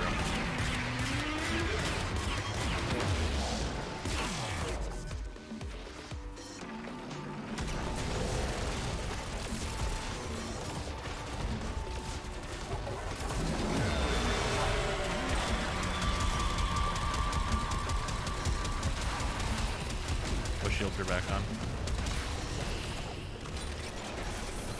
Sag.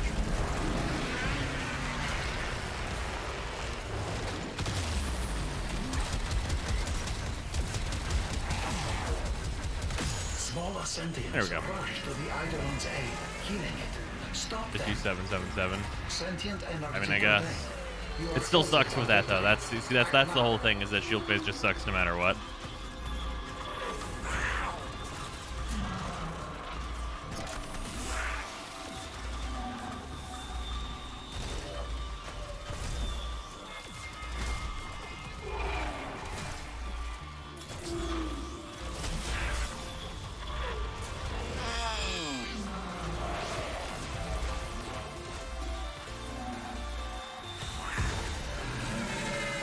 Takes a lot of setup to make it not suck, which in turn just makes it suck.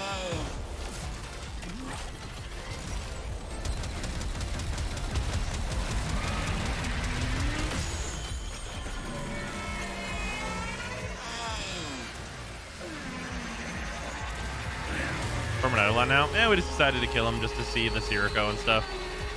Definitely better than a Mode Amp, so there's that. We got that going for us.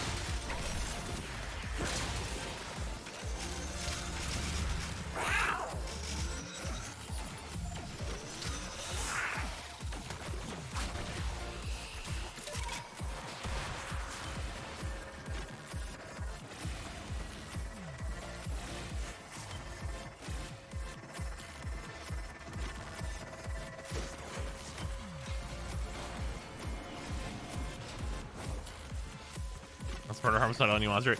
You know, the thing that we're not considering is that the Sirocco doesn't care what your levels are on like your Zeneric passives and stuff for like your energy total and your energy recharge and all those types of things.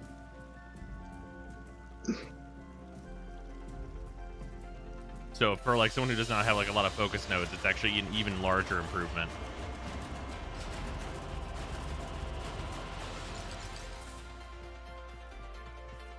The operator has a gun. You can still use an amp instead. It'll always look like a gun, but you can use whatever amp, yeah.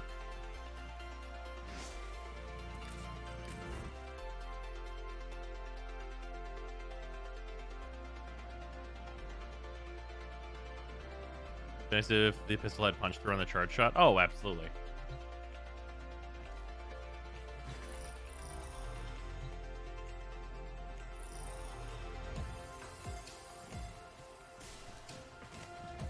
Your most recent video had your most recent Nezha build.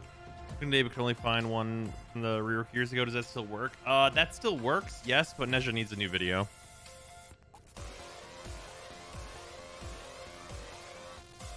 I put my amps on him and it looked like a normal amp. Mine were all pistols. How the tender arm themselves.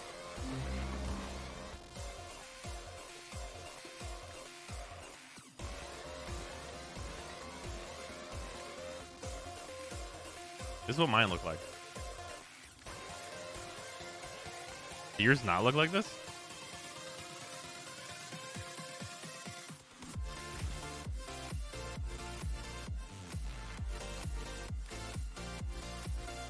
For the new operator, just visual. Mostly for story stuff.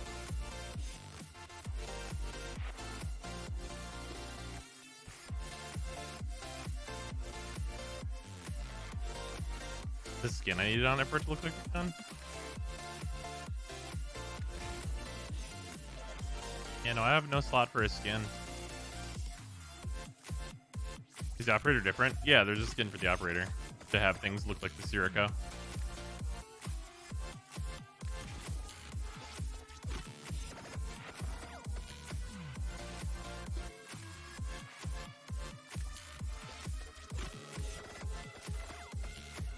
If you try and use the Sirocco, it looks like this. But you can make any amp look like the Sirocco. Or the Sirocco skin, anyway. But your is so ugly. What the fuck? How do you make that face? I love that this is always the reaction I get. Makes me feel very good about my ability to make these characters look decent.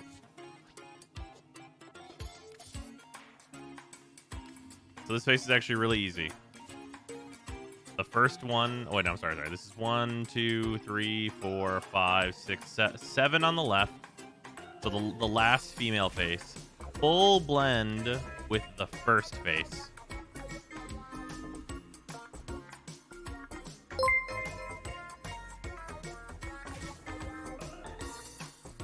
And then basically you're using this accent color. Your goal is to get rid of the makeup. So whatever skin color you choose, just try and match as hard as you can with what'll make it go away.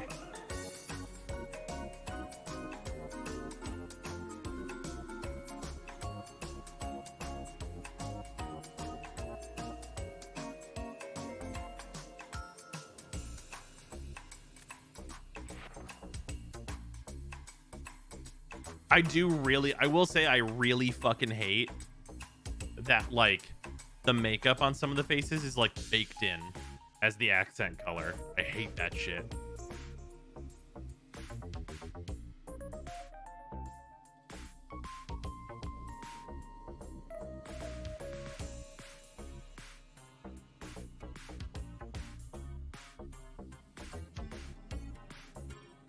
Is the new bow worth using? Fucking yeah.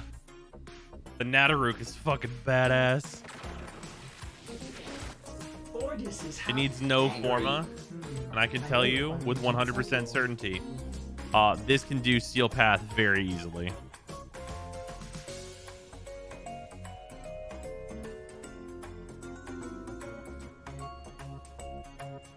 Bros, if you're doing good, what's your reaction to all the negativity that's now directed to the new war and by extension to DE? If just don't get it, yeah, I don't get it at all. I feel like I don't know what people were expecting. Like, we got like a 4 or 5 hour like full campaign that's like really good, and sure, like there are like some issues, like Era kind of gets like, comes out of left field and just kind of disappears from the story without getting like a proper boss fight or anything like that. And that's because they want to reuse him later personally. But like overall, like it's a fucking phenomenal quest, and like I feel like people were expecting to get a whole star chart afterward of like content of like all brand new game types and stuff, and like that's not realistic. Like, I don't know what people were expecting.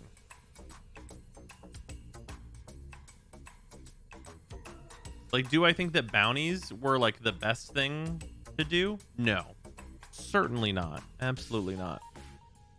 But like, I wasn't expecting like a whole star chart in addition to what we got. I thought we might get a star chart or like a planet.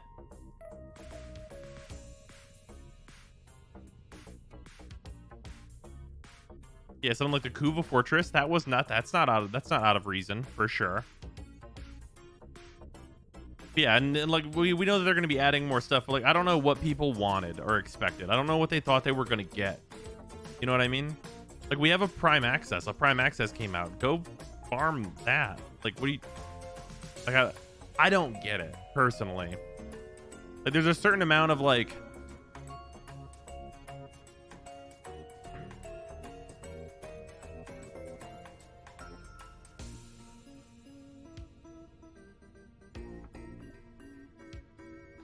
Still waiting for a plan to use a sentient tile set. That's fair.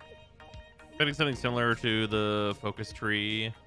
Do you want something similar to the focus tree? The focus tree sucks.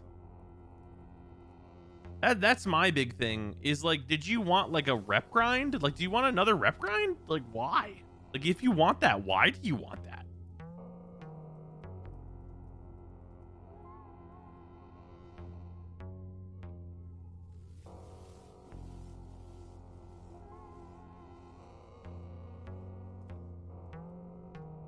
Seems like a lot of complaints people are from people that are new and got to binge the content up to this point. By Hellfire over the dual stat heat mod. I want my heat weighting to be higher. And also, I am already, in terms of status chance, I'm at 66 here. But on my charged and perfect shots, I'm at 110. And because I'm not planning to do regular shots very often, so the difference, so I'm at 110. And if I do a dual stat heat mod,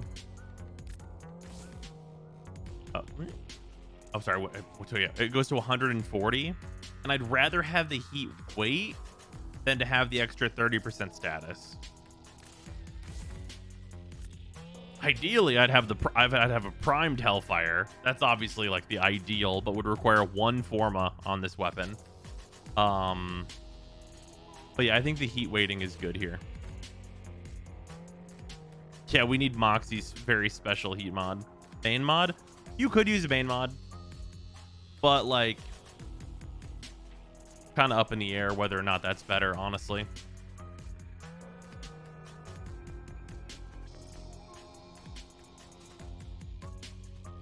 You also have to switch it around all the time and Forma for it. In fact, people found the Archons hard. They're fun, but they were not hard. Yeah, no, I didn't find any of them to be difficult. It was interesting to see which ones people said were difficult, though. One of the game they imagined was real 3 years ago. These are some of the people that say keys were good. Yeah.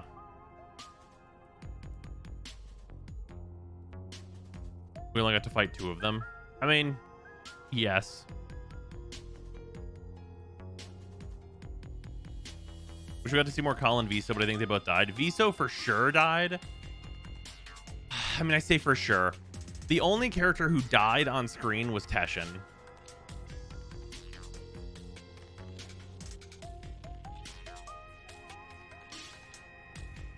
Like, technically, Colin Viso could be alive.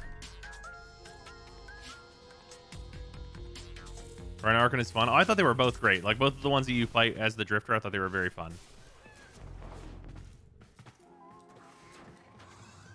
Also, this is my Lotus right now. We went with the Prime look, which I'm enjoying for now. Thought Viso's chip blew up. You don't know if he made it to an escape pod. I mean, you probably do, but he didn't die on screen.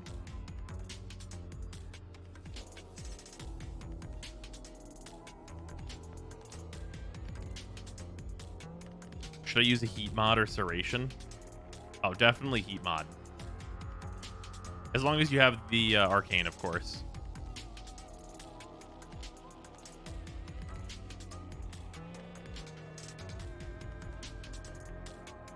You can change how she looks. What the fuck? Yep, there it is. You can also do any of the like other looks for her.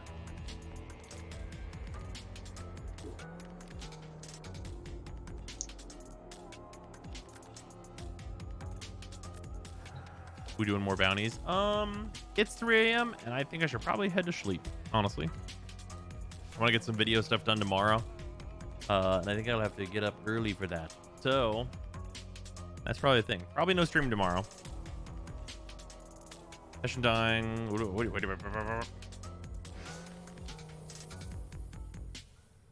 Session dying was the best part of the campaign. The rest was an arbitrary roadblock. There's such an unsatisfying conclusion. How is the conclusion not satisfying? I'm so confused. Do either of the Vulture Mesa skins level like the accessories? They do not. Oh, the Drifter, and I think the Sirocco is a really good amp and quite possibly a great Eidolon amp. At least it's way better than the Moat. It's way better than the Moat for sure. Yeah, I mean, based on what we were just seeing in terms of numbers, I don't think it's going to be better than like the actual purpose-built amps. But it's certainly a gigantic improvement for the majority of the player base. What arcane to use on the Nanook? Merciless. Merciless is like the only choice.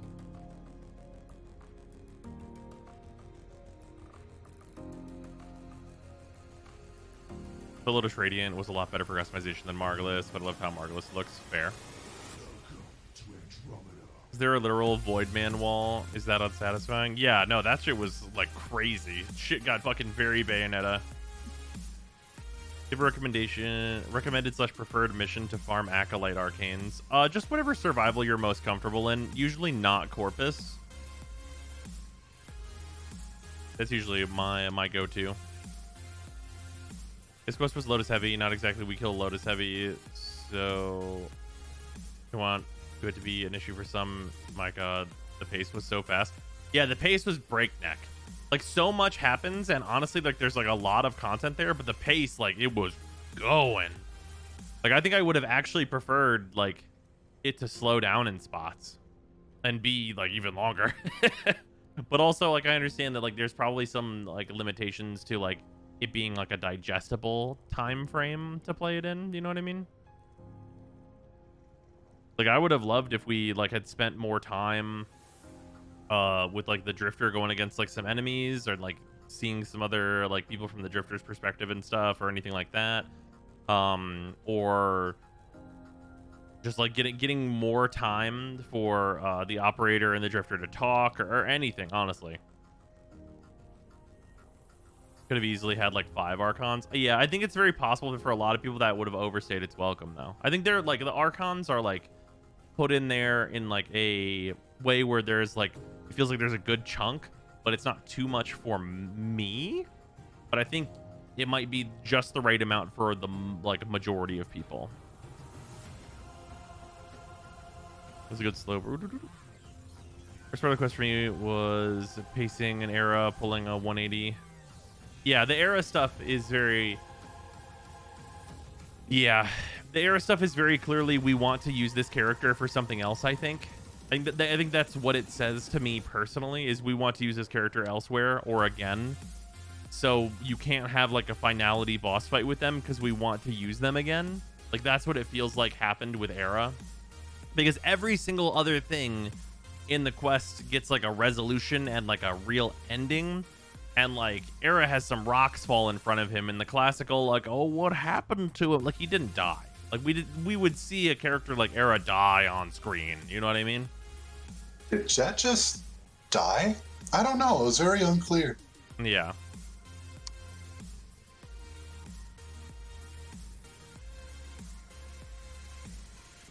Ares the Sentients let Ballas have so much control. I think it's because Era is a fuckboy. I'm pretty sure that's the lore reason. Is Era dead? It's unclear on purpose. I think D don't know exactly what they're gonna do, but they might use them again. Era doing double, triple truces. Yeah. Understanding we don't see Era die, but it wasn't rocks before I got hit by a direct sun beam of energy. If they're off screen, it doesn't matter.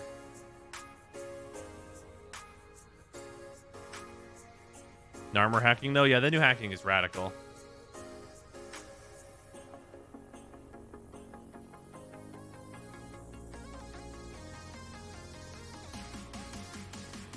Do we know for sure that Teshin is dead? I mean, he could be in a hospital and hologram only replaces him for now. I mean, Varzia survived the neck break. Nah.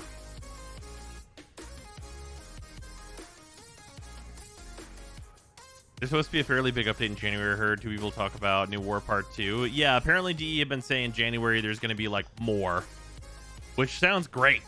Way into that.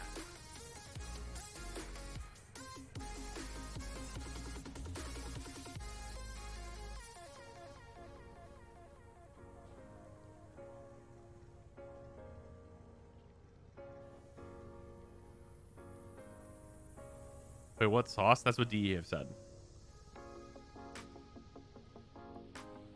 Much like Eidolon Lotus, need more. Cautiously optimistic about that. Yeah, I mean, even if it's just like even if it's just like some smaller stuff or like an event that like goes into some of like the post New War content, like I'm way into that. You know what I mean?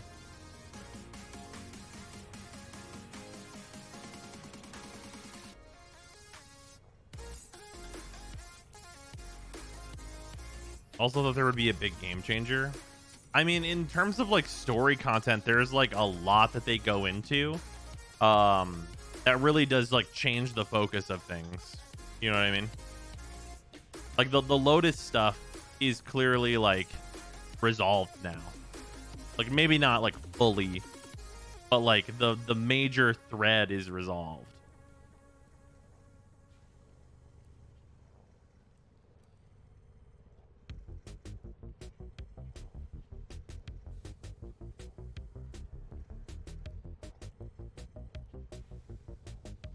Love the new war, but does kind of feel like shit that no one's really talking about it. Wait, what do you mean? Why does Lotus a sentient have void powers? So I think she steals those from Ballas at the end with like the reverse kiss of death. Am I the only one pissed at that? That the Drifter is apparently psychic and absorbed all of the operator's memories of an entirely different timeline for no apparent reason? Just thanks 100 bits. Also, yeah, the Drifter stuff, we've talked about this. The Drifter knows more than we do. Because it's not that they like absorbed all of the memories, it's that they legitimately have more information than us. Because like they talk about Duviri and like all that, like they are very, very much like they have been to Duviri already. Like they are a character that has done things that we have not done. So I think the Duviri paradox is going to actually deal with, instead of just like same time, it's going to be like Duviri is going to get into the weeds about like why the Drifter has all that information that they have, because that's the stuff that's very clearly left out. Like we don't know why the Drifter does the things that they do, why they know they need to do the things that they do, and how they know they're going to get void powers, and like all this stuff that they like, their dialogue is like very explicit. Like they know shit, and they know shit. It's not like some people say, well, Ordis caught them up. They know shit that Ordis doesn't know.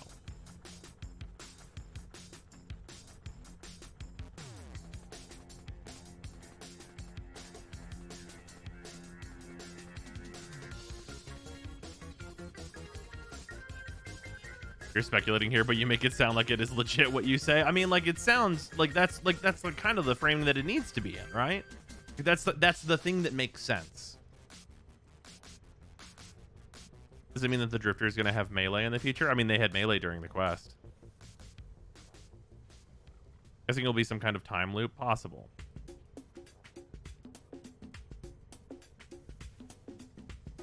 Of a timeline where the Sentinels and Rebeller won. Well, I think it's probably going to be the case that like there's going to be a limited form of like time fuckery, where like Duviri, like time is just going to simply not work the same way in Duviri. Like I think that's probably the line that they're going to take, as opposed to like true time travel. I could be wrong. Like you can go there, but you can only stay for 22 minutes at a time.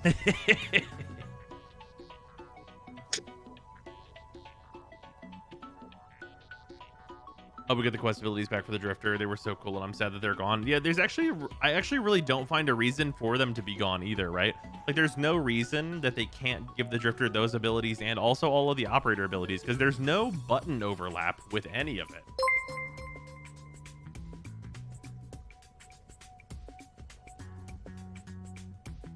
So help me God, if Duviri is fucking Tenant style bullshit, I will scream and also cry and also whine. I have not seen Tenet. Like the brief multiverse portaling in The Witcher 3, yeah. Or if they do a full-on multiverse crash and all realities get smashed into one because Tenet void fuckery. I mean, they might do something along those lines. There's a possibility that they would do that. And the reason I say that there's a possibility that they would do that is they are going this is a must. This is a thing. This thing that I'm about to say is a thing that they must do at some point. There's a point where they need to remove time fuckery from the story for anything to matter at all. Because there's a certain amount of time fuckery that you can use, and it'll be good. And then there's a certain point where you go, nothing matters. We can just go back in time. Possibility? They literally said that that's how the universe works. That was the eternality, or whatever.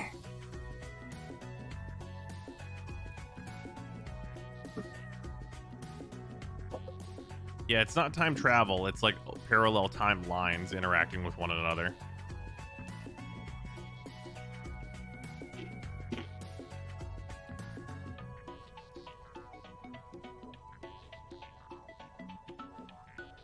Rule number 1 in writing, don't fuck with time in any way. I disagree with that.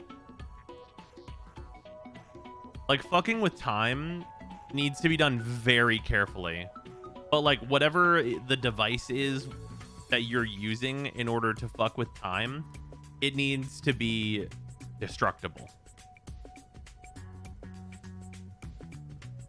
Right? Like, you can't have, like, you have to have setups that are like, this guy invented time travel, and now he's dead, and we don't know how he did it, but we have it. And then the machine breaks. I don't know how to fix it. Right? Some shit like that. Like, it's possible, but we don't know how to replicate this. Or, like, you know, shit along those lines. This is the one power source that can generate enough power to do the thing. Shut up and take my it's money. dead now. Like, all like limitations in that way is like, okay, you can Dude, I played utilize this Warframe as for much years as it and you are needs to be basically the only utilized. person I keep up with. You are great, Ah. Stein. Thanks for the entertainment. Thank you for the resub. I appreciate it. For the half a year, dude. Eternalism is just Warframe's term for multiverse. Well, yeah. Session is still alive, to be honest, theoretically. You need the time stuff to cost a lot for whoever is using it too. Yeah. Or there to be some like insane downsides. Be like, yeah, you can use time travel, but you can't go back. Like, time travel is one way. That's a massive downside. That's a massive downside. Sile, I know how to send you back in time for 30 seconds. We're gonna get rich. I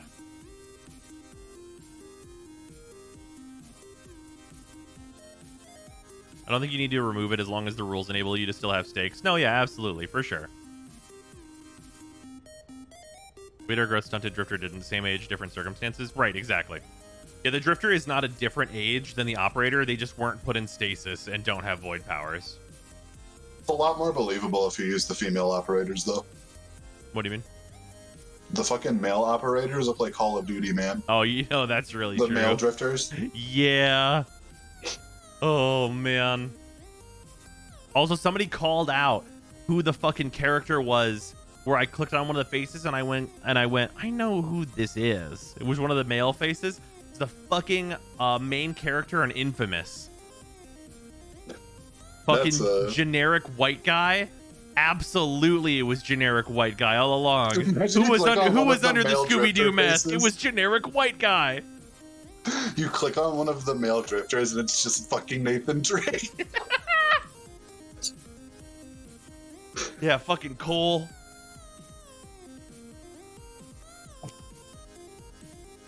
It's like we need to put all the PlayStation people on here. We got Infamous Man, Nathan Drake, Joel from Last of Us. We've got God of Warman. Kratos, God of War. My Drifter defaulted to some sort of horrific potato goblin. Ah, yes, the default operator then.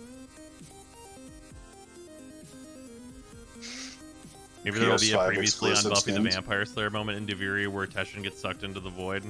Yeah, no, okay. I need you guys to know, very much so, there's a 0% chance we don't get a, like, catch up, okay, this is what these things mean, small child. Like, there's 0% chance that part of the next quest is not just like the sacrifice where they sit us down and go, Warframes is people. Warframes is people. Like there's definitely people for anyone who's too slow to get Warframes.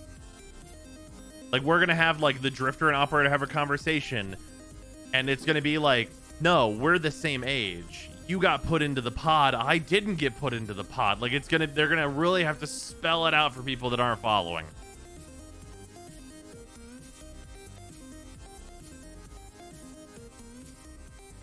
My customization apparently looks like someone got lost in the makeup aisle while my male operator got older. Nice. I need a walk and talk with Vor. Oh yeah, a walk and talk with corrupted Vor would be like the best thing possible. Lotus comes out with a literal whiteboard. Yeah, absolutely.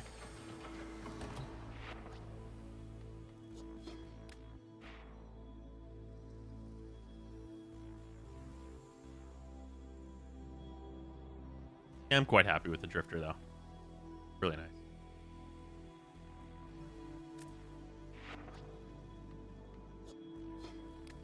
Oh, wrong button. They had to give us the drifter right after I was pretty happy with my operator look too, huh?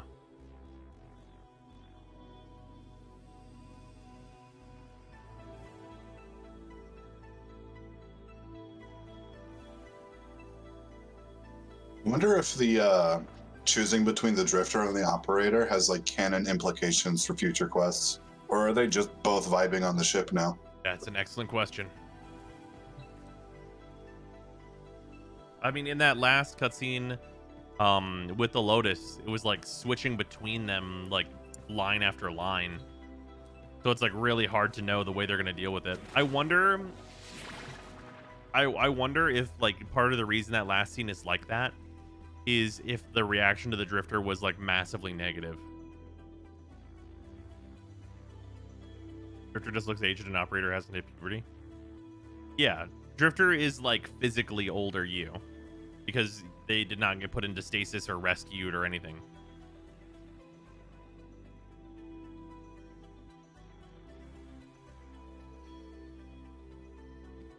There's no when you're playing as the drifter, the operator is vibing on the Zaramon and vice versa. Yeah, sure. Damn, son. Vibing is a word to use. Wild mushroom dealer, thank you for the $10.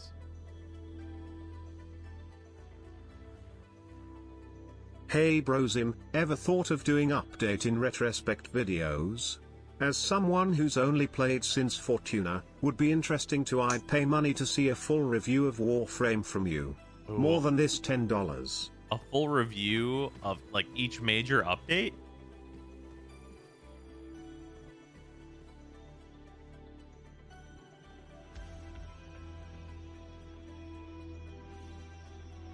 That seems That'd be long. tough. That'd be really Because long. like, do you go with like how they've aged into the game or how they were at the time? Yeah, that's a great question. Probably aged into the game. Because there's some cases where like Cetus at the time was awful, but there's some things that are still bad. Yeah. Oh, the update tier list, that would be so hard. It'd also be so Spectres hard of the to be Rail, like S tier, baby. Update 1, where does it go? Somewhere in the middle, probably.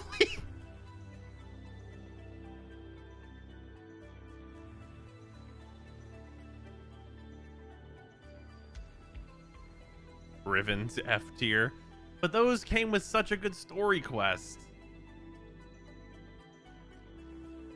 That would really knock it down a lot though. Riven's being added at the same time, like that's like, great story quest, but Riven's being added. Woo! Great story quest, Riven's.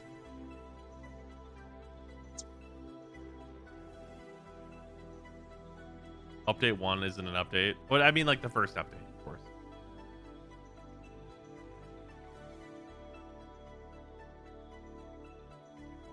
The Rivens have a story behind them.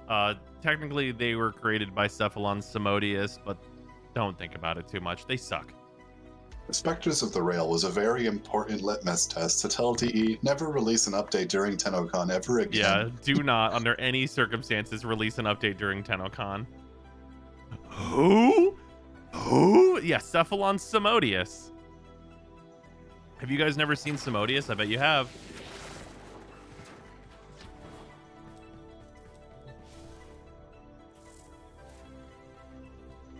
Does he ever talk? No. He sent you an email like once. There he is. That's Cephalon Simodius.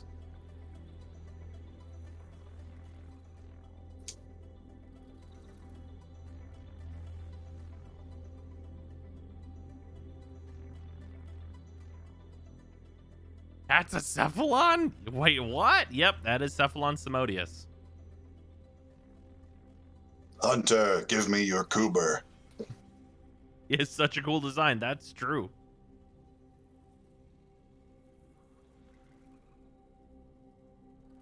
He doesn't talk. He does not talk.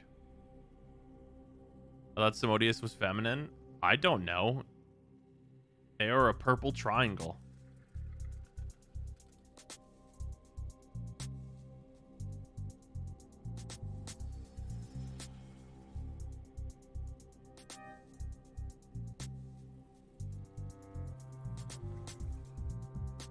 Where there was dialogue at one point, perhaps. That's got to be headcanon. It is not. Cephalon Simodius is a canon character in the universe that has only been talked about by the devs and shown here.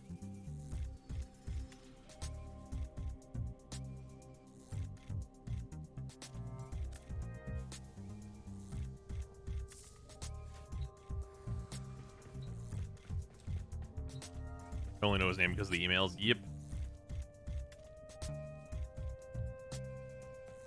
Behold, a Cephalon. Gentlemen, behold, corn.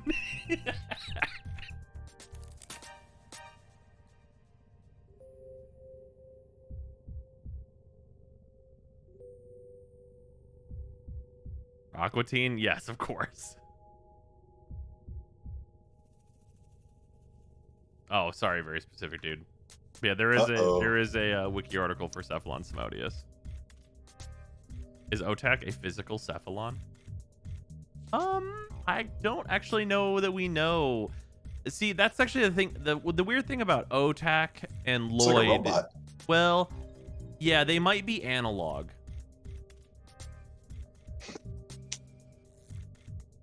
They might be like necromechs, so it's actually unclear if they are a Cephalon. Because, like, we don't actually know, like, the technical definition of what a Cephalon needs to be a Cephalon.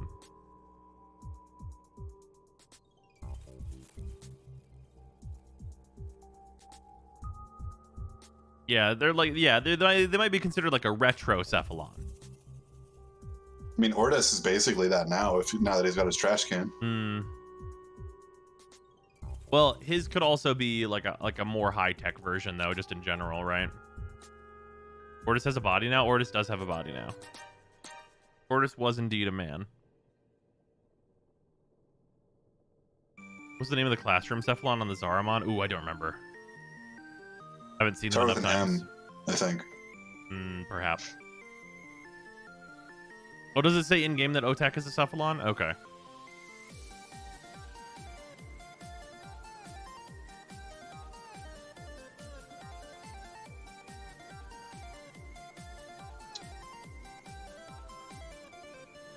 To remove Ortis' body, I miss Cephalon Ortis.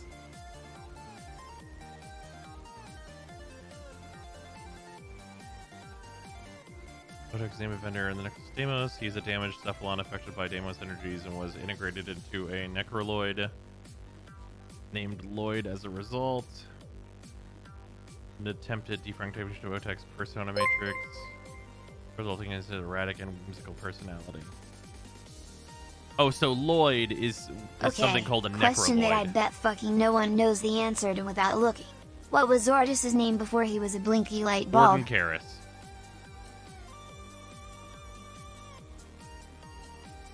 Still waiting on that cutscene, by the way. That's all I want. Just why do you think I wouldn't remember his name? I also thank you for the 100 bits.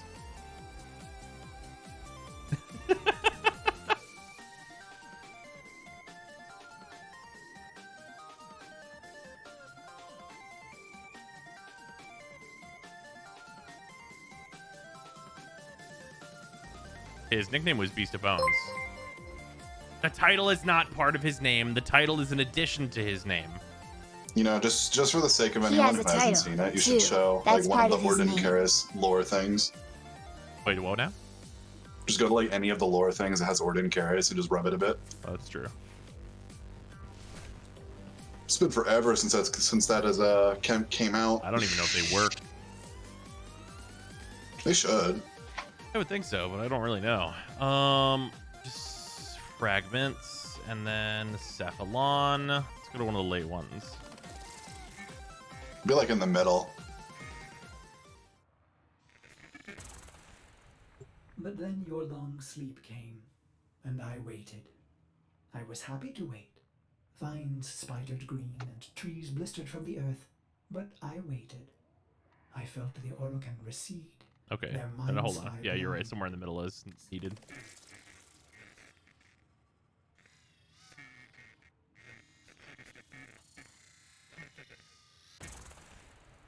Only my best were so honored. 2 jagged bones harvested from your thigh, cultivated, and then driven into the base of the skull, twisted around the superior vein. I thought they just put a Future Voltor thoughts straight of into his face. surrender Were lost. Instead, It's just you literally a liberate your Voltor. bone Shut claws, up and take my fighting money. with claws in the warmth of your last blood. Genesis, thank you for the resub. Much appreciated. Oh hey, I found this on the street. Can you look after this for me for about a month? Voltace, excuse you. Is it a Voltace? Oh yeah, I guess because they're the long ones. What the fuck is that? That's Orden. Orden Karis. So I tried searching at one point if anybody like ripped that model, but I couldn't find it. And no, my heart surges, but I control it. Erasing I wonder. out only Yeah, no, it's shortens the probably a fuse. model. The bone plugs in hand, I kick from the floor, red ribbons unfurling behind me as I take flight. After this, finally, the dream will end.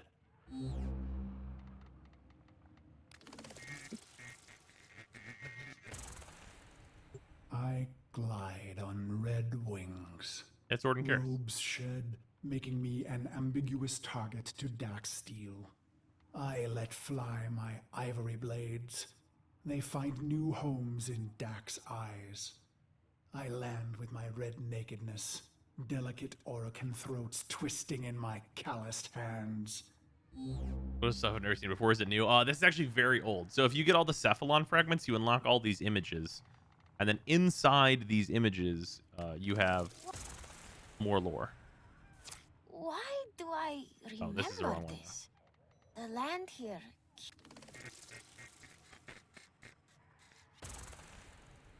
The bones crack underfoot, so I sink in the dream. Bone sand rushing through the cracks of my visor, filling my helmet and suffocating me. And I deserve it. The foul chimes snap me back. My wretched knees are bent and penitent against the golden floor. Gordon tried to kill Ballas and he made him into a Cephalon, if I remember. I don't. Is Ballas named specifically in this? I don't remember. It's been too long.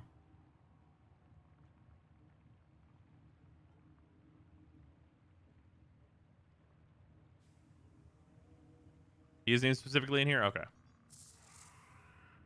Maybe we're looking at his back. Ooh, possible. It was streamed about 40 minutes ago? Fuck. That's rough. Extreme, thank you for the single bit. I do and appreciate.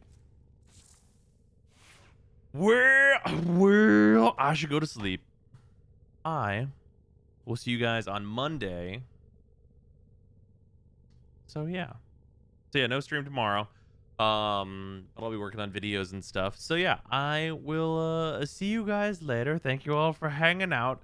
Good stuff. Welcome on into all the subs and everybody. Thank you very much for all the Prime subs and the bits and things. Much appreciated. And I'm gonna click this button now. Goodbye.